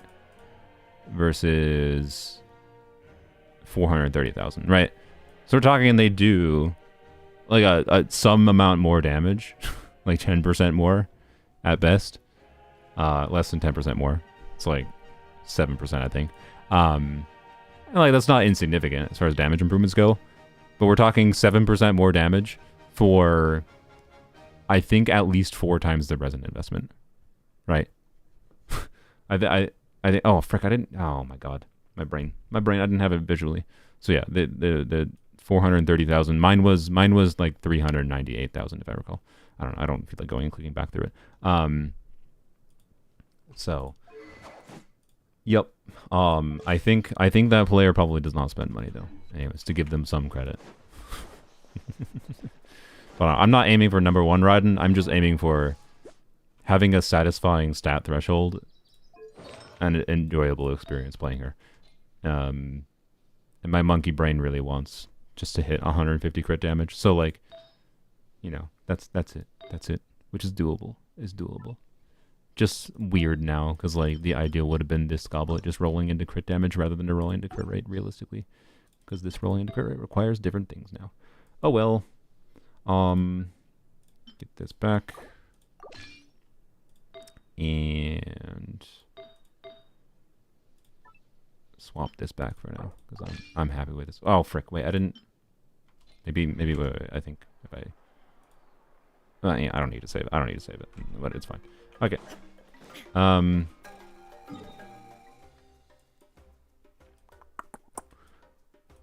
Plus fragiles, yeah. Fragiles over 4 years too. Yeah. Okay. Oh, go back to my main account. Wow, 320 people stuck through all that. I'm sorry. I apologize. At least it was interesting, maybe. You check mine 701031795. I mean, Mason, if you're talking about your Raiden, I don't need to do a build review right now. I've already gotten distracted enough. But what is your ranking? Are you implying that you spent 4 years of resin in the emblem domain? What are you doing right now? We're going back to Abyss in main account.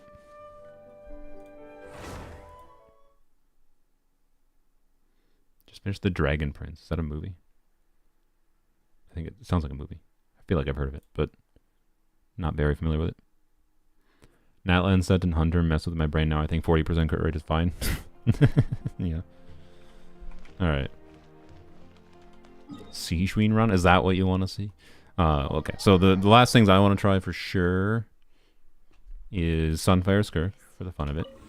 We'll do Shenhe. Because I like doing Shenhe in the team.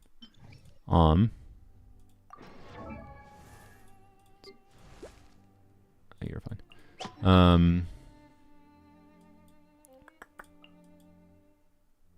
Bap. Also, I never verified. You do have. So you're good. Fav.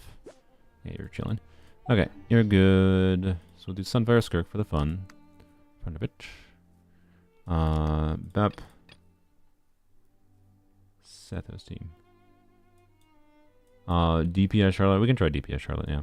Not right now though, because we're, you know, I'd rather do DPS Charlotte on the cryo side. Duh.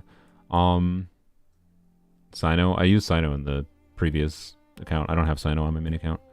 Trying to like think what the clear times would be based on my expectations for how this team performs, what my clear times are going to be. Oh wait, also for Sunfire, I definitely prefer switching to a different circlet. Up. There we go. Yeah, that's much preferable for Sunfire. Okay.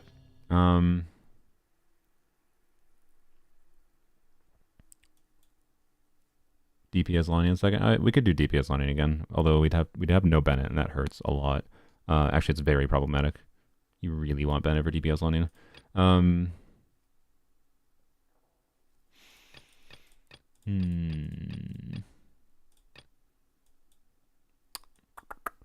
I could try to do Sethos. We can try Sethos with Pyro, but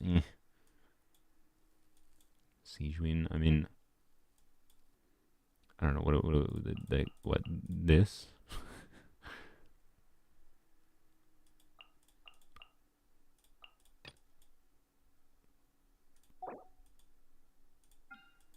We need Pyro unless we're bringing Seat Lolly. I mean, we could do Farina, Seat Lolly, Scovier, Siegewind. Want to do that? bring cryo double side. I'm down to try it. Sure. Where's the Scofier? Why not? For the lulz. This is a lot of fun. This is the highest 5-star clear I've done so far. What is a standard 5-star at least, but you know. You know what? Theoretically, we don't need to burst on Escoffier in this team, right? Because we'll have Siegewind healing too. So, I'm not going to reconfigure Escoffier's build. She can stay where she's at. We do need to put artifacts on Siegewind though. And we'll let her be full power. Why not? Give her this stupid bow.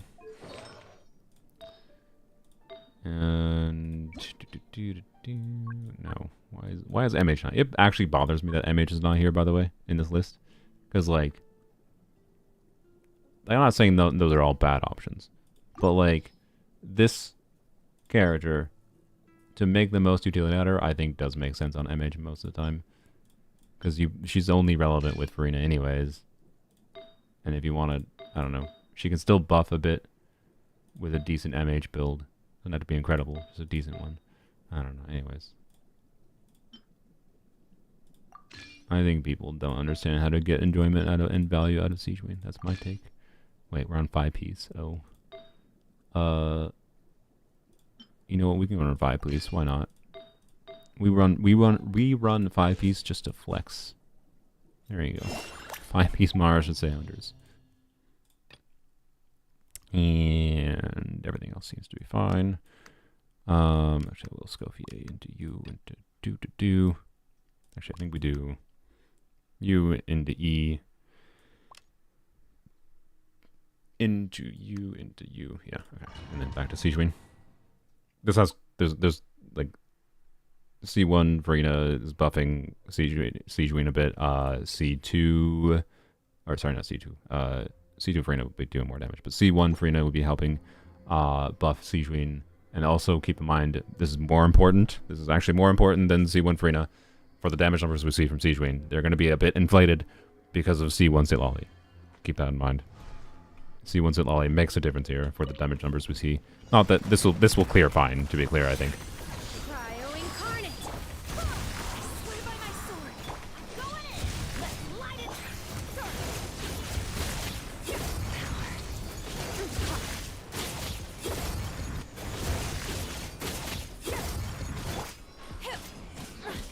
Unleash. I didn't hold. Brain, what are you doing? Do your master's bidding. Wind, hero. Everybody stand. Wait, I want to try it. I want to try this. Yeah.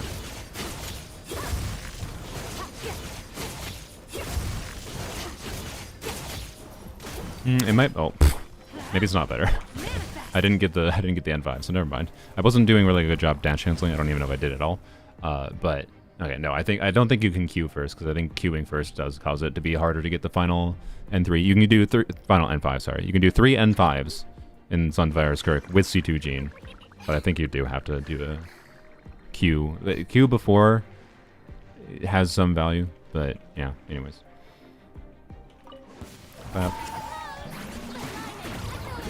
Do this. Alright. Bam.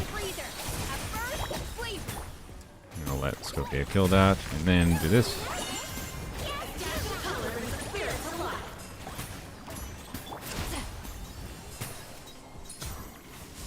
What?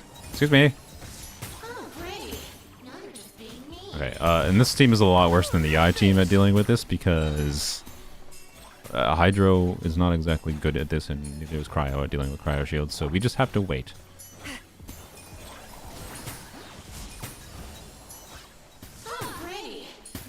It's gonna take a minute.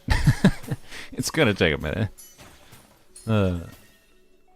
Oh, you can look at one copy. Oh, I thought you had to look at multiple. Alright, good to know. That does make things a little bit quicker. Oh, great.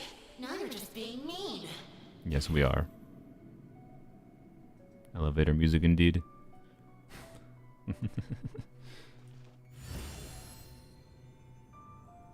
Oh, great. Now you're just being mean. Okay. Show no mercy. Lolly, eat pop off to the freezer. Get the go back swing. Ah, I don't have energy. Frick. I didn't think about that. I forgot. See, we needed energy. Oopsies.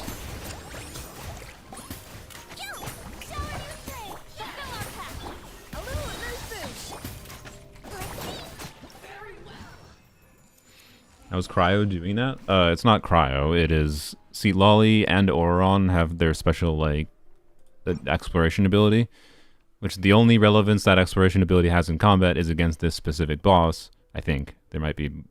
Is there any of that? No, I think this is the only enemy, where it can freeze them with their special exploration, normally an exploration mechanic.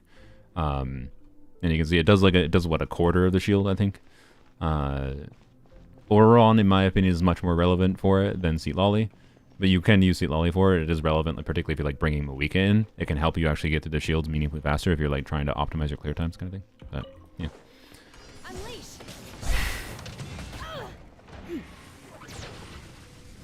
Flashbacks to, yeah, Shenhe and not hitting the Ruin Guard. I just, Mihoyo, why don't you fix this crap?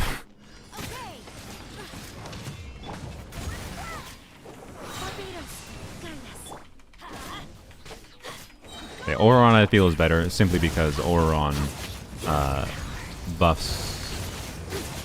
Auron can get through the shield more at a baseline, right? Than the other ones. So, okay, we do have a shield. Okay, I was just, or do we do have energy, not a shield.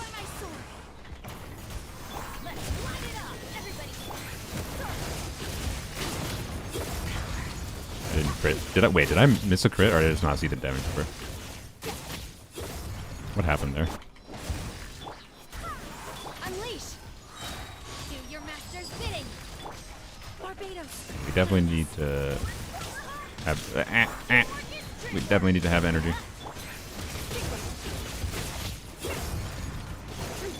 Manifest. Make sure we have energy. Make sure we have energy. Ow.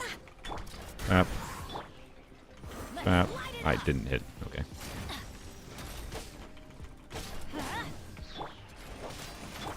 Okay, we're good. Circle impact. Yeah, I mean, so this team has fast enough rotations that I don't find circle impact that problematic most of the time on it so far.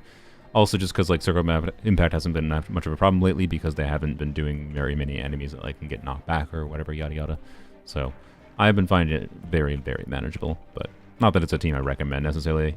I think like Sunfire Skirk is actually a team I recommend as a lower investment Skirk team, that it's competitive in many situations with her low investment freeze teams, like without Farina Escoffier. But it requires C2 Gene, is my vibe. Why is that Cryo boss there? I mean, I've already cleared it multiple times without pyro for what it's worth. So you know, and they gave overrun for free. You know. Your journey ends here, Lord of Sand. Wait, you're talking about the other cryo boss. Sorry, they're both a cryo boss. One's a cryo boss that requires pyro. One's a cryo boss that requires cryo. Sorry. I need a funnel particles to Siege Queen. Keep it frozen, please. Why C2 Gene? Attack speed. You need the attack speed to be able to kill it.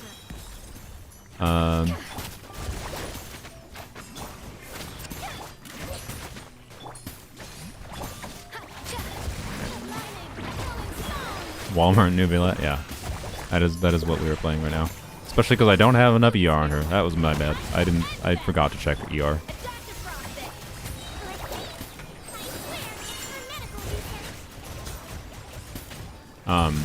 Anyway, sorry. So the person that you were struggling with the cryo boss, I have cleared it with multiple teams that didn't have cryo, but you need to have the main way to brute force without cryo is with Natlan teams.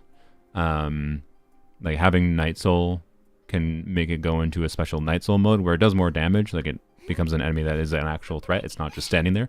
Like it's a little bit harder to live. But like if you have Varessa, for example, Varessa Chevreuse easily brute forces it. Yeah, you just need some amount of Night Soul, but not like just any. It's not like necessarily any individual Natlan character. There is a couple individual Natlan characters that can just do it, but it just depends. But if you want a cryo unit, that is probably the easiest option. That doesn't really require any investment, and that can get you through it. Use Layla. Layla. I don't know exactly what your team options are, but let's say you have Arlecchino. You could do Arlecchino, Layla, Yelan, Bennett, probably, and you're probably fine, right? I think in this Abyss, doing that. A little bit of Struggle Chamber 3, maybe with the WAYOBs with that team, now that I think about it. But you get the point, right? Because you can do Layla, will do her shield and then her burst. The shield plus burst, as long as you make sure you rotated Layla to keep her shield up full uptime and you don't get hit, which is relatively easy. So it's going to take a little bit harder. It's a little bit more skill. But Layla's uptime is enough for her skill hits and her burst hits, that she will get the gauge reduced down to below the 10% just on her own. So Layla is, I think, the easiest, cheapest option if you have her. There are other options too. I think Charlotte actually should work pretty well, but a little bit weirder. Because Charlotte doesn't have sustained uptime that Layla has, so, you know,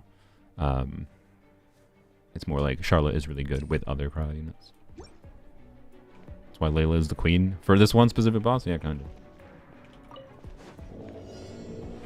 I forgot again. Wait. Oh yeah, we can deal with the Electro Shield, no problem. No problem. Duh. We have Sunfire doing constant pyro and cryo. Like we will. This team, funnily enough, might shred the shield faster than Escoffier teams could. Well, but to be clear, Skirk Escoffier can do what I did before, where it can just get through the shields. It can kill the Geo one and then get through the shield on the Electro one before it even gets to the Electro Shield. It can get through both of the white shields. I might have to skip Shenhe Burst. We'll see. Oh, I did it! Yes! I didn't get a... Whatever, it's fine. It doesn't matter.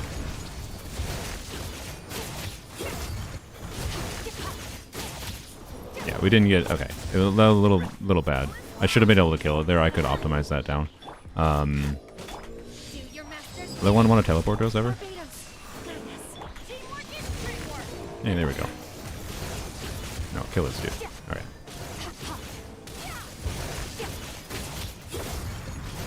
I'm gonna leave that mirror.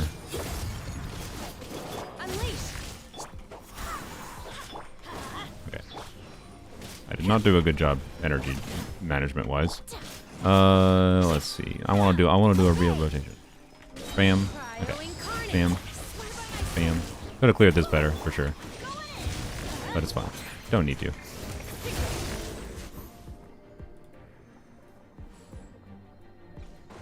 The electro shield vanished. Yup.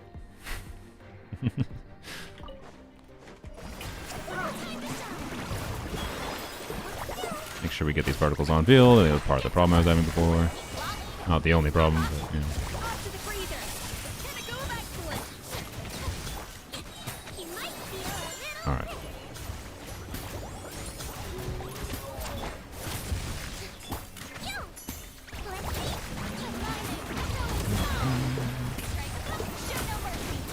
Ow.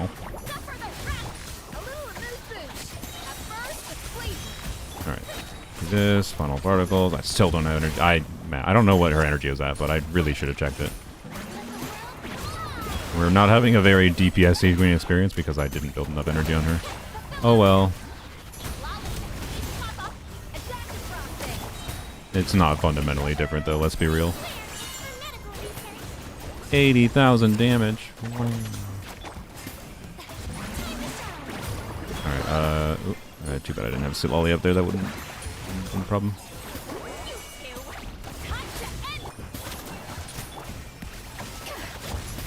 Can I Siege Queen for the win? No, I don't think I can. We pretended Siege Queen did that. Yep. Don't get the hold for Siege Queen. It's I think it's just meant to be a cute gimmick and nothing else. Beat 12-3-1 with only Ayaka and Escoffier. And if you have Ayaka and Escoffier, make sure you're targeting the Geo one. And then... I mean, you might have to... It's going to be a little annoying, because... I wonder what you do. Because the problem is too many bursts, right? It's the problem of optimizing burst-reliant teams with... with WAYOBs. I think what you might be able to do is something like put Escoffier in the... This is going to be a little bit annoying because it's going to cause energy problems potentially. So I'm assuming like Escoffier, Farina, Ayaka is what we're talking, right? So first of all, if you're doing Escoffier, Ayaka, Farina, Shenhe, I don't know if you have the full premium team or not. If you're doing Shenhe, forgo Shenhe's burst first of all. Don't do that. And you don't even need to use Shenhe's E until it actually like, gets its thing up, I think. So what you'd want to do, and what I think you should be able to do, is if you have Escoffier in the first slot, as soon as you start the chamber, burst on Escoffier to get the healing going, and then press your skill. Maybe even like press your skill and your burst before you even get to it. Your burst for sure. Like just forgo the damage, whatever. Maybe don't do this. If you can squeeze it, do the burst immediately as soon as the chamber starts. Do Escoffier's skill.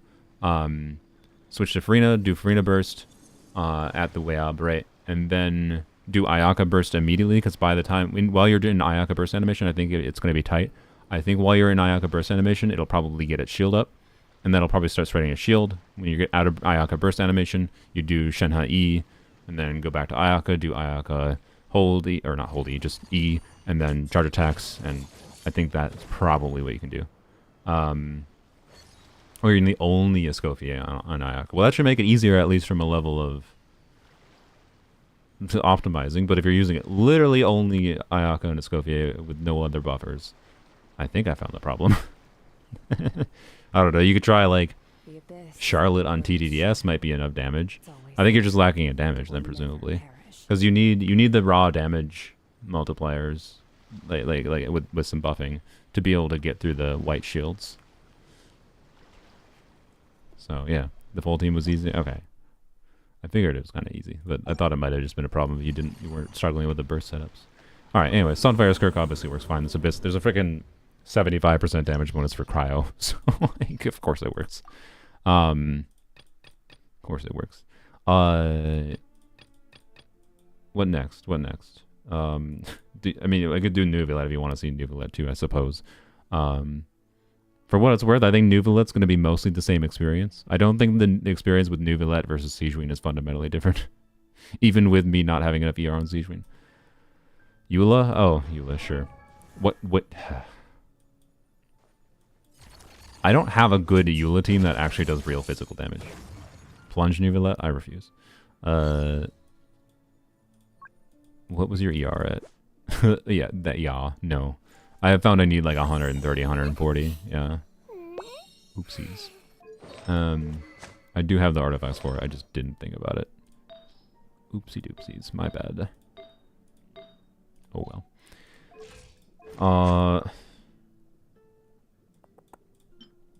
Back to that. Wait, why aren't you on the HP bow? Whatever. Doesn't work. Don't worry about it.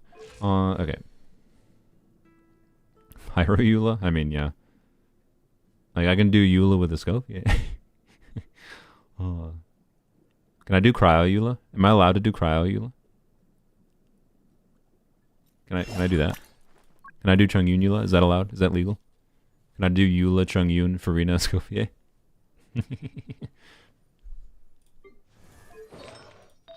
I feel like that's legal, right?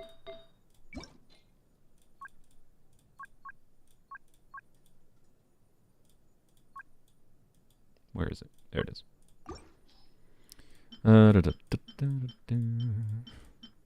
We'll still do the physical things, right, to be clear. I'm not doing just Cryo Eula.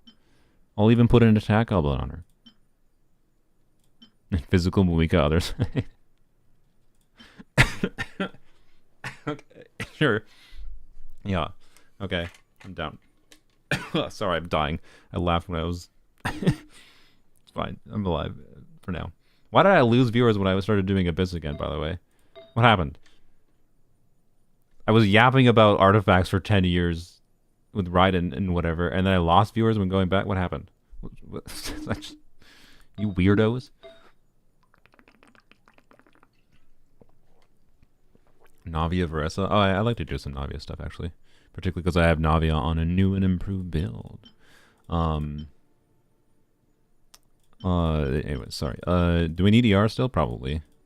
I would like to burst on her. So I'd like to use this, but I think I might need to use this. Let's see. We don't have a cryo or attack goblet on set. So, maybe I can just stick with a physical goblet, honestly. Like, we have enough damage bonus going on. I'll stick with the physical goblet for the fun of it. Why not? I do think we have to do that. And then... Can we get away with this? And then... Either we stick with Skyward Pride, and that's a perfectly fine amount of crit rate, or... we can try to make Muika weapon work.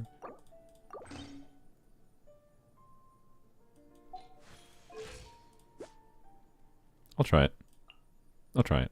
I do want to burst on Eula still. I don't want to do just Cryo Eula.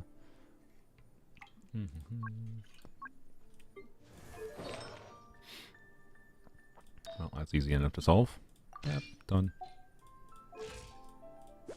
Wow, look at that. Okay. Obviously, we'll do Cryo Eula on the first side. And this will be fine regardless, because Farina Escoffier combo is just going to be fine. It'll be fine. Where's end user? There we go. End user license agreement. Hello. I should actually put Escoffier on at least a Skyward Spine.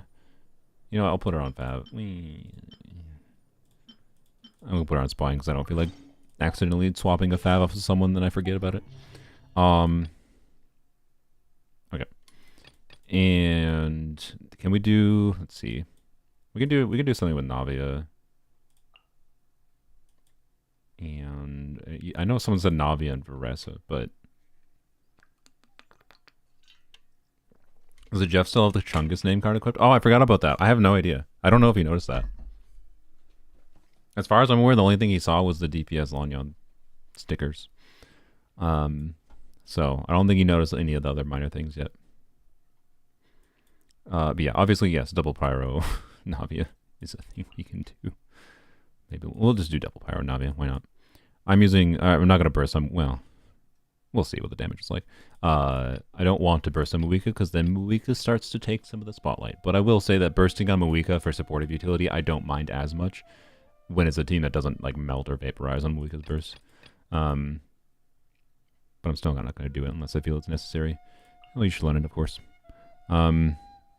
I should put Shalona on 4-piece scroll, but I can't be arsed. It'll be fine. It's C2 Shalona with their signature weapon anyways.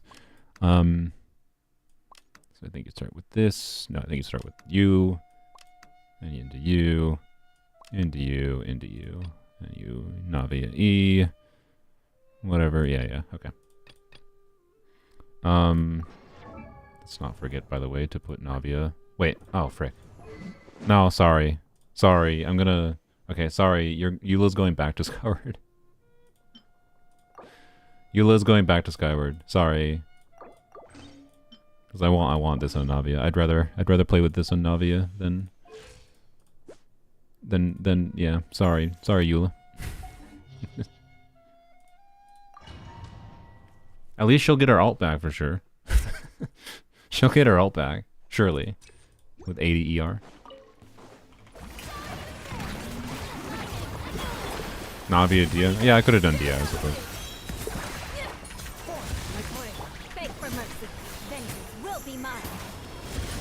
I didn't burst on Chungus. Why?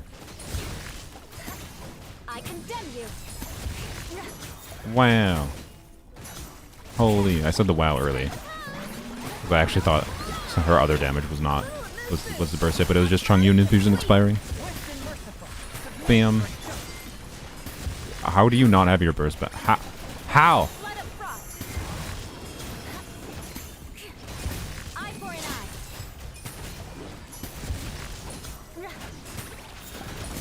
Wow. I don't understand how people run less than 5 billion ER on this character, by the way. I have 3 cryo units here.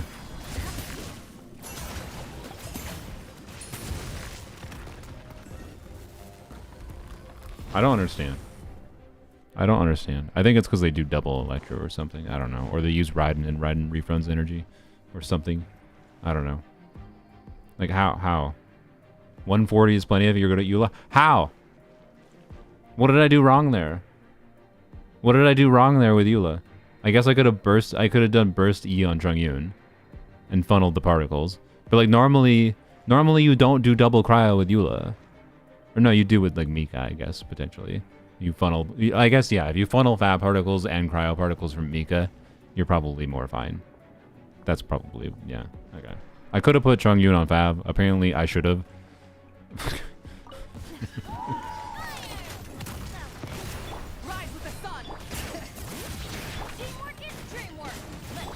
Yeah, wrong hitter.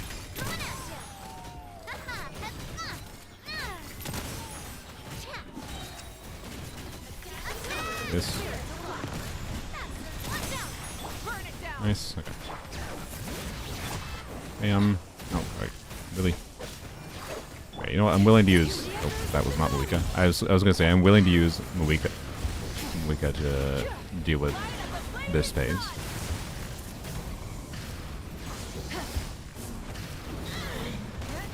Okay. I didn't ban it. Why did I not ban it? Why did I not ban it before I did that? No crit!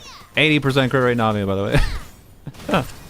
Okay, at least it didn't fail crits, 2 crits in a row. I think it could have been dead by now if I played better. Whatever.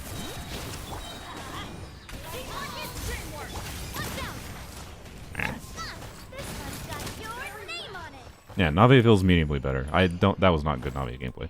But Navia does feel meaningfully better with her 4-piece artifacts now. Cool. Happy about that.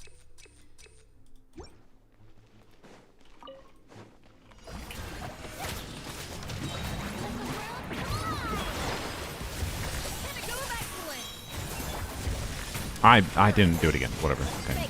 My bad. I'll try to do an exhortation.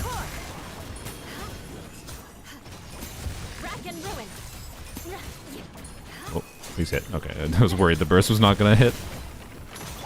Also, of course, why is there's always physical resistant enemies, by the way. I swear, every time I like play Eula, it's like, nope, there's physical enemies. Physical resistant enemies. That's why we're doing cryo Eula. It's fine.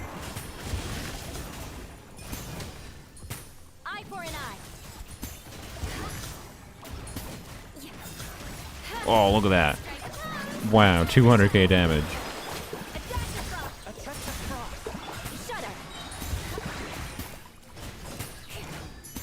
Sub-minute clear. Wow, Eula.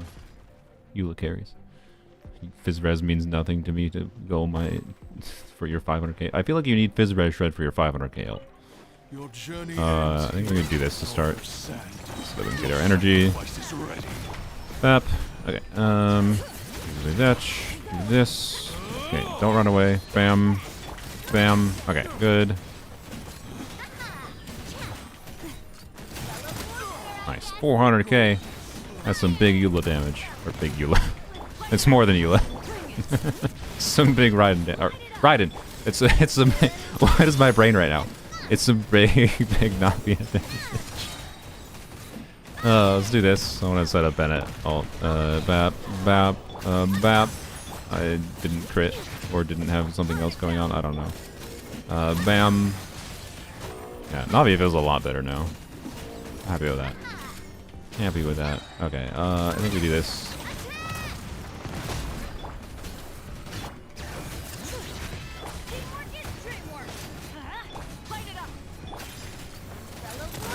Good, hit both. Oh, I don't. What? I was trying to hold. I was trying to tap there or whatever. I don't know. Whatever. And wow, it's 80% crit rate does feel like enough on Navia. 70% crit rate is like all the time she misses 2 crits in a row, and that's like insanity inducing with Navia. So 80% crit rate, very nice. My favorite Geo Claymore is Eula. Raiden's clearly a better Geo Claymore. Yeah, I agree with both of you. Uh-oh. Well, it's probably not a problem. Why? Because Cryo Eula carries. We're gonna find out though.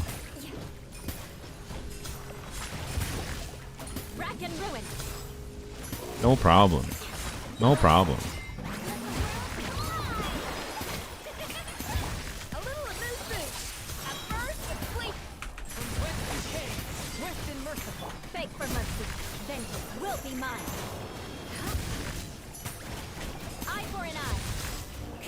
Aw, good. We got through the shield. I was a little worried we wouldn't get through the shield. Bam! Look at that. Didn't kill it or anything, but you know. Abyss was made for Eula? Yep. The proof is in the pudding. Right here. Is that a phrase anyone in my chat is familiar with? Or was that like a Midwestern phrase? I feel like the proof is in the pudding might be a phrase that is very Midwestern US. It's after I said it, I'm like, that sounds like a Midwesterner phrase.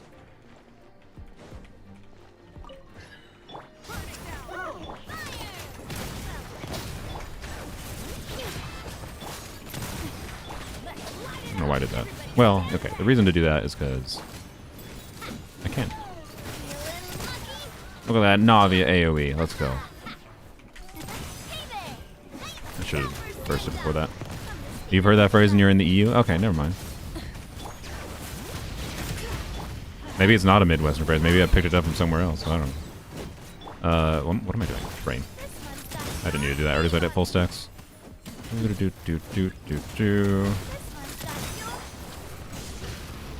What? Where? Where? Okay, annoying. Do this. Oh, I didn't have this going. Oh my gosh, this is terrible, terrible Navi gameplay. Don't worry about it. Do this again because why not? Bam! I didn't crit after all that failed setup, and then I failed to crit too. Oh my god. Whatever. I swear. Don't worry. I'm planning on playing Navia more. I'll get used to playing her more. That while he's doing that. Also would have been a good time to burst on Muikers, but I don't do that. Why? I just... Why does this character... What? I have failed to crit twice in a row.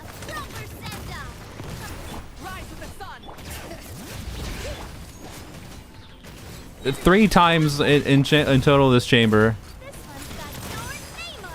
2 that were in a row. This is why. I was in Jello's chat the other day talking about how, like, even with 80% crit rate, Navia sometimes drives me insane. Like, I don't understand. I don't understand. I just... Like, I just can't. I can't. I enjoy playing you, but you're just really funny to play sometimes. Oh, God. Okay. Yeah, clearly I need more crit rate. Clearly I need to continue farming for my Navia, right? I need to continue farming for Navia so that I can get this timepiece but on set. And then that timepiece on set lets me use this goblet. And this goblet will be a damage upgrade and it's more crit rate. And it should just result in more damage because, you know, yes, I lose a little bit of crit damage, but I gain a bunch of attack percent. So it should be a improvement, like, overall. There's the ER, which theoretically shouldn't matter with okay gameplay. Or, yeah, just get C2 Navia, clearly. Just... Oh, good lord, it's so funny. Anywho's. That's why you do Navia, Varesa, Quickswap, so miscrits don't matter. Exactly. Or double cryo. Yeah, true. That's why I should be doing Skirk Navia. Burst DPS Skirk with Navia. Yep. This is all true. All true indeed. Okay, what next? Oh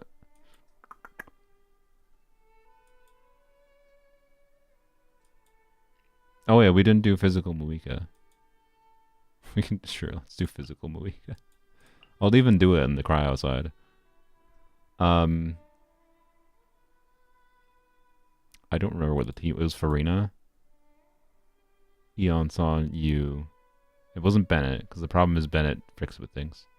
I think we still want cryo. Because superconduct.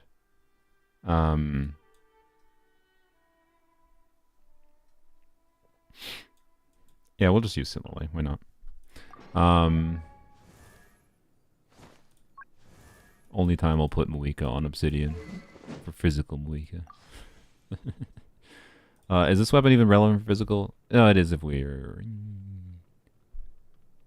It is if we use our skill, which I think we will. So, sure, you can have this for once. Again, I think what makes physical Muika actually work is the fact that she also does pyro damage while she's doing physical damage. And again, I have C1, so I'm not going to burst on her, okay? I'm not going to burst on her, though. I won't burst on her. At least I'll at least that, right? This probably... This...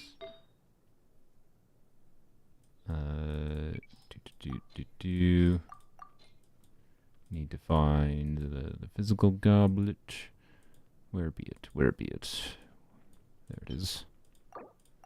We'll do physical goblet too, of course, because we're doing physical Muika. We don't care about no pyro damage. That's just a bonus. It's not the reason we're doing it. Okay, BAP. And let's see. What's our crit looking like? Pretty healthy. Could use more. We're a bit heavy in crit damage, but it's fine. Okie dokie. So we Farina, let's see, Lolly, Eonson should probably work. Yeah. Attack goblet. I mean, attack goblet makes more sense. I'm well aware. Attack goblet makes more sense, especially because we have like Farina, a whole bunch of damage bonus going on. Yes. But no, we're playing physical Muika. We're doing physical goblet. We're doing Fizz Goblet. So we're doing physical Muika. And it's definitely all going to be physical Muika damage. And nothing else. Second side. Let's see. Kanich.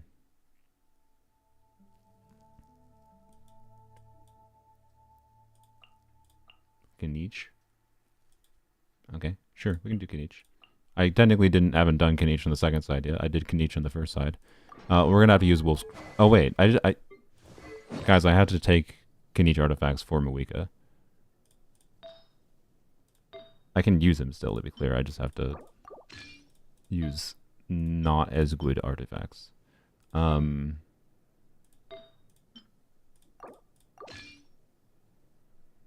like it's gonna be a bit rough.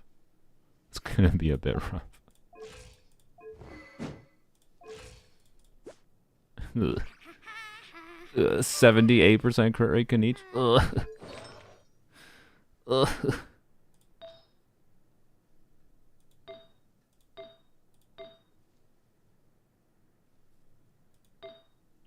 don't like it. I don't like it.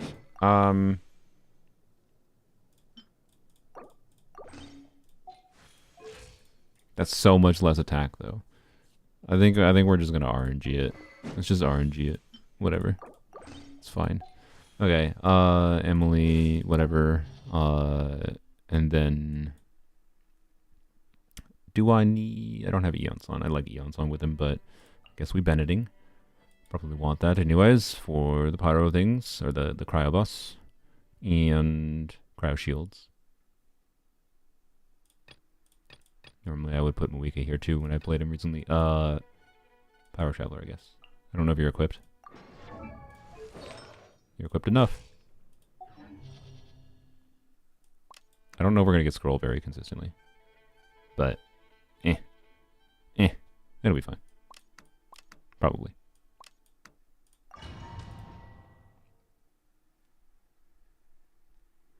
Superintendent debuff stays on the enemy and like quicken. Yeah, you don't need the aura. It's just a debuff that applies. After you trigger Superinduct, it's just a red shred for a certain amount of time. I think it's 10 seconds.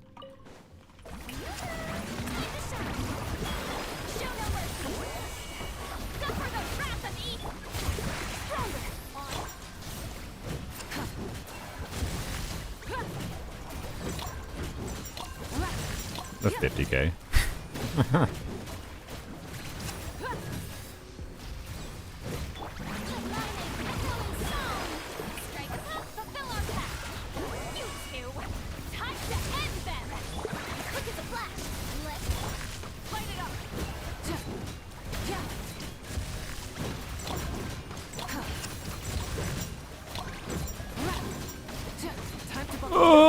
Oh my god.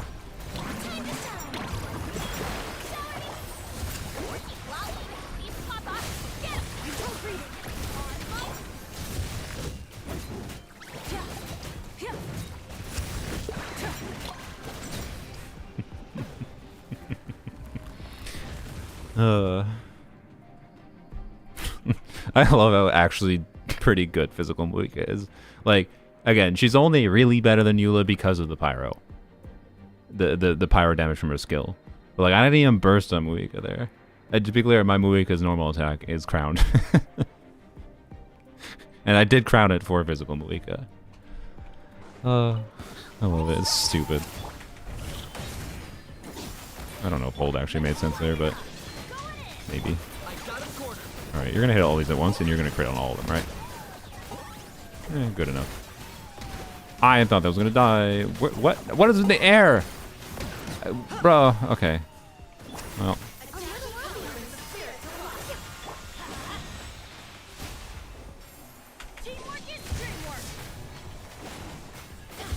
Wait, oh, let's not forget I have Pyro Traveler. I probably should not have burst on them. They almost died.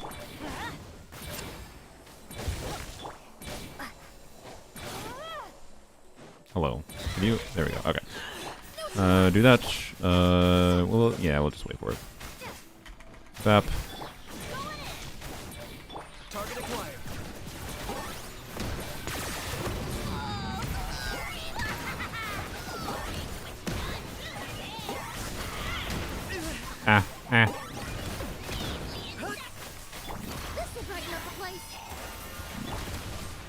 Oh, are you serious? No. I don't, I kind of have to redo, don't I? Ugh. No.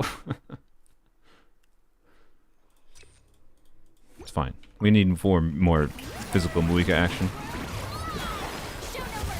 Dia wouldn't have died. That's true. I should have just used Dia, honestly.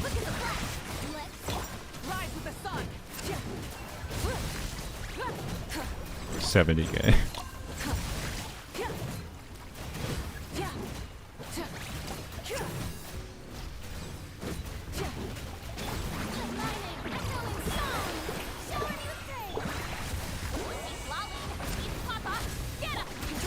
Oh yeah, I didn't even think about Frina buff. I forgot.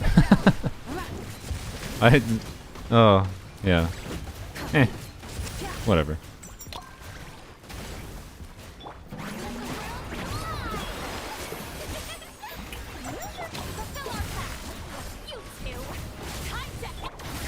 Yeah, Prototype Amber should have been on Sitlolly here. Also, Sitlolly could be like Prototype Amber on Maidens even, right? Prototype Amber, Maiden, Sitlolly. You can do this with a C0 Verena even without a problem and get the healing bonus. I just forgot. It's whatever. It's not necessary. Everybody stand back. Locked on. Hello? Die. Oh my god. Why did I do that? Whatever. Okay, we're gonna do hold this time. I think it's gonna be a little better.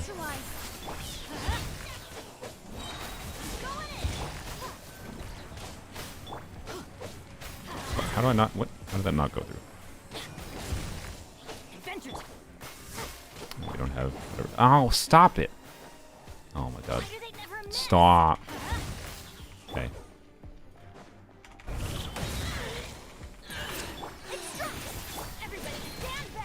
Go heal Emily a little bit. Do this. That was terrible. Why? Ah! Oh my god, that was so awkward. Ah, don't give it.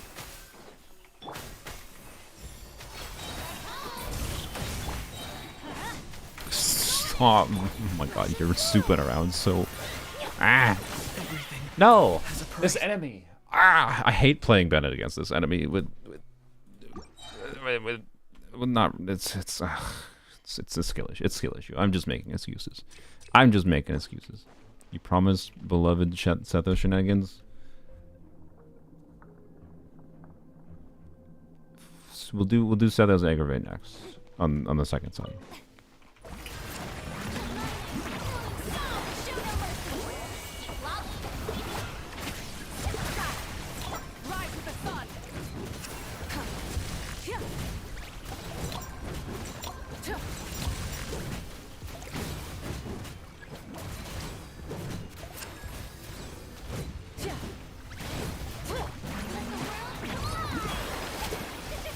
DPS Sitlolly. I haven't found a DPS Sitlolly situation I like, other than just putting her on scroll for the lulls. But I don't know.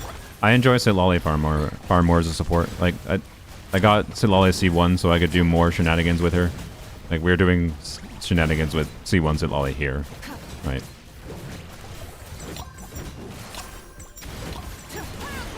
I didn't mean to do that. Didn't even get a rat for the sky. Rat from the sky. I want a rat from the sky.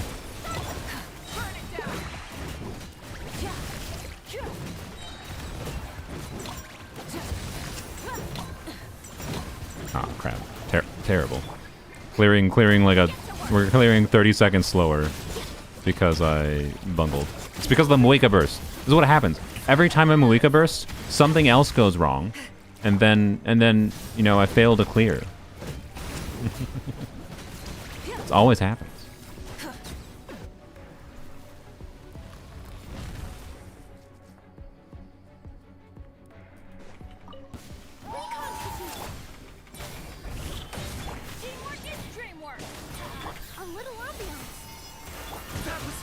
Oh my god. That bursted a lot. Dang it. Okay. No, just stop. We don't need to do that anymore. No, don't. Stop interrupting me. Stop it.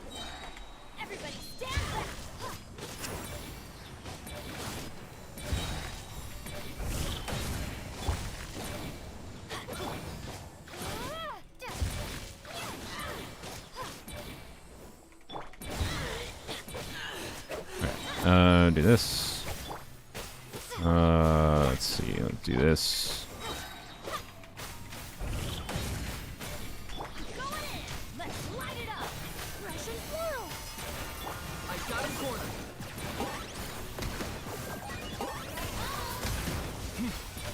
Don't. I had to play coy.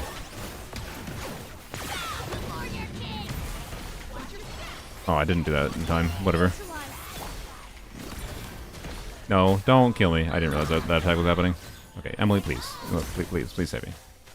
I'm so scared of this thing right now. I just want to finish it. Please. Thank you. Okay. Why is that team more fragile than the Eon Zone team to be? Male 5 stars coming soon. So there's some rumors of 1 in 6.0, so I don't know. We might know. We'll probably know if there's a male 5-star in version 6.0 on like the last day, like maybe in the last hours of Emily's banner, for what it's worth. If you want to wait. All right. Wait. Is there was a healing on burst card, right? We can simulate a better. Yeah, we can get damage bonus from Farina. Let's go. This is probably the chamber that matters the least, though, to have damage bonus, because it's the easiest chamber. Well, no, they're physical resistant, so clearly we need it.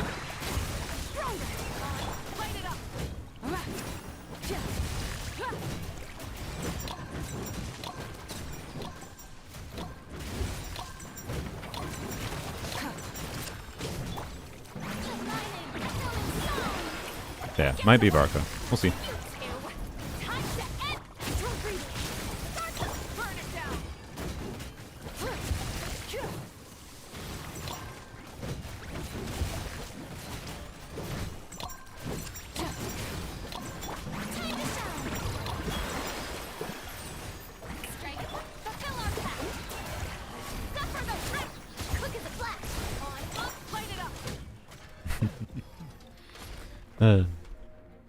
To be clear, that team meaningfully in part works as well as it does because of constellations. But I'm also bursting on Muika. So, you know, I don't know if you knew, but Muika's a better character than Yua. That's really all that is. Alright, do this. Hopefully you don't run away and this can do a lot of damage. Yeah, there we go. Good. What? Why am I... Oh, I don't have Pyro Traveler going. Whoops. Oopsies. Oh, no, okay, good job. Good job. Alright, well. Oh, good job. Good job. I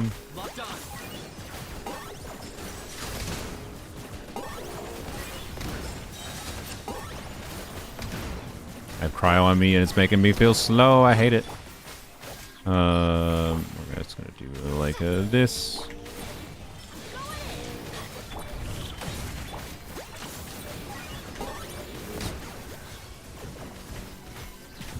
What is happening?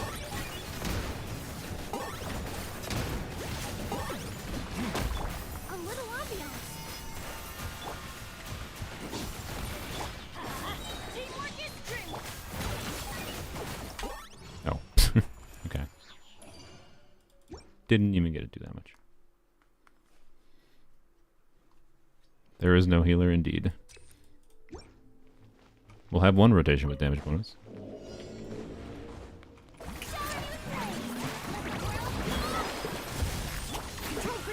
Oh no, we didn't get our burst up. But you underestimate the power of physical Moika. We don't need a burst.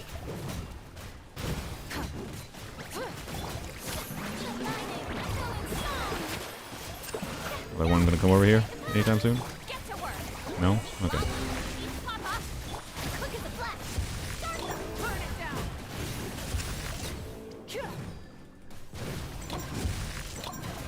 Oh, look at all the physical damage. This is the physical damage shredding the shield here.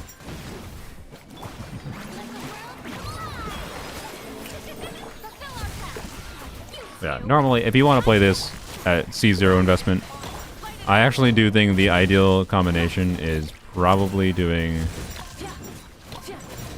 so well, I don't know. I don't know if I'm actually getting... scroll buff on Muika's pyro damage, but who cares about scroll buff on Muika pyro? I say you do Farina, Maiden, Seat Lolly with Prototype Amber. Good Maiden, Seat Lolly with Prototype Amber should do a decent, pretty good, right? At healing, enough that you'll get consistent damage bonus, not full damage bonus, but close enough. It'll be like 60% damage bonus, I think. Without me double checking, I can't remember exactly what it gives. But anyways, And then Eon Son either on Noblesse or Scroll. Noblesse might make more sense, particularly because it buffs physical damage more. And then it'll work. But obviously, yeah, there was rotations there where I was playing and I had no damage buff from Farina. Or very little. I had a little bit that I got, I believe, from like Eon Son healing, unironically.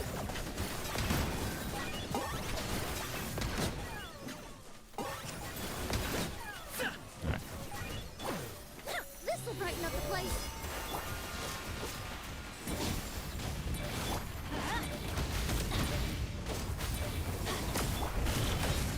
Everybody stand back. Locked on.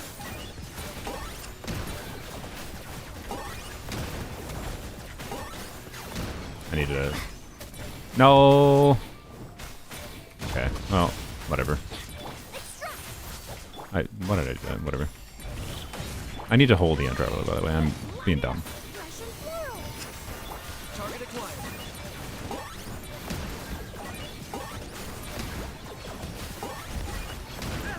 Ow.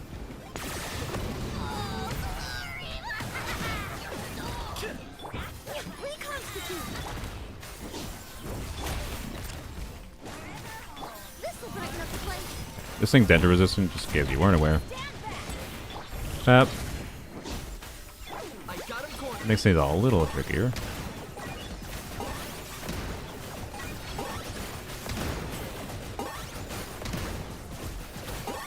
Yeah, I knew I got that. Russian floral. Ain't nothing I can do about that.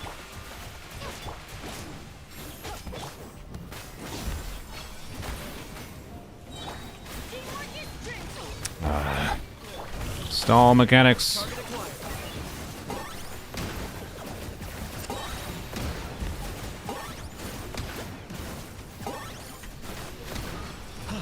No, it's so close. Alright, well, we can do it.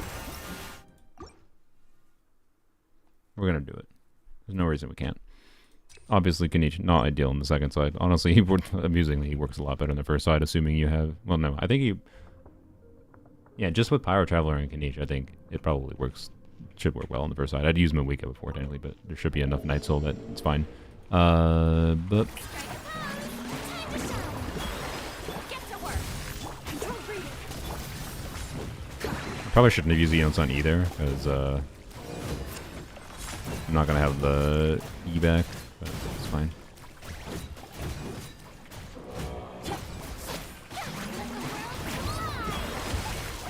Fulfill our pact.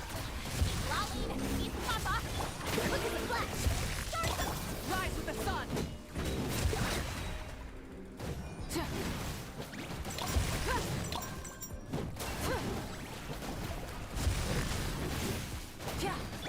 Alright. That's... Show no mercy. You two.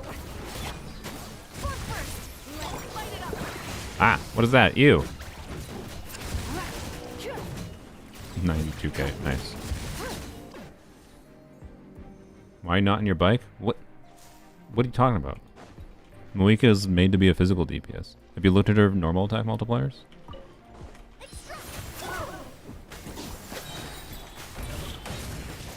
Let's light it up. Oh my god, my Bennett energy, what in the frick? Okay, well, oh my god. Do this. Locked on. Why then I hit the other one? God dang it. It's not what I need for clearing. Why are you not grappling? Ah! Now, I need to hold. Thank you, Saxord, I guess. Let's light it up. A little ambiance. Teamwork is dreamwork. Okay, well. Let's light it up. I got him cornered.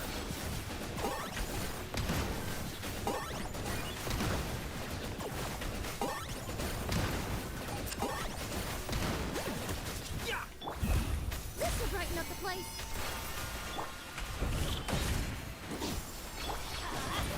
Everybody stand. Target acquired. Oh,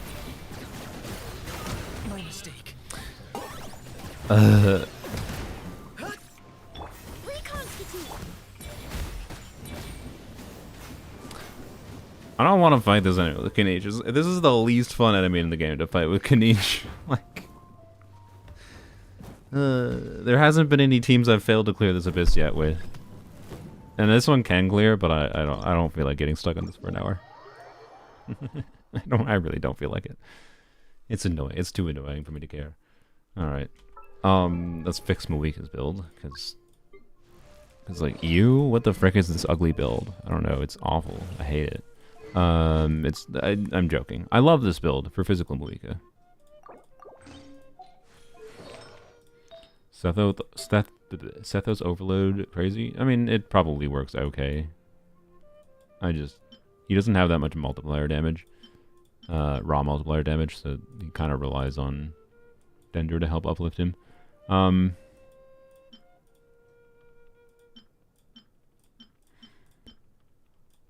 What did I have? Well, I had that. I think I had that. Wait, why did I have you on that? That's supposed to be Farazan's piece. I feel like. No? Yeah. Wait, what possible reason would I have had to put you on that? Maybe Farazan was below 70% crit rate with that? No? Okay, I don't know. Whatever.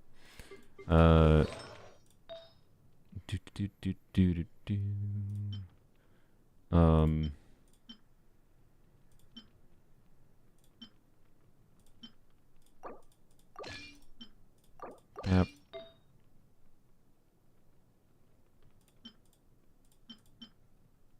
I don't remember what goblet she was on. I think it was a pyro goblet. I just don't know which one. That's probably the one that you was on. That would make sense. Yeah, 75 EM attack percent. That's a perfect Malika goblet for off-field Malika. I see no problems with it.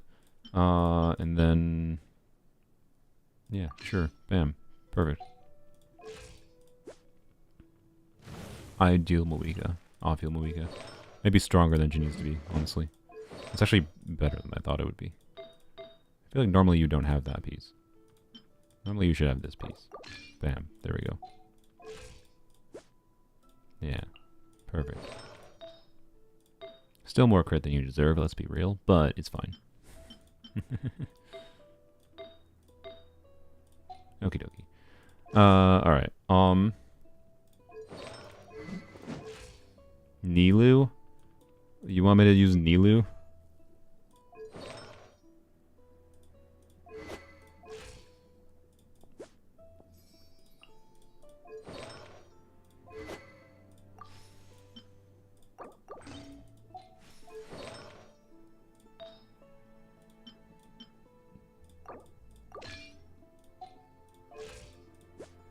Good enough. Well, I'll give her a name. It's not good enough. I just want to keep life simple right now for me. But I'll give her more crit at least.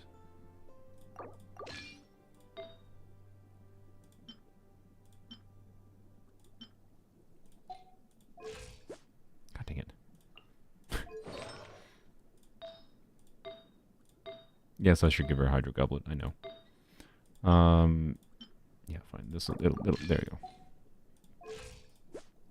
There you go. Two piece, Nilu. Sure, we'll do Nilu. So we can do like Farina, Escoffier, Nilu, whatever. And then we can try Sethos on the second side. I'm down with it. You still have... Yes. Good. Okay. Yeah, we'll use you. Why not? Well, it might cause a bit of a problem with the thing, but we'll be fine. It'll be fine. We're using Nilu. She's a tanky girl. She can tank that damage. A little bit of a premium Escoffier Nilu team, but it's fine. You just want to see Nilu. I understand. Okay. Try using 1.0 characters to clear. It's not usually my thing. Plenty of other people always do like 4-star only clears and whatever. I just like doing whatever shenanigans. And now we're at the point of I'll just use whatever characters you guys want. But like 1.0 characters is going to require some like thought and team building that I don't feel like getting into right now. And the problem I have is that like I don't have like when I try to do 4-star only clears, right? I don't have my 4 stars invested enough, like for 4-star DPSs in particular. Like Gaming, yeah, is great. Like I have a good build on him, and like he's decently invested, but like I'm also not very good at playing him. Kind of, you get the point. I also kind of despise playing Melt Gaming without Seat Lolly. It frustrates me. So, anyways, but I don't know. A lot of other people do it, so that's why I just don't like feel I need to. I like doing my things. Sethos. Okay. So Sethos. Do we have to do something? We either have to bring Pyro, or if we want a real chance at beating this boss, right? So like we do Oberon instead of Official here.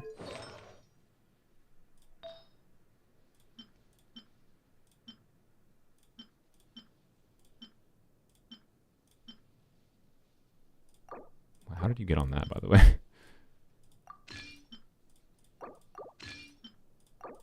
There we go. Okay. Oberon instead of whatever, and we do. Why was Pyro Traveler on an Electro Goblet? That was not my intention.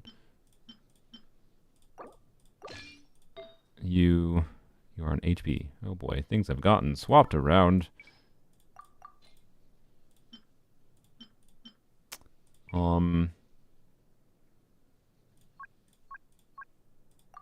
EM versus attack is probably relatively similar at the end of the day. Let's see. I mean, what is he triggering for reactions here? I mean, I think attack is better.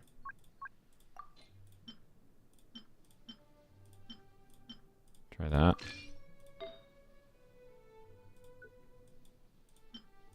And as mentioned before, by the way, Wika doesn't need crit. And she can be found in that. She needs ER, right? Okay, there we go. I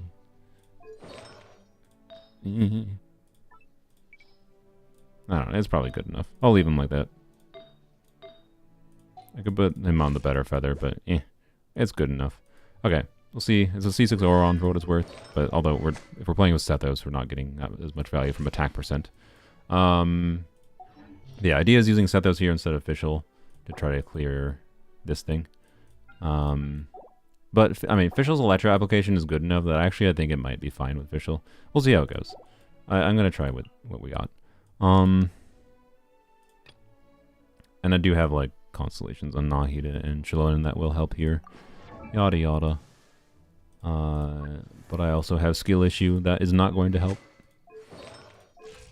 Should I do TF or should I do Wanderer's Troop? I'm kind of tempted to do Wanderer's Troop, but I think I'll just leave him on the TF build. I think it's fine. We'll see how it goes. See how it goes, and we can change the Official if it seems like a problem.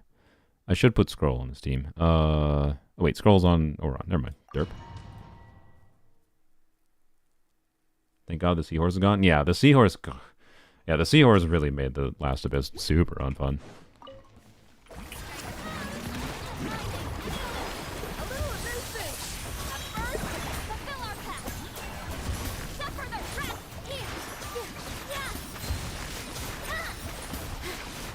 And we do damage. Nice, 70 Ks.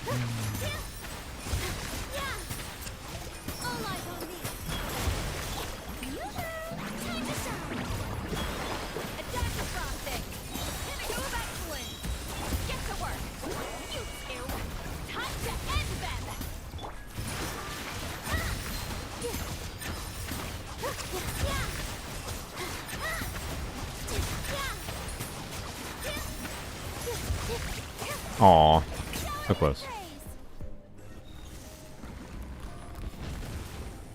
Wow. Okie dokie, okie dokie. Whoop. Let's do this. Also I just realized Oron. Wait. Oh no, I have. Oh yeah. I have. Ooh. I have Shalonen, so he did go into a Night Soul state, so we do get the damage bonus properly.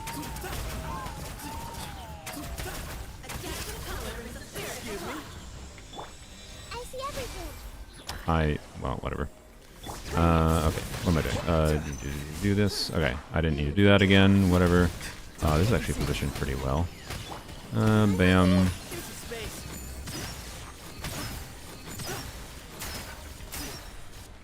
Excuse me.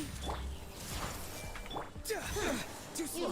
Forgot how good Sethos is at getting those shields, actually. Do this. Free. Go. You're free now. Move. Be move. Way ahead. Excuse me. No. Don't do it. Okay. Ow. I can't dodge. Don't tell me to dodge. I don't know how to do that. Make yourself some room. Nature's wisdom. No. Ah, I was doing okay. I should have like Shalona bursted might have been fine. Crap. Cons on Nilu, C1, which I think so C1 like very, very minorly increases her skill damage. If I recall. It's really not important though.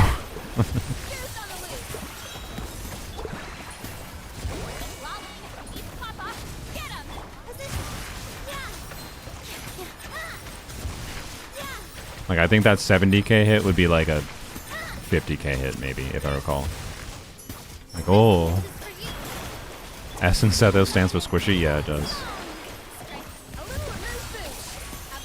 After this Cryo Eula? I already did Cryo Eula. You missed it.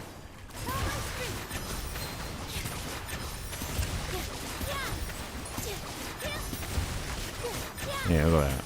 What? That attack just missed? Eula again.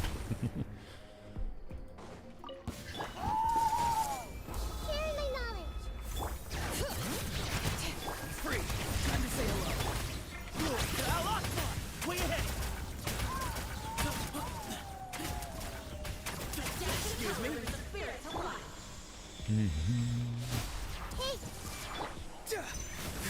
Yeah. What? How did I? Okay. Not too far now. Do that. This. Do this. Do this. On you. Okay, one left. Do. Excuse me. The voices are calling.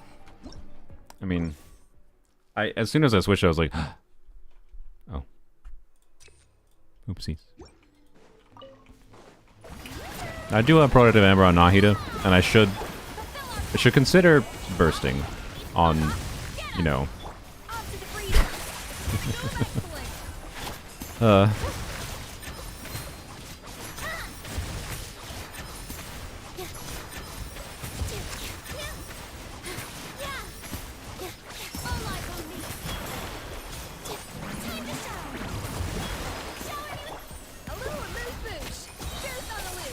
Goose is on the loose.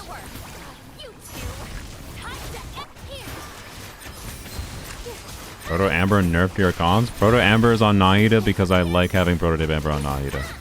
It's really nice having her be a healer.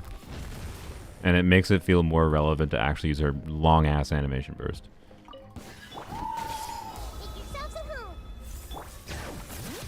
Farewell. Time to say hello. Oh, what the? Try charge attacks instead for the fun of it. Because it lets us do this.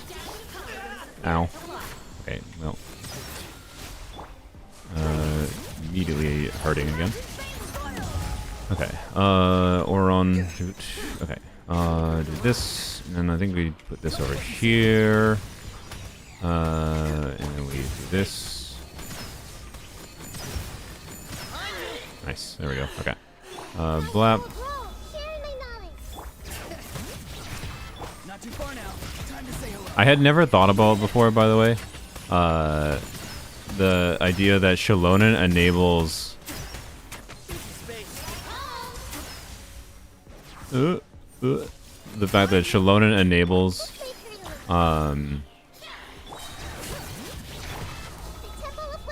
I can bring it. It's fine. Oron to go into the Night Soul state and get damage bonus. 'Cause normally people don't care about that, right? Because they put scroll on Shalonen. I don't put scroll on Shalonen, so that kind of matters. This actually makes Oron way better for Sethos than I would have expected. Not too far now. Why? No. Okay, I scuffed this gameplay so hard, but you know what? It's fine. Why? Because this team is really good at dealing with the shield, and that's funny. Oh, look at them, they're all on the line. Behind you. Space. Behind you. It's so good. Oh, it's so good. Be free. Go. You're free now. I didn't need to do that. Whatever. You know what? I'm so confident I can even do this. Where you headed?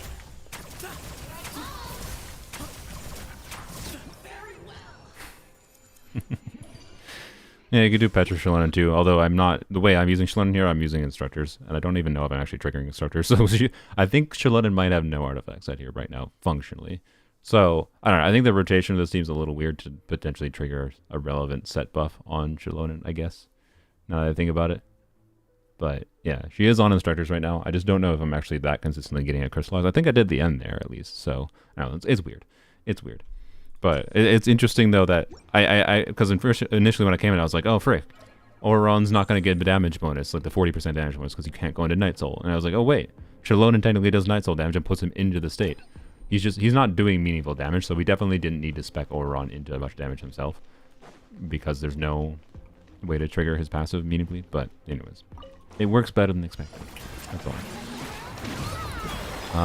Bap.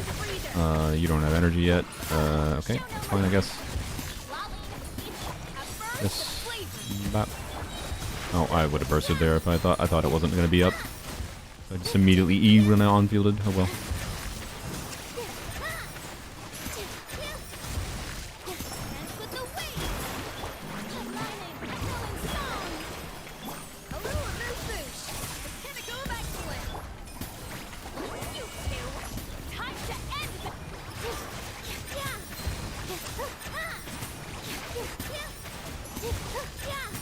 Wham.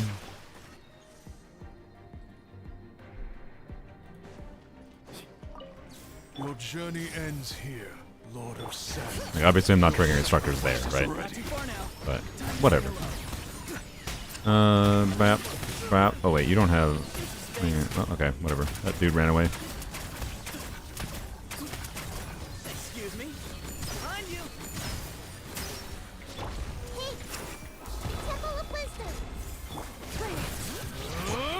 I still don't have Dendron. You freaking butthole. Okay. Be free. Tell me what you see. Space.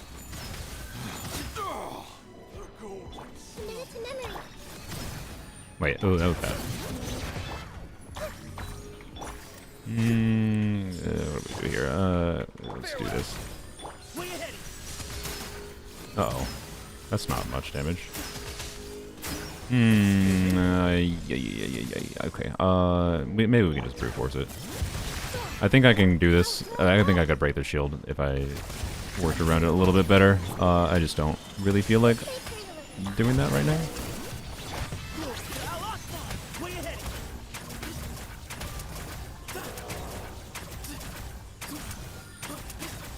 Bring it.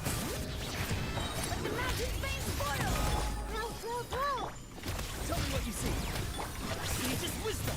Excuse me. Where you headed? Make yourselves a home. Not Okay. too far now. Time to say Tap. hello.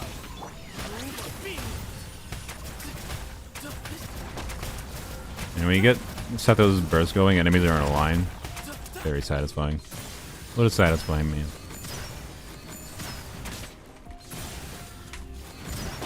Now. Come on. Behind you. Come on. Aww. was so wanting to kill them without having to delay. There we go. There we go. No problem. Yeah. I am not a very good Zethos player, but yeah, he's such a satisfying character. He's one of the best design characters in the game, quite frankly. Not easy to use by any means. He's a squishy, squishy boy.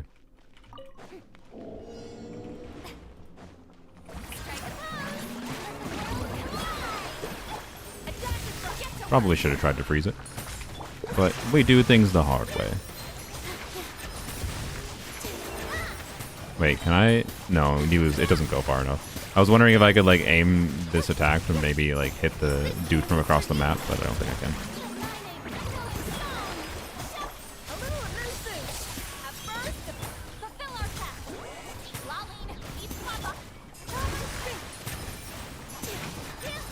You know, when I first saw that this abyss was going to be two WAYOBs back, and they're like on opposite sides, I thought this was going to be really cringe. But the choice of which WAYOBs it is, then the type of shields they chose. I think there are certain combinations of two WAYOBs that would be really awful. This specific combination of WAYOBs, at least, is just, I actually just think it's kind of fun to deal with. Again, like we played with a bunch of non-cryo teams before, right? And we're able to like decide between choosing which WAYOB. It's fun. I don't know. This is a fun abyss. This is one of the more fun abysses they've had in a while. I did not expect to like this one this much. It's far more flexible than I thought it was. I need to do a collab video.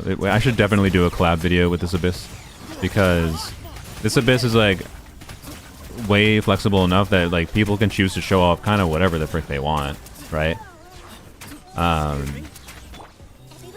I could have people play Sunfire Skirk. I could have people play Sunfire Skirk on this side. And DPS Lanyan on the first side.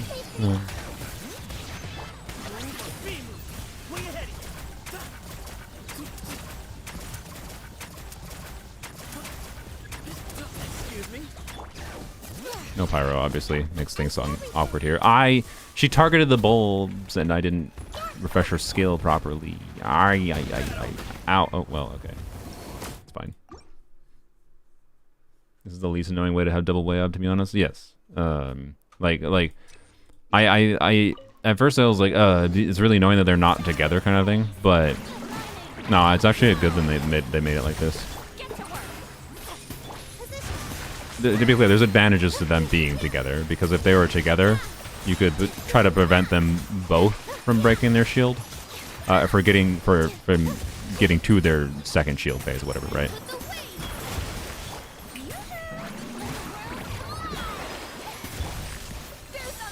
AFK team? I don't really have an AFK team. Not that I would describe as an AFK team, at least.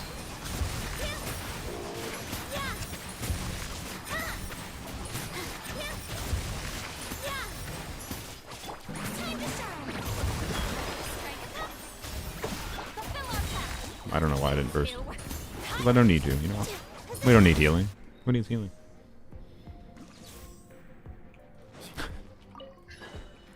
Okay. But, oh, you know what I could probably do to get instructors more consistently? I could start with Overrun Burst and then do Shalonen E. And then go back to do E on Overrun to make sure I get scroll for sure. I think that would work. Right. Do this, right? Do this. Now he's in Night Soul state, and we get scroll. So yeah. Shalonen instructors work.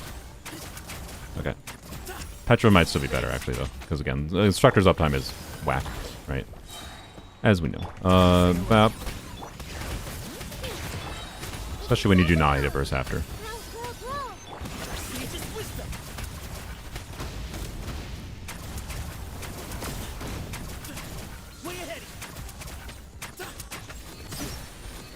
This thing's so tanky, by the way.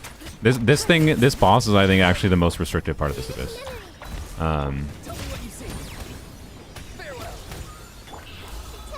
I actually don't know if I can easily beat this. I think it's doable, but a little problematic.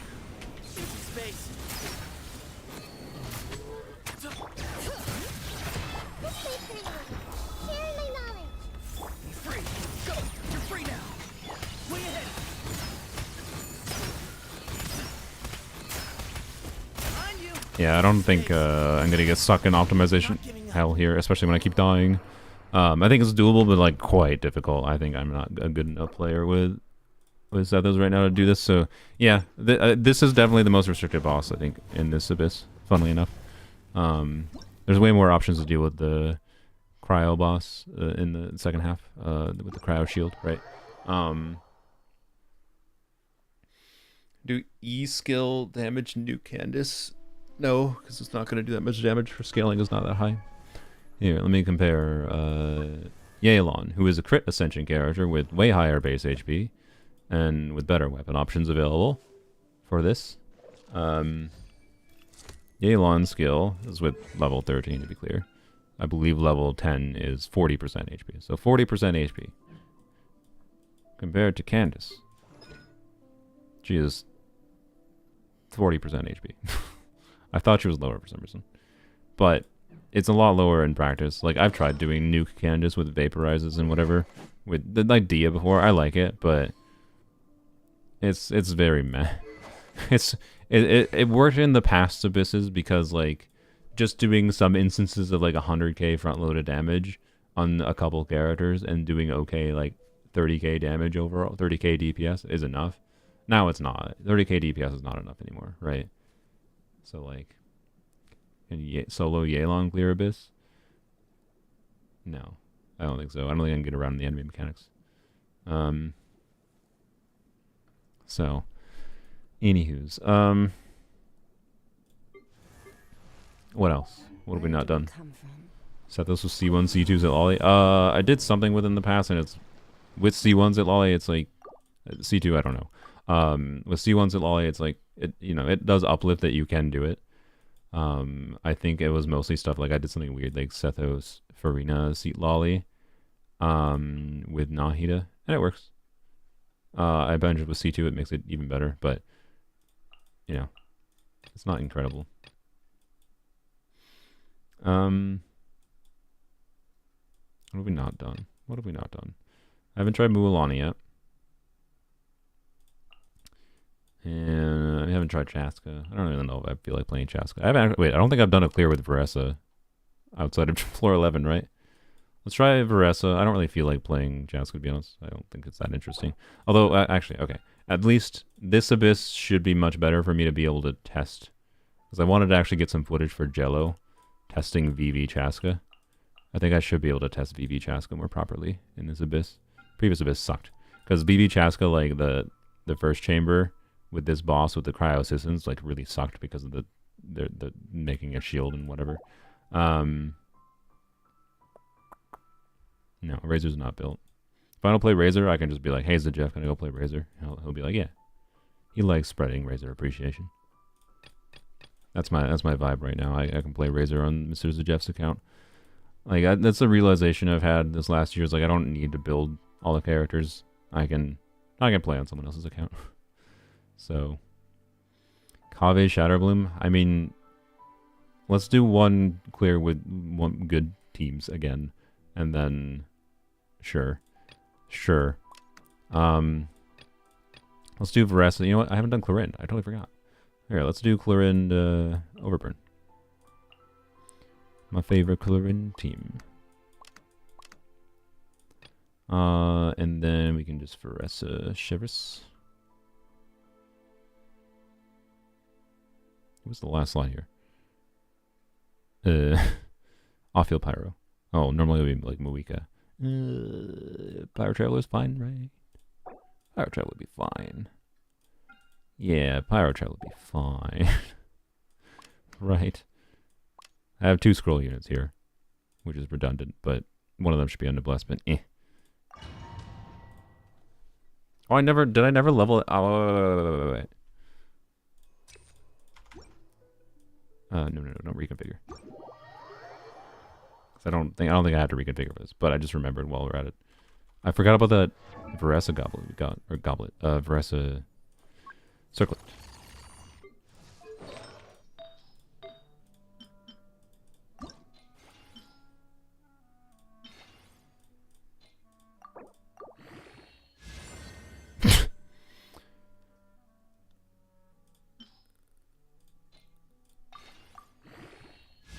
Okay, well...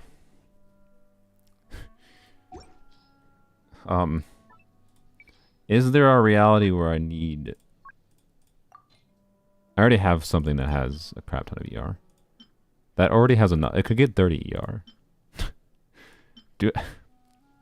Is there a reality where I need this? Especially with that flat attack roll. And this is a re-rollable circlet. I don't know. You know, I'll leave it at level 16 for now, and I'll get rid of this piece because this is a 3-line equivalent, right? Like, this is a re-roll target piece if I need the conjunction of crit rate ER, and circlets are on occasion off pieces for me. And having a lot of ER, sometimes you need it, so I don't know. This is weird. Not what I was expecting, but... Almost is... Yeah, almost. So the almost passive bit doesn't work on Jaska. Brain! Almost passive doesn't work on Jaska. But...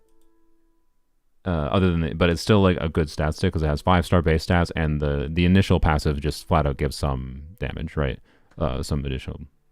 It's either attack or damage bonus, I don't remember. But the passive that gives you like more damage from like the arrow travel time doesn't do anything. That's what doesn't work. But it's still a good stat stick weapon on her. And especially because like on 4-piece codex, crit weapons aren't very good on her, generally speaking. But if you have Skyward Harp, I'm of the opinion Skyward Harp VV is kind of the way to go. But then you have to farm like crit VV, and a lot of people don't want to do that, so you know, I get it.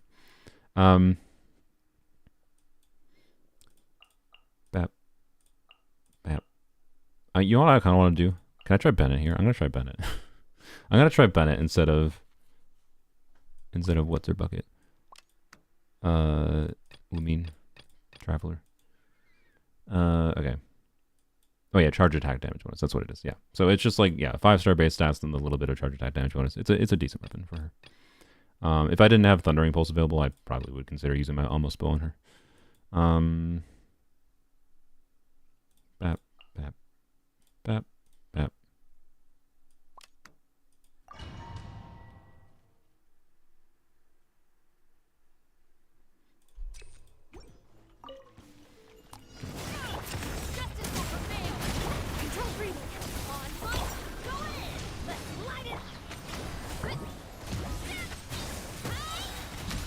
I should have saved my energy. That was dumb.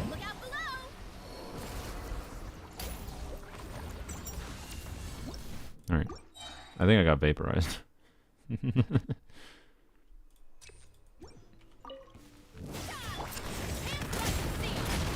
Same boss again indeed, but it's way easier to deal with in Abyss.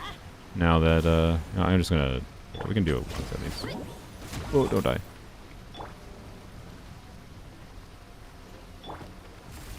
Alright.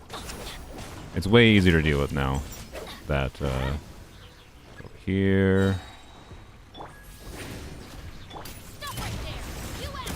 Yep, okay. Oh, no. You butthole. Stop it. Okay.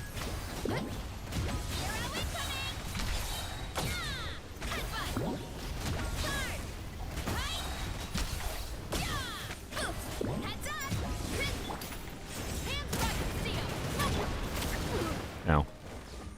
What freaking... Why the lag on that? What the frick? Okay. Oh, I got it. Whatever, it's fine. No! No, you butthole! Oh, I could have played that better. Why'd I do that? That was dumb. Get healing going. Do Eon Song. Don't do Bressa. Well, we'll do Bressa to consume. No! I shouldn't have done Bressa. Brain! Anyways. Assuming you have done some nat landing in the recent years, not plural, and have some conjunction of nat land units, there is ways to get around this boss, the cryo requirement. But also the cryo requirement in Abyss is so much easier to deal with, and it's less tanky than it was before. So like, it's just nowhere near the same problem it was before.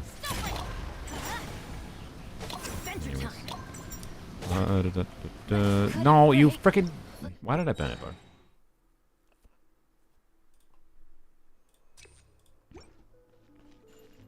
If Eon's on a C2, you don't need to do the stomp. The only reason I usually do the stomp is 1, habit, and 2, because I like jumping near the enemy. Against this enemy, Like a lot of enemies, like because she jumps away from the enemy first when you do her E, and doing a normal attack usually snaps her back towards the enemy, and that's what I usually do it for. In this enemy, I shouldn't have to do that, so it's just habit, right? But yeah, good for Fab too, that as well.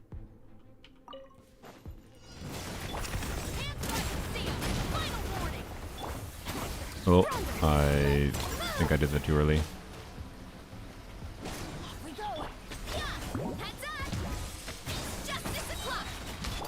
Just wanted to do that to get...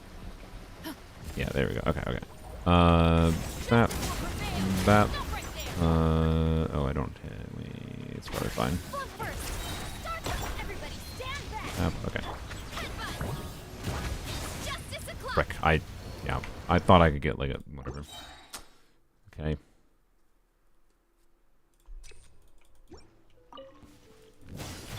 The smart thing to do, by the way, here would have just been like play a Electro Shielder, probably. I think. Yeah.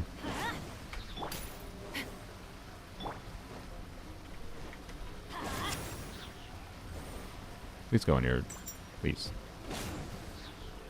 Hello? Okay. This.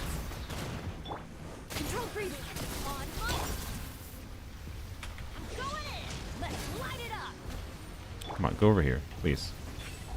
Please.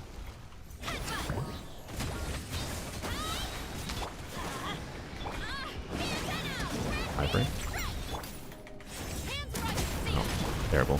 Not as good as we did before. Man, why did I have to die before? That was okay.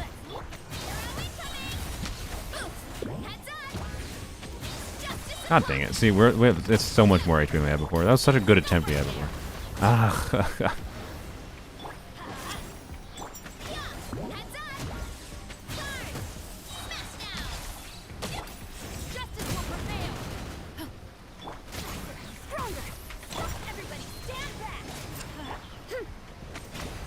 What? I hate this stupid laser and its jank hitbox. Oh my god. I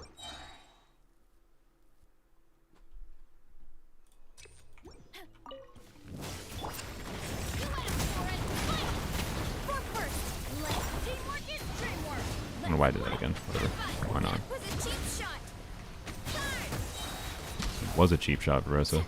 This thing is just a cheap shot, the boss. Bull.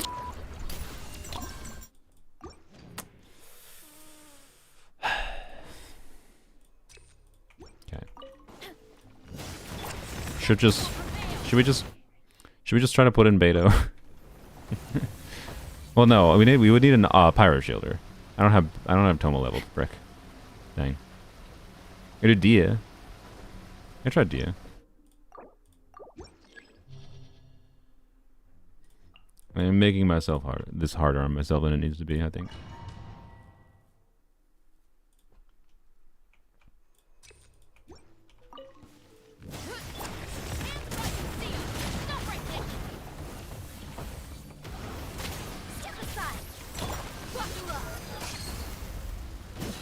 What, here. By the way, Dia should be on Tenacity in this team. I don't feel like it. Oh my god, don't die. Oops. Okay.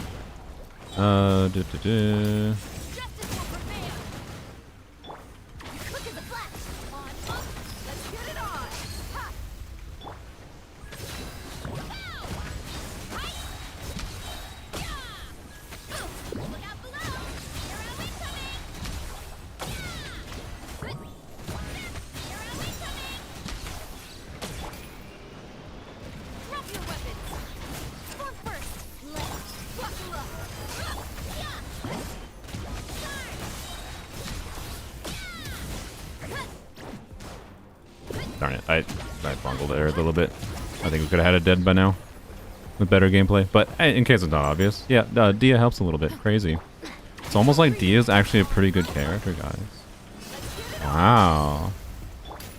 It has use. It's almost like they designed her to be a unit that can tank damage. And that's useful sometimes. But no, she's a garbage character. Dia was better than Bennett there. I think that's like, yeah, you can say, oh, that's subjective because you could clear with Bennett, but like, no, let's be real. Dia is better than Bennett there.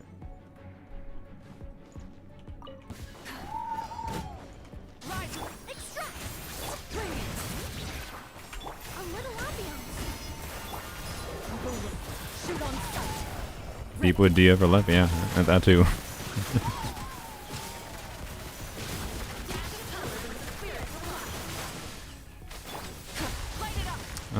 We will motorcycle a little bit. Rat from the sky? Rat from the sky! Yeah, we got a one rat from the sky. I'm willing to use Mawika Burst to deal with this mechanic. Crap, okay. Do this, do that.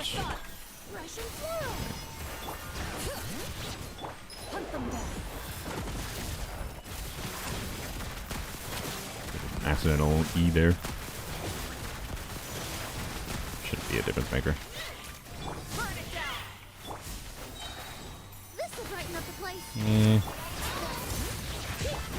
I didn't mean to do that, actually. And I missed anyway. See, this is why I don't Mawika Verse. If I Mawika Verse, something goes wrong. Oh boy. It's really funny to me how many times every time I accidentally press Mawika's Burst and like it either misses or sometimes or just like something goes wrong. It's just the universe trolling me for accidentally Mawika bursting when I say I shouldn't.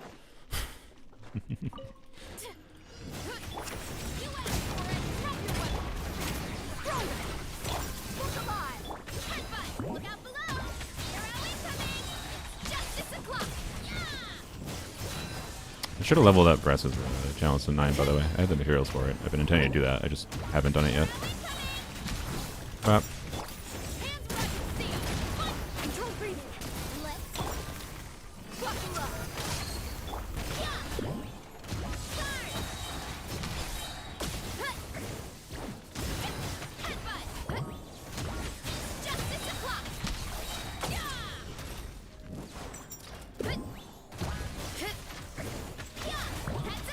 Wait, it's outside of the range. I didn't even have whatever thing going. Okay. I just thought I could kill it with like one more stomp.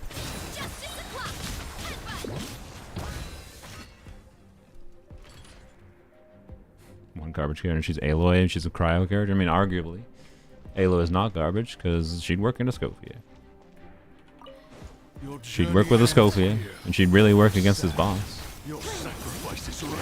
Alright, wait a second. Do this, I suppose. Alright, do this. Nice. It's dead. Yep.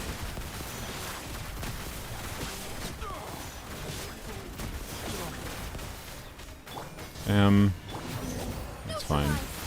It's not a burst reliant team. So wait on our cooldown a little bit. Bop.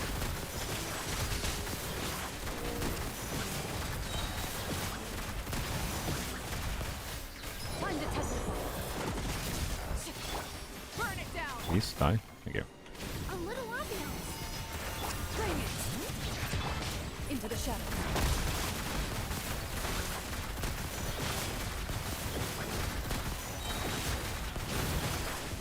Hunt them down. Almost. Almost just a clean finish with the burst, but there you go. All right. Well, what was there something? Oh yeah, Shadow Bloom Cave. All right, sure. Let's oh wait, we're on chamber 3. I thought that was chamber 2. Right, never mind. I thought we were. Why did my brain think we were done? Never mind. But we will end the stream off, I think, with Shadow Bloom Cave, and then maybe Uma Musume holds if the banner is up. I don't know if it is. Why did I go? Wait. Yeah, no. This one doesn't make sense because we're doing an overload team. So yeah, do the electro one first. Plunge Eula, please. I mean, I did plunge things before. Plunge Eula will work fine for sure. Which side do you do Plunge Eula on? I don't like Plunge Eula that much because you can't really. I don't like doing plunge DPSing if you can't make use of the other parts of the character's kit that much. So like I like doing plunge Yai, right? Because I can use Yai's full kit if I play it well at least, and still do on-field things. Whereas like plunge Eula just is like, oh, What if we use the fact that she's a Claymore unit and has Claymore multipliers for plunges? And then ignore everything else. Just like, okay. Yeah. Yeah. Anyways. Yes, I know you can burst every other rotation, theoretically, but it's not really that relevant. Bap, bap. I should have bursted first there. Whoopsies, whatever. It probably is fine. Yeah, we're fine. Could have been done better, but at the same time, didn't really matter. Okay. We'll just work out DE there. We still have it up a little bit. C2 Dia. I will give, yes. C2 Dia. Desirable. Oh my god. Okay. No, that was too scuffed. That was too scuffed.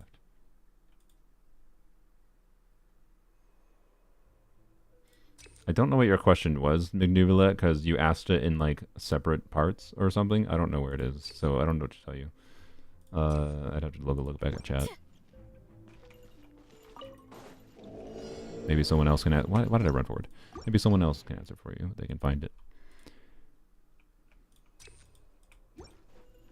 I wasn't intentionally ignoring you, or if I was, it's because I was yapping about something at the time, or I didn't notice it for whatever reason. Why did I... What? Brain? Eh? What did happen there? I don't know. Whatever. Burst, and then E. Oh, yeah, it's on.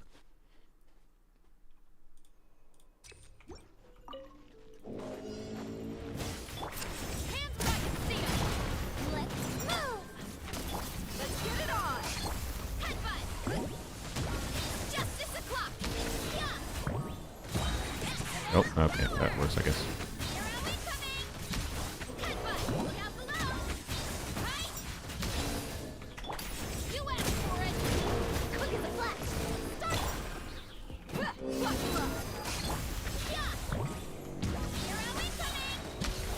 Oh, the Dia E not proccing out his shields here is kind of annoying. We're gonna do this. Yeah, it actually gets through it pretty decently. Okay. Good job, Dia.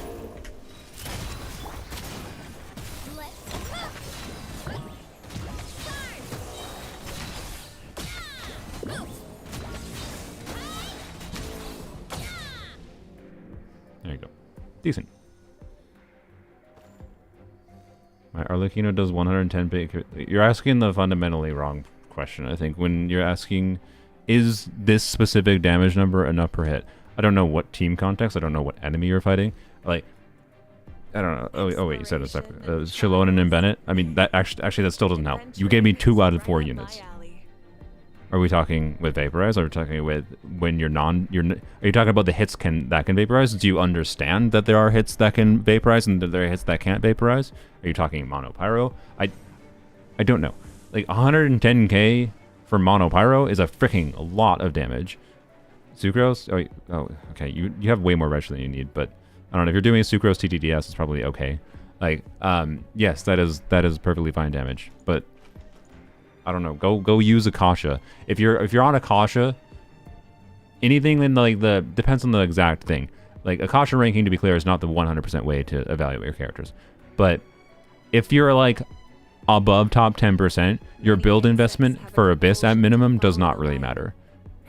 If you're struggling to clear Stygian Onslaught, maybe does a little bit more, but we're talking like much more specific boss mechanics and whatever. So you're fine. But I don't know exactly what your entire investment is. Yeah, Arlecchino Constellations, didn't even think about that. Like, all that matters. There's like too many factors at play, and whether or not a specific number you reach, depending on what instance, Arlecchino's damage also falls off, right? Like, are we talking Arlecchino on her first hit? Are we talking Arlecchino on her 20th hit? Because that's very different too. I don't know. It's just like, reaching a specific number threshold is not how you should think about your characters in your build investment, in my opinion. Generally speaking, outside of your own personal satisfaction, to be clear. Like, if you wanted to reach 100k in a particular team, because it's more satisfying visually for you to see 100k versus seeing 99.5 thousand, right? Like, I get that, but that's just a personal satisfaction goal line kind of thing. Like, I wouldn't want to use a Raiden build that made her, that was better on spreadsheet because it had more crit rate, but made her go from getting 400k bursts to, you know, not 400k to like 380k. That feels less satisfying even if it's more consistent on a spreadsheet level. That I would get, but that's a different problem. So anyway, my gameplay here is terrible. But.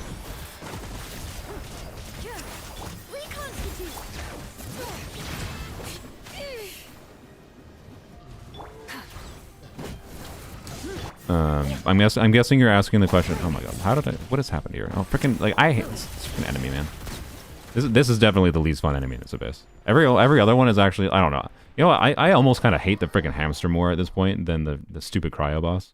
Like, the cryo boss in Abyss, I want to mind you, the cryo boss is annoying, more restricted than it should be for Stygian Onslaught, in my opinion.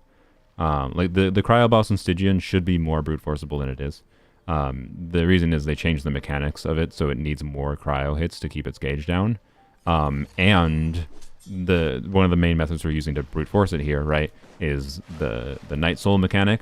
So when it goes into its Natlan Night Soul mode, it has 40% resistance instead of like 8,000, and 40% resistance is enough that you can brute force, right? Particularly with a Red Shredder that puts it at 0 resistance, like Chevreuse, like we were just doing. But in Stygian Onslaught, they're cringe, because Mihoyo's cringe, and they're like, no, we want you to pull for Skirk. So it has 110% resistance at difficulty 5 and 6 if it goes into its Natlan Night Soul mode. So it's something you just never want to go into because it's way harder to live against it, and it still has enough resistance that it's impossible to beat with brute forcing, essentially. And it's lame as hell. It's really lame as hell. That they felt the need to change the boss when it's already a pretty restricted boss. This boss is actually, like, surprisingly enjoyable, I think, from the difficulty 4 or Abyss level difficulty context. And difficulty 5 and 6 is just hyper restrictive cringe. And it's stupid because that's really, really sneaky. And it's not obvious that they did that. Like there could be players, right, that do brute forcing at difficulty 4 and then like completely fail, and they're just confused why they can't use the same team at difficulty 5, why it just completely fails working when it's the same boss, just like with more HP at difficulty 5 versus difficulty 4, right? Because they changed the freaking mechanics. I missed Charlotte DPS. Oh gosh, I didn't do Charlotte DPS. I'm sorry. I mean, it'll work. Like okay. I wish to acknowledge, like, I wish to represent, like, I've had this a lot lately since the Scofia's release. Do this cryo DPS. Do this hydro DPS in Escofia teams, right? There's no difference. I'm sorry. From an Abyss context, there's basically no difference between using Charlotte DPS, Mona DPS, between using Ganyu, honestly, sadly. That one's a sad one because she's meant to be a main DPS. Sijuin, like we were doing, Nilu, like, it's going to be the same experience. I don't feel like I need to do that. There's no, the last Abyss, there was some special additional value, I'd say, from Charlotte, because the Electro shields in the Electro Lecter and the Seahorse made it so, like, Charlotte's additional front-loaded application was kind of valuable for breaking the shields quickly. But in this Abyss, there's not really a need for that specifically. So it's like the same. Can I do Vate Mualani? You know what? We can try to do Mualani and Kave to end off things. So, anyways, what was I saying? I don't remember what I was saying about the boss exactly, other than, like, this boss is actually, I think, fun in Abyss. Because you can... I never really... The previous Abyss, I didn't try that many teams that could brute force it. Because the other chambers before you got to this were way too restrictive, right? What was the first chamber? I know, so the second chamber was, of course, the Lecter, which was the Lecter and the Seahorse, which is the main thing that super restricted things. I don't even remember what the first chamber was. It was the Mechanical Cube. The Mechanical Cube is not that restrictive, right? But the Lecter chamber with the Seahorse super restricted things before this anyways, such that there was, like, not much reason for me to try to, like, bring Varessa to the chamber. Whereas this Abyss is so much more flexible in the later chambers after the Cryo boss that you can do things like, you know, bringing a Varessa overload team and relatively easily clear. So yeah, I don't know. I just like seeing Charlotte. No, I understand. I understand. I mean, I played Charlotte before. It's just I don't know. I've been streaming for 6 hours at this point. I feel like we've gotten enough of a taste of this Abyss, and I really like it. I like this Abyss a lot. It's funny. It is really funny how this is such a perfect example of how, like, yeah, the same enemies are here, but this feels like a completely different Abyss and is way more fun. I don't know. I'll be playing more Charlotte, but I don't know. Charlotte has transitioned from, yes, I used to use her as a meme DPS, but now I just like using her as a support at this point. So I don't know. What VV Chaska teams you're trying? The VV Chaska team I'll probably use for testing is Muika Bennett Farina, I think. Maybe I'll do. I might do. Well, I'll do Muika Bennett Farina or run Farina Bennett. Muika Bennett Farina has a better chance of showing VV being better because if you get Pyro Swirls, that buffs Muika's off-field damage. Oron does less off-field damage than Muika, but not that low. So, anyways, yeah, the Seahorse just freaking ruined. This is what the Seahorse ruined the previous thing, and I actually don't hate this enemy. I think I dislike how they designed this enemy for Stygian Onslaught difficulty 5 and 6, but I kind of dislike the Hamster more. Because the Hamster has this really awful stall mechanics that unless you bring a shield, interruption resistance, or specific teams that can do range damage while it's doing its spinny attack, the spinny attack is really annoying. I don't hate the Hamster, but like the Hamster is a pretty specific, like, it's super tanky if you don't bring Pyro. If you bring Pyro, it's just like normal tanky. Like, I don't know. When you bring Pyro, it's fine. Like, I don't know. I get why they add restricted bosses. It's just funny that what we're finding here in this Abyss is like, you know, this boss is not that restricted. This boss is not actually that restricted. You have pretty decent options. Especially with them giving Overrun for free, right? Like, it's just this that's actually restricting the second side. And the first side, if you have Natlan things as an alternative, you can do it. Cryo is still the best option, but you also have like Layla on her own can deal with this thing kind of thing, right? So, I don't know. Yeah, and they've put it so often, the Abyss. It's just like, I hope after Natlan is done, this thing goes away. It's kind of my vibe. Like, it's been fun sometimes, but it's also been annoying.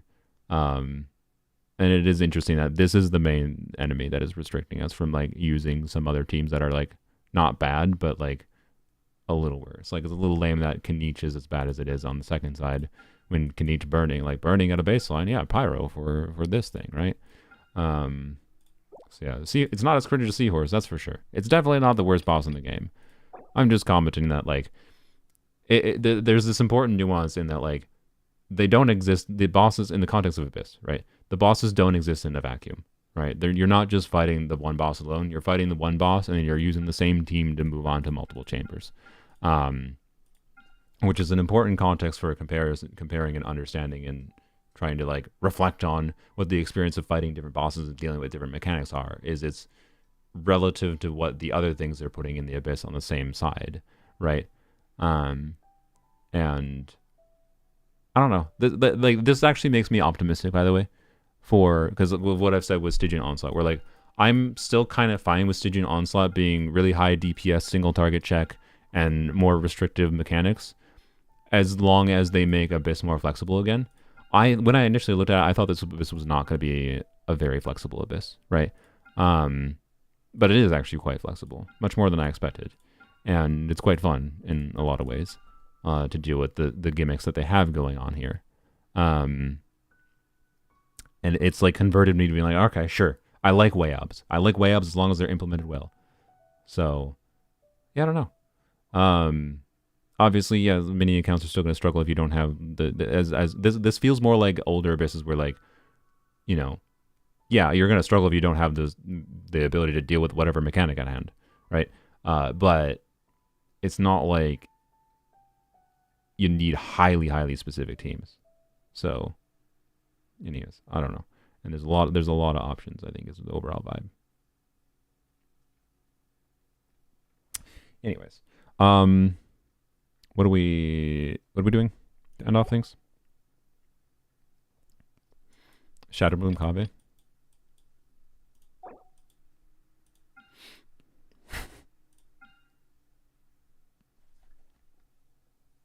Shadowbloom Kave is not going to work, by the way.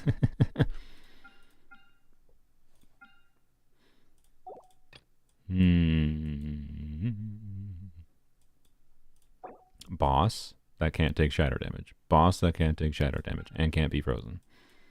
Physical resistant. Shadowbloom Kave might work okay here. Not very good. And boss. What's the point of doing Shadowbloom Kave in this? There's an abyss. The next abyss is AoE, I believe. Like, you know what? I'm sorry. We'll show some Shadowbloom Kave. Shadowbloom Kave needs AoE. I don't think this is each one of these chambers has each one of these sides has 2 out of 3 sides that Shadowbloom Kave just does not function in. So I'd rather do a Mualani clear or something, because we haven't touched Mualani yet.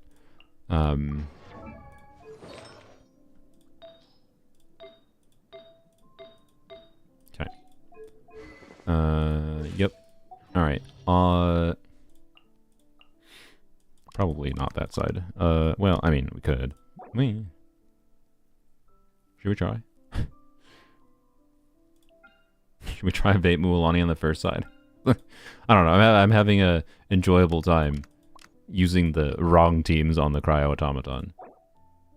Especially when we're using Natlan units anyways. It's like, well... Shadow moves for the lulls. Yeah, we could do it for the lulls, but I don't know. I want to do it for the lulls when it can actually function and show like the mechanics working properly. It's an AoE team through and through.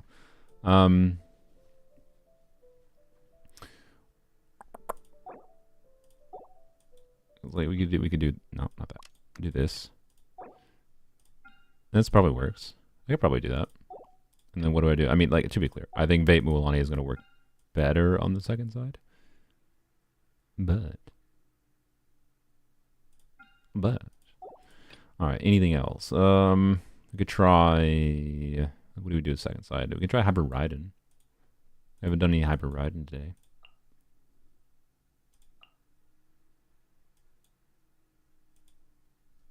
Oh, I'll just use C2 Nahida. Why not?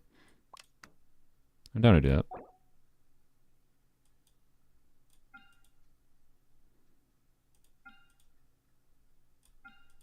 Yeah, I think we can get a Hyper Raiden to work. I think this is doable. Let's go. It's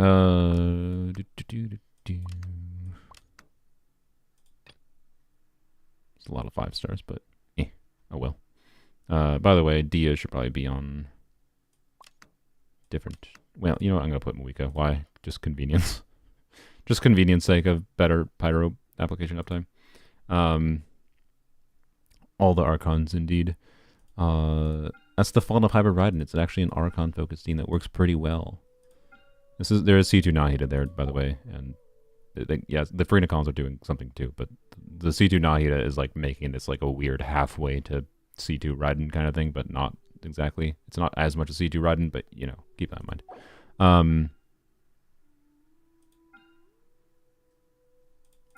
Yeah, I think we'll be fine. All right. Bap, bap, bap.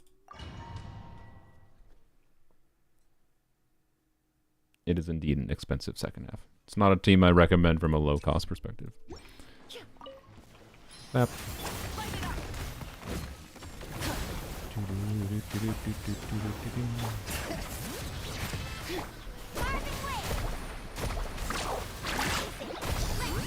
I don't know why I did that.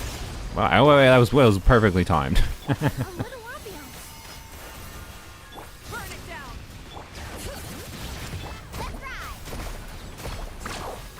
Oh, get away. Okay, yeah, we gotta play a little coy here, it's fine. Oops. This'll brighten up the place.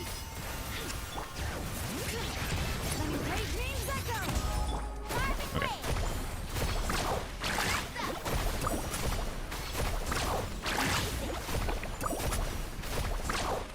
Bam. The first half was an expensive team too, by the way. Shalon and C2 was helping there.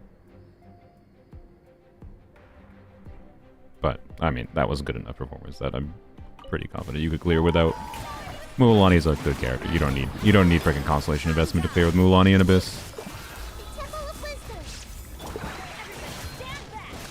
Can I group these a little bit more? Yeah, that might be good. That might be good. Okay.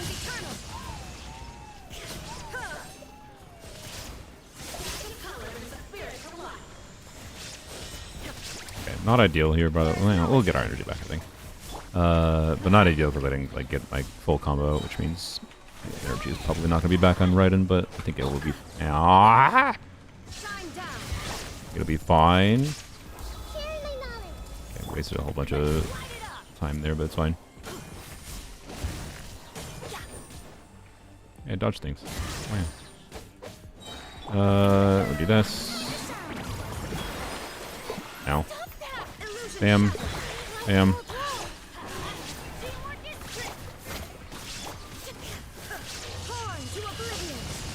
Nice, there we go.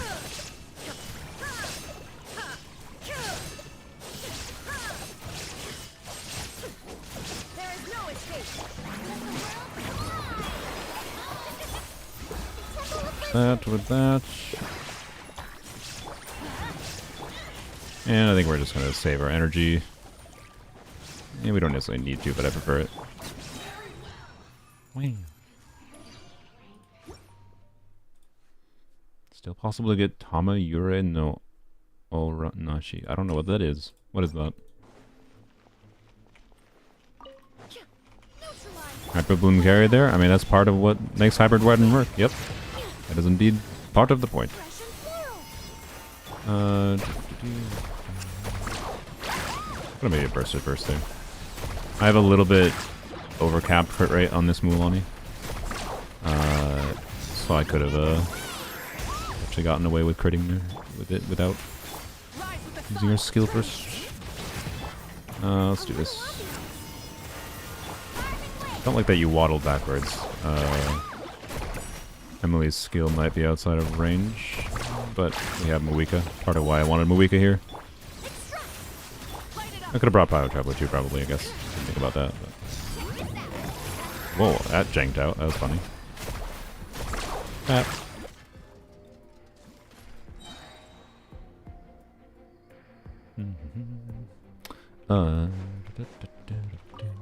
Your journey ends here. My journey ends here. Your sacrifice is ready. The alligator's the Lord of Sand, right? You butthole. You know what? No, you can come back to us. Pound it to the ground. We just wasted all the time in the world, I know. Excited for Bennett skin? I like the Bennett skin, yeah.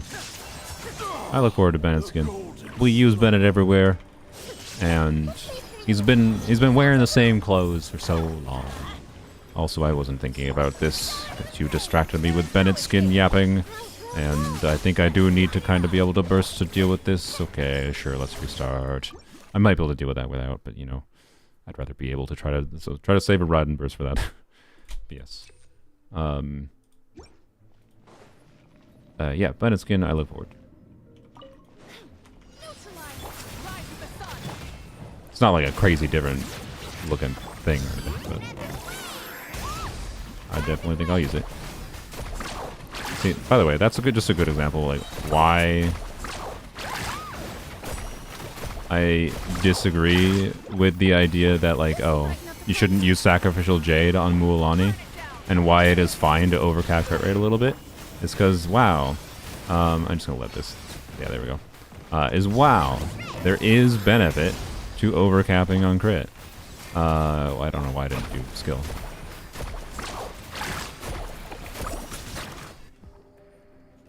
That was the benefit of overcapping crit there. I have 71%, maybe? I don't know, I can double check. I think I have 70% crit rate on my Mualani. So, oh no, I'm 10% crit rate overcapped. Except being overcapped, or having 70% at a baseline. So like three wasted crit stats. Lets me use my burst on Mualani without skilling on her, which is nice for like first rotation, things like that, and then that lets me clear faster. It's a lot more front-loaded damage and flexibility. I don't know. Anyways. There's a limited reward. Oh, okay. Okay, let's try to make sure Lord of Sand does not teleport this time. Do this. Stop. Crap. Don't run away, sir. Bam. Okay, well that, I guess is fine. You know what, I'm gonna actually... do I use... okay, I think I don't. I think I just ride and charge attack. Let reaction damage carry me. Okay. I didn't mean to do that ability. I meant to bet it.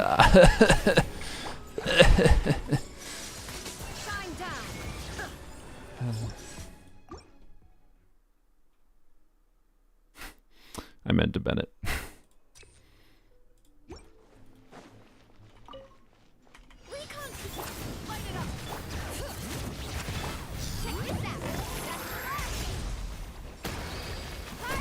Did I crit? Oh, I did crit. It would have had more damage or more HP than that.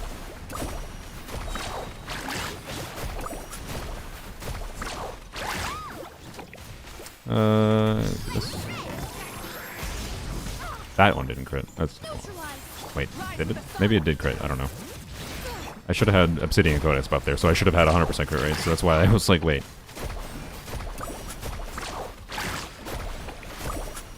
Ooh, barely got it. All right.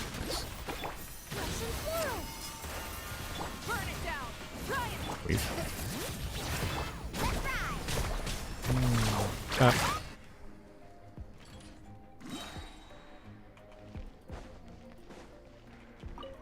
Your journey ends here, No. Lord of Sand. Your sacrifice is ready. Okay.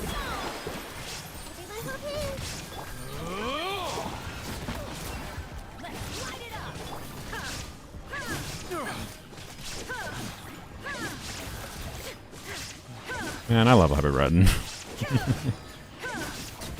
Okay. Oh crap. Ah, crap. Okay, you know what? Do this. Bennett is more important than Farina here, I think. Oh, I didn't get Ride and Burst out. Ah! Wait, I might be fine because I have Bennett here. Maybe. No, I'm not. I lied. Also, I didn't have Farina going. I did at least need to have Farina's skill going. Whoopsies. God dang it. Man, okay. Hey, we found one team where WAYOBs can still be annoying. Because, yep. WAYOBs can still be annoying. Just depends on the team.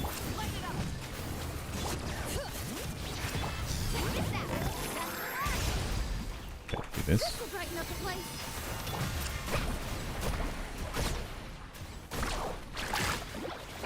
I might struggle to get the third skill here. We'll see. Yeah, that was my bad. I don't think it was that big a deal, because I did other things that gave me beneficial damage. But should I wait? No, I'm not gonna wait.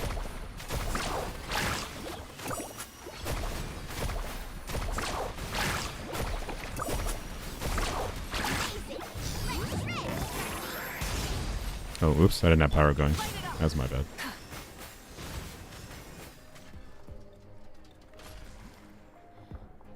Candace with C6 can still work with Mualani. It just can be a little bit more awkward, is what I would describe it as.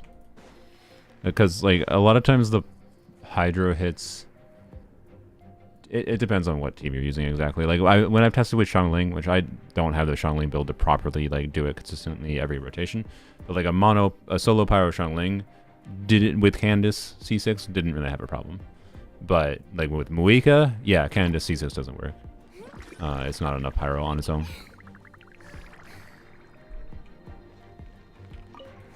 But it just depends. I notice it being problematic in different ways in different instances. Okay. Bam. Okay, you know what I'm gonna do this time? Do this. I think I'll get my burst back while it's waiting, because it has so much stall anyways, right? And then what I do this. So we precast. Bam. Bam. Alright. Bam. Oh, what? I just stagger it? I mean, I'll accept that result too. Please kill it. I went out of Bennett mode. No! Just keep a stagger. Keep a stagger. Did I get through the shield immediately, or I just stagger it? I don't know what I managed to do there. I'm not sure. I didn't see the shield. So I either one-shot the shield, or I managed to stagger it.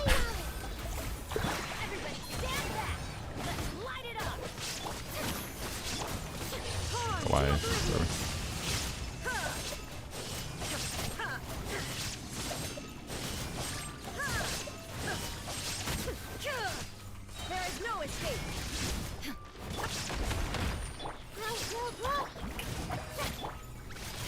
There we go.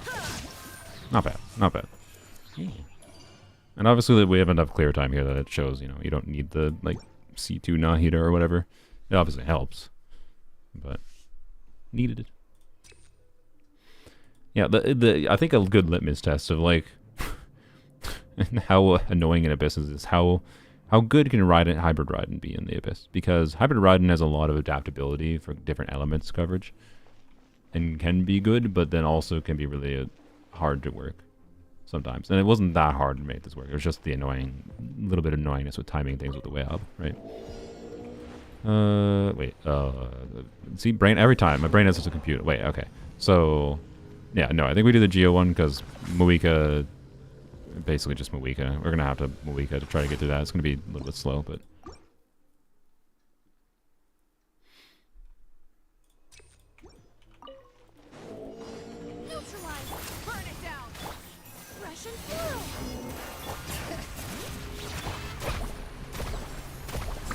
Yeah. Bap. Bap. This will brighten up the place.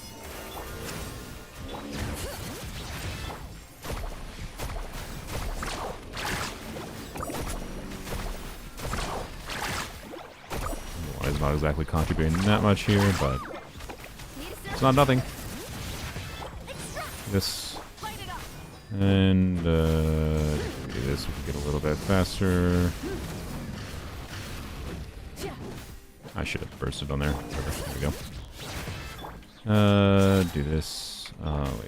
Wait, what skill? That. Okay, okay. Now we do this. Do this first.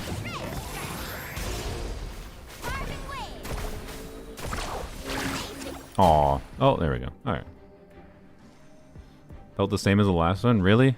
Oh, you did the... I mean, it probably felt the same as the last one because you did the exact same teams. I think this Abyss feels very different.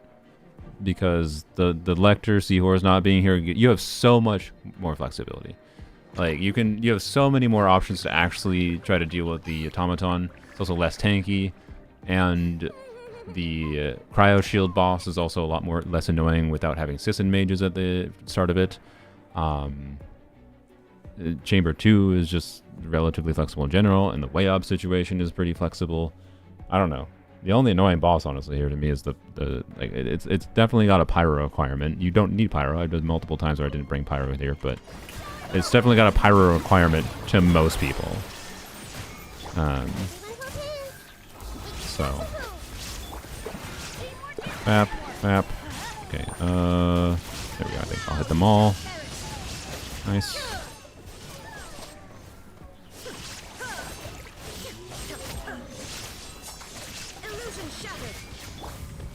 You know, the one context, by the way, where Anefa is tempting for me on this account is Anefa with Hybrid Raiden does seem kind of fun. I like the idea of it a lot, but I also want to not have to level another unit next patch. And I don't know how much I'd actually play that. I have so many teams out for me to play. And I don't think it's going to become like my favorite team or anything. I think I would just like it, right? Stream for 6 hours. Yeah, this was the last clear I was planning on doing. Oh, frick you. Well, I guess we just wait. Stall boss.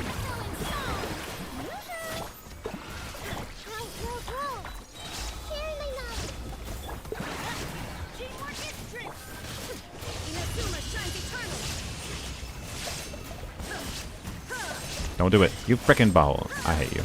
I mean, Raiden, to be clear, is one of the characters I can kind of somewhat deal with it because she has her interruption resistance, but anyways, this one was a lot more awkward. Which is not surprising because it's Dender resistant, and we are doing Dender reaction damage, of course. And Nahida's Dender damage, but I played poorly too. But yeah, okay.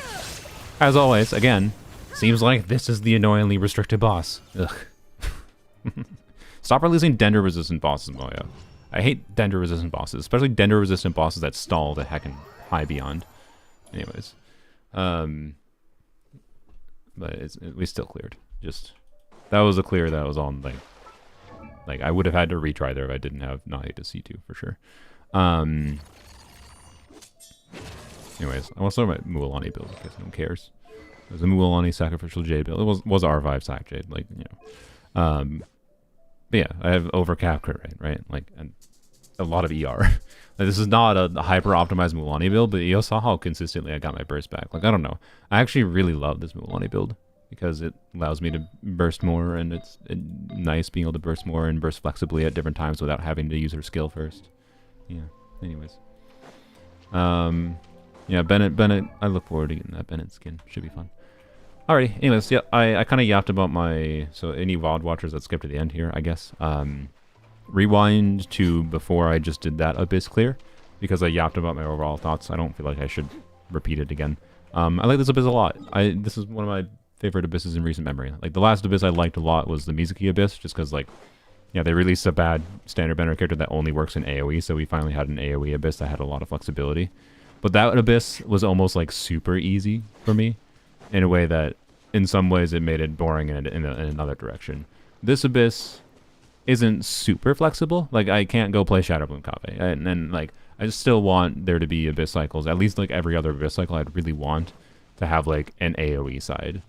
And that is not this. But, I don't know. This is a fun Abyss cycle. It's slightly surprising to me that they have half of the same enemies, and it's, like, a 10 times more fun Abyss to me. That's kind of my conclusion. So, yeah, you're a VOD watcher. Yep, you're definitely a VOD watcher. Anywho's, I think that's all I got for Genshin. Is the Uma Musume banner up? We can end with some Gamba in horse game. Let me check on my phone. If it's not up, then oh well. You're not gonna get to see it. Definitely not defending. I see. Let's see. Is the banner here? Someone said, like, it was going to be up. Oh, it's giving me... Wait, there's skinned versions of Mejiro McQueen and Tokai Teo. Okay, well, the banners are available. This is giving me a little thing. I guess I should have launched the game and showed you that, but I launched on my phone to check. Okay. Well, here, let me launch the video game. Hold, please. Horse gambling to end off, and for anyone that might be joining the stream in this time, they're going to be very confused. That's fine. That's the point of horse game. Alright, it's so funny, by the way, like, Uma Musume is literally just horse racing. It's just a horse racing video game with a good gameplay loop. And then it happens to be anime girls. It's just like, okay. Okay. Okie dokie.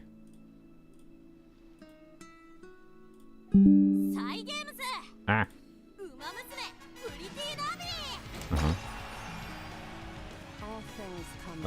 Okay. Game window. Oh, that's not being captured properly. Oh, please.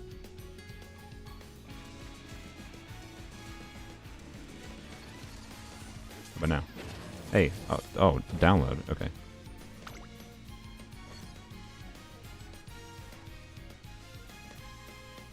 We got a Gamba to end things off. Do anime girls carry any concept? Pretty much, yeah. So yeah, there's a what people describe as a very meta Farina equivalent thing that is now available. Oh, okay. Yeah, I did my one wish on those banner. Yeah, okay. 2 clovers. How exciting. And it is it this? No, that, wait. No, that is the, no. Don't wish on the wrong banner. So supposedly it's this one, Kita-san Black, that horse girl there. So it's a support card, which is like, because this game has like a deck building part of it, in case you're not aware. So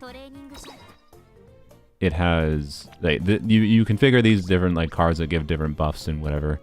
So this is like a core part of the gameplay in trying to give you options for doing different things in different whatever. So like I want to just wish for more support cards in general. I just want to have more options for doing different things because like right now I just don't have that many options. I do want more characters themselves. In fact, it is somewhat tempting to wish on this one because I don't know, the skins look nice, I guess. I wouldn't hate having them. I haven't gotten Toketeo or Mejiro McQueen at a baseline. So maybe, I don't know. But we're gonna start in this. I have 17,000 carats. You need 30,000 by the way to guarantee. I believe how this works is once you hit 200, you can just exchange it directly. So it's not a pity system per se. It's just you exchange it directly. But the base rate of things is 3%. So, and then it's a 50% chance to get the thing that I want. Well, not 50%. Oh, frick. There's 2 cards in the banner, so it's like a 25%, isn't it? Oh god, that's awful. Okay. I don't know. We'll see what happens. I'd like to get a copy of it, but we're probably not getting dupes of it, I assume. And supposedly, like, supposedly on a meta level, you need dupes of this for it to even be better than, like, max refinement 4-star cards. So, like, everyone that's, like, glazing this card, what is the point? If you need max refinement, or if you need high refinement on it for it to be better than 4 stars, it's not fucking that good. Anyways, that's my perspective, at least. So calling this, like, a super meta card, if that is actually true, is stupid, in my opinion. What's the gameplay? You race the horses and you have like stats that you build in between the races that you can control the direction of, and then there's like some RNG elements. It's a good mix of like RNG balance, and then you have dopamine of like watching the horse girls race, and then you're just like, no, when they barely get second place, or like yes when they barely get first, or you're just like yeah, or when they like stomp when they stomp the other horse girls, and just lead by 10 leads, you're just like, yeah, get wrecked. You're just nothing compared to me. Anyways.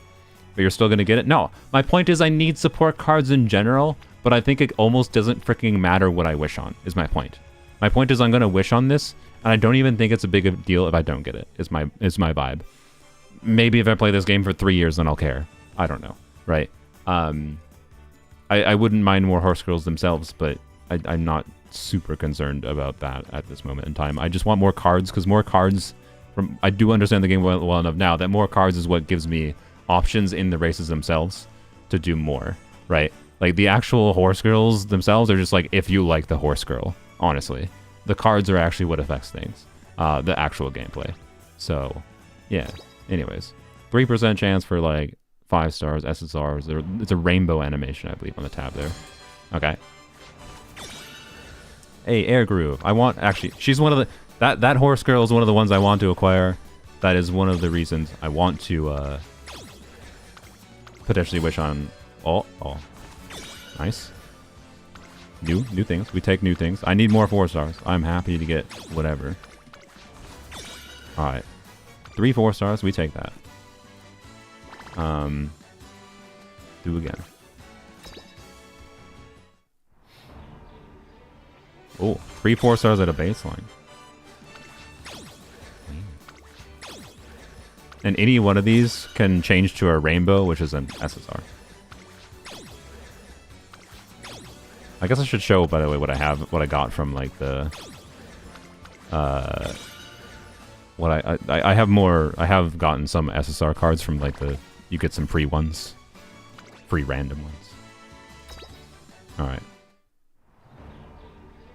Oh, there we go. We got an early. Okay. That's interesting. I didn't know they could do that. I thought when you got an early, well, they're all early, technically, again, that it changed the label to rainbow midway, but maybe I'm wrong. Oh, yeah, like I thought it does that, but then to rainbow, and I think it can, but it can also apparently just show rainbow beforehand. That's kind of funny. I have no idea what this one is. Is it good?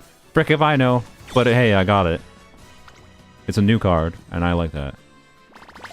Alright. It would have been nice to get the one that was, right up, whatever. But...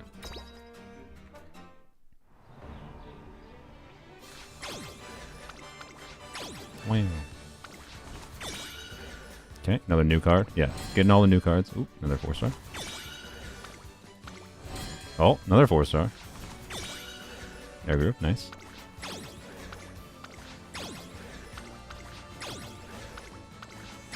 Okay.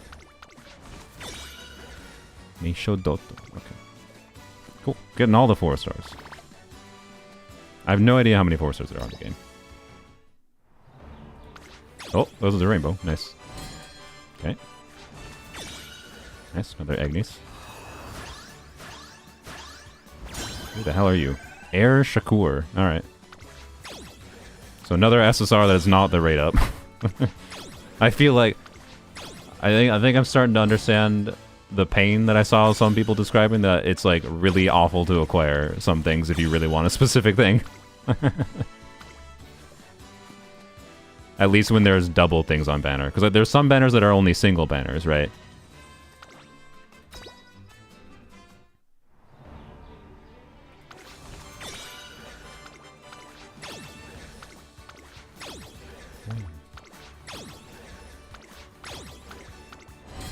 Okay. We haven't seen a transition to rainbow yet. Yeah, I don't know what the difference between like these changing to rainbow versus whatever is. I don't know. Anyways. Bunch of dupes of things. Cool. I think there were some new ones there, right? Oh no, that was all dupes for 4-stars. But I think dupes for 4-stars are pretty important, from my understanding. Should I save anything for the banner? Only one 4-star here. I don't know. I'm tempted. Because I haven't gotten an air groove, and an air groove I believe is a 4-star horse.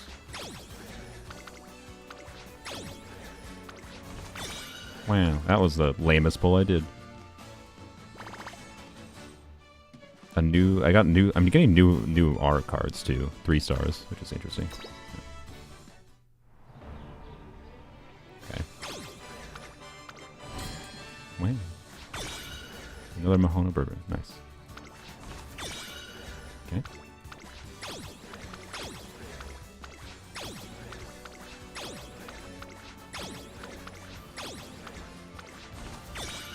Wow. Alright. How much do we have left? You boy, not much. Okay. I really don't like that. Oh, okay. I really don't like that pity doesn't carry over.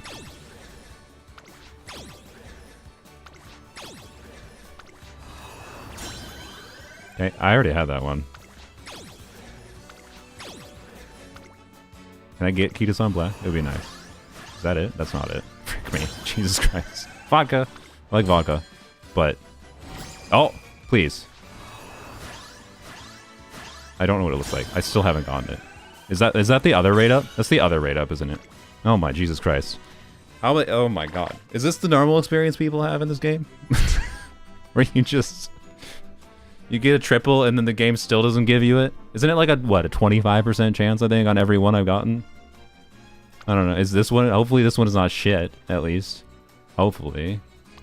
My rate up luck is bad, apparently. Alright, let's do one more 10 pull in this. I don't know. No rainbows. RIP. At least I have a lot of cards. I mean, that's what I wanted. But not getting Kita-san Black might be a bit rough. I don't know. Maybe. Fuck if I know, though. Supposedly it's cracked. If those were all Kita-san Black, I'd be a meta player now. New. Okay. So, I have one more 10 pull. And... So the choice is either try to get to like 200 during... How long does the banner last for? August 1st? I imagine I can get to 200 and guarantee it, right? How many cards did I get? Oops. Support cards. I achievement for acquiring 50 support cards. Yeah, okay. So like I got a dupe of this one. So the ones I had before, by the way, I had Fine Motion. I got Tokai Teo before, and I also got this one from like the free ones they gave. Free random ones. And then this one, the one I just got, I think. That was the limited banner one, and all the other ones are like standard banner ones. I think I got dupes of a bunch of SSR or SRs, 4 stars, whatever. So I'll have to go through things, but all right. So yeah, real question is like, this is the problem, right? Where I just wanted more things in general. I kind of want to do at least a horse banner temple, just because I want an air groove. I think air groove is a 2-star. Okay. I mean, I can't even see the skin. All right then. These have different abilities with their different outfits. I have no idea. Do you get pull refunds? I don't think so. Like, from what I understand, the long-term saving for characters is kind of rough. Oh, you get. Oh yeah, your pull. This is what you get as refunds. I think is this currency. I don't know. Maybe not. I don't remember. I don't know, dude.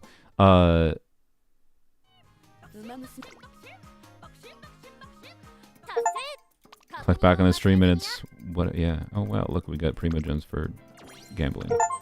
Oh my God, stop with the achievements. Okay. We're just doing Gambo to end the stream. Should I think I shouldn't if I want to get the card. It's just I don't know. I want to do a horse Gamba. I don't know what the chance I get Air Groove is. Air Groove is the main one I want to get. So, you know, we'll see.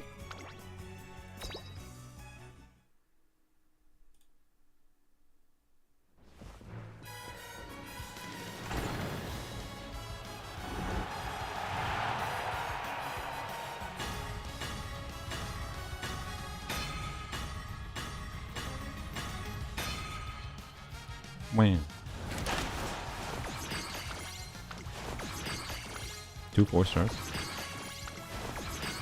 Hello, Haru. Die, Wolf! Frick off! I need air groove.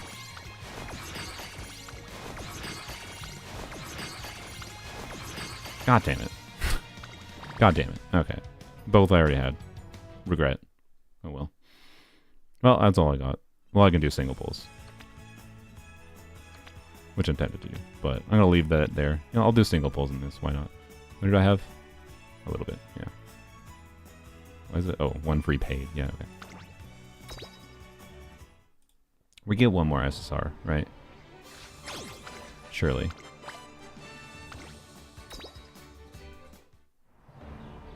It's a 3% chance. It's basically guaranteed. No, I got so many SSRs and not a single one of the fucking feature. That's brutal. I think I understand why people were saying that oh nope. I think 4-stars have a higher chance of like transition to rainbow. Maybe they can't. I don't know. Maybe only the white ones can transition to rainbow.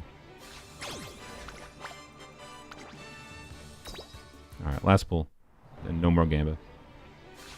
Well, not exciting. Okay, that's fine. Didn't get the thing, is what it is. I got more cards. That's what I care about. Wait, I had 1 more. Oh, sorry. Last one. Oh shit! Fuck. This gacha system is ass. It's really ass. It's really ass. Fucking really? You motherfuckers trying to do 2 things per banner sometimes, and then also sometimes doing 1 thing per banner is extremely dickish. Holy fuck. Actually, fuck them. Well, as always, the #1 thing that might make me stop playing a gacha game, surprise, surprise, it's the gacha. To be clear, I don't really know how much I care that much about the card right now. It's not going to stop me right now, but if I end up feeling like I do really need that card and I don't get it, it might make me stop playing. Because, like, I want to acknowledge that all the resources I use there were, like, the typical front-loaded resources that you get for free. And I have not really seen very much that you get on a recurring level consistently. So, it seems, like, really hard to save for shit, for guaranteeing things as a free-to-play. So, side games, your gacha rates are shit garbage and way below standard of what most gacha games are. With no guarantee, no carryover, you guys are shooting yourselves in the foot, I think, for the long-term relevance, because I think that's going to scare a lot of people playing this game away from playing it, considering playing it long term. Because if as soon as a lot of people end up running into I want this specific thing, don't have enough for it, and have a situation like I had, where they just get all the fucking SSRs, but then don't fucking get the thing because you're fucked by the fact that you made a pure shit-ass RNG system, is cringe. Yes, there's a 200 pull guarantee. 200 pulls is a lot.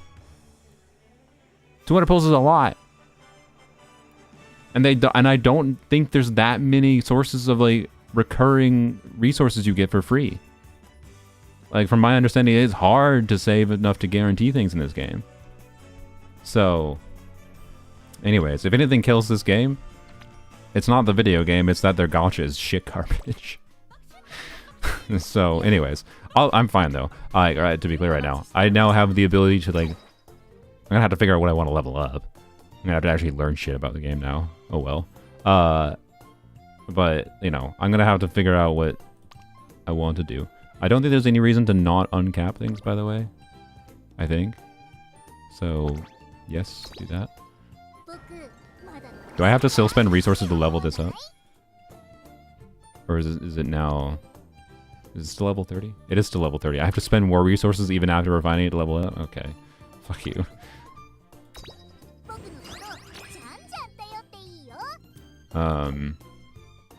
Yeah, you can get a 10 pull that has 10 5 stars and not get the rate up. And obviously in my case, I got this shitty banner, right? Is like Genshin's weapon. Like, this is like Genshin's OG weapon banner, right? That like that's what this is. This is Genshin's OG weapon banner. Absolute ass garbage, right? Wherein, but even worse, because there's no, like, at least Genshin's original weapon banner technically had, in very shitty ways, a carryover system, where technically your pity carried over from the original weapon banner. Like, if you had 50 wishes, you didn't get a 5-star, right? Your pity carries over, kind of thing. So like this is Genshin's OG weapon banner, but fucking worse. So, oh well, yeah. I got 2 of the off rate ups, or 2 of the one of the rate ups, and not the other rate up, which is the one that everyone wants. Supposedly is amazing. I have no idea how good the other one is. That I got 2 of, but I don't even have a guarantee. Like on Genshin's OG weapon banner, no guarantee. This is the same thing. This is not even like the previous year's weapon banner on Genshin, where I have a guarantee now. Nope. I still need to spend 93 more pulls on this banner specifically, not just in general. Specifically 93 pulls on this banner to get that thing. That's cringe as fuck. So yeah.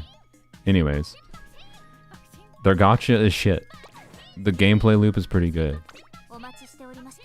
That's where it's at. Yeah, I don't know. Hopefully this is not shit. Because if I keep on wishing, I'm gonna get 4 more copies of this. So hopefully I can cope with it. I don't know, what skills does it give? Meh. Okay, I like debuffing things. Okay. Medium corners, okay.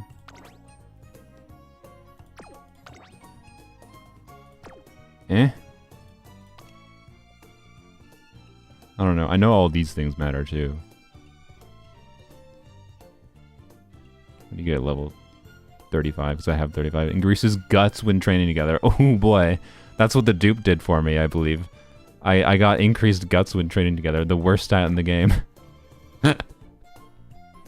What I have been told is the equivalent of flat def. My dupe of that, instead of the goodie card, is flat def. That's what happened. That's my understanding of things. Sick. I don't have. Okay, let's check what I have uncaps for. Wait, can you? Why can't? When I went, why is there a separate menu for uncap if it doesn't just only show the uncaps? Frick you. Is there not? Oh, it's the EP symbol. Okay, sorry. Why is there a separate menu though? Wait, how do I not have dupes for anything else? What? Are there rate up 4 stars? There might be rate up 4 stars. I just didn't notice. I thought I got more dupe 4 stars than I did apparently.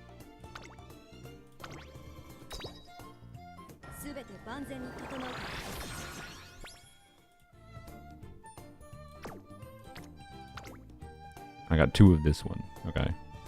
So what does this one do at level 35? 30 and 35, because 4 stars are 25 at a baseline. Hit level of hints, increase the frequency at winter. Okay, so that's pretty decent, I think. This seems like a maybe decent one. Alright, cool. But yeah, I believe it's actually like relatively important to get high, like max refined 4 stars. Because that's what I was mentioning before, like max refines on these can be better than like the good cards of SSRs. Like SSRs aren't just inherently better. So, yeah. I don't know. Anyways. Oh wait, I do have some dupes of other ones. It just doesn't... What? What is the EP plus... I'm so confused. Okay, I don't know what the EP plus is. So I do have to click these manually. Ah, frick me. Okay. I don't think I have any... I don't think I got any dupes of 5 stars other than the ones I looked at already. Oh god, this is so much clicking to figure out if I have dupes. Alright, I have dupes of that one. I thought I had more dupes, that's why I was confused. It's like fab weapons, yeah, pretty much. Alright, yeah. So yeah, I don't know. I think it's fine. I think it makes sense for me to continue wishing on the card banner. Again, I think that's what actually affects the most gameplay-wise. Okay. I have max dupes on Mihono Bourbon. Alright, nice. Nice. I have max dupes on one thing. I don't know what happens if I get extra copies of this card from here on. No clue.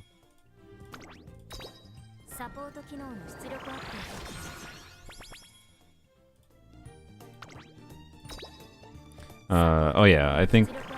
Yeah, I believe, yeah, I've heard that as well. I don't know if that's the case for the support cards, but I have heard for the horse girls themselves, they just go to like off rate ups once you... That's so...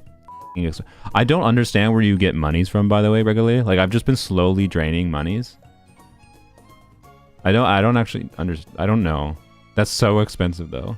Holy shit. I'm not gonna do that immediately, because that's so fucking expensive. Increases initial power when beginning of crit. That's pretty good. I think that's pretty decent. It seems like a decent one to get as a for front runners at least. I think this is a decent card actually to get. So yeah, I don't know. I think they do rerun them still, but rank 3 of this one. All right. So, anyways, I'm not intending to spend any money right now.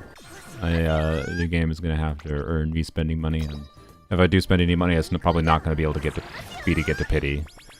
I have until August 1st. I have 2 weeks, and I hope the rate at which I've been getting carrots since I started playing the game last week is such that I don't need to spend money to guarantee that card. Because I prefer to have it just as an option if I need it at a baseline. I've heard, by the way, I've heard that like for the anniversary and whatever, like if I'm still playing this game in the next year or whatever, there is a resource they're going to give that lets you like uncap, so level up any card, like any SSR, so you can get like, you know, free dupes of any card, any SSR card you need, like that card, if that is relevant to me in the future. But just having it as a baseline would be nice, I think. So I just did that one. 3 Agnes. Okay, I got a good amount of dupes at 4 stars. I don't know how many 4 stars there are in the game, but I'm assuming the fact that I got this many dupes means there's not that many 4 stars. And it's probably not that hard to get max rank 4 stars after like a month or 2 of playing. I'm guessing. Like most of them. That's the vibe here. But I don't know if there's any I'm missing. I have no idea. Not like I have dupes of everyone. Yeah, no. Yeah, no dupes of that one. Yeah, no dupes of any of these. Okay. Oh wait, no, those ones I do have dupes. I just had to refine them already. Alright. Oh, I could have done that. Oh, okay. Alright, there we go. I have no idea about... there is also, yeah, dupes of the R rarity cards, which... How relevant those ones are, maybe they're relevant too. I don't know. But yeah, now that I have a bunch of cards, it's good because now I have actual options to like do more in the game. Before I didn't have enough, so like I was basically always doing runs with the same cards, and that was giving like a kind of overly samey experience when part of the intended gameplay loop is like choosing different cards for different characters. So yeah, I don't know. I'm gonna continue playing it just relatively casually. As you can see, my toilet paper is maxed out because I haven't really like the TP is what you use to do careers. They take so long to do though that like I can't like you can get like 100 and I think it generates like 1 per minute or 1 per 10 minutes. So like you can get 4 or 5 careers per day theoretically, but that takes hours and hours to do. Like that's insane. So functionally the resin in this game is unlimited enough that it doesn't matter for the time it takes. So yeah, anyways, I don't know. No Kitasan Black seems like a little bit of a troll considering how many SSRs I got. But who knew the gacha banner is shit. It's an important lesson to learn for the future. It means if I really do want to save for something specific, we'll need to save. Like save. But right now I kind of just want to get more random shit. I just want more random horses, want more support cards. That's all my vibe is right now. I'm not sure what happens, by the way. I'm pretty sure about one notable thing, like if you care about getting dupes, I think if I do a 10 pull on this, which I can't right now, but if I do a 10 pull on this and I get Kitasan Black, I'm pretty sure it still counts up your support exchange points.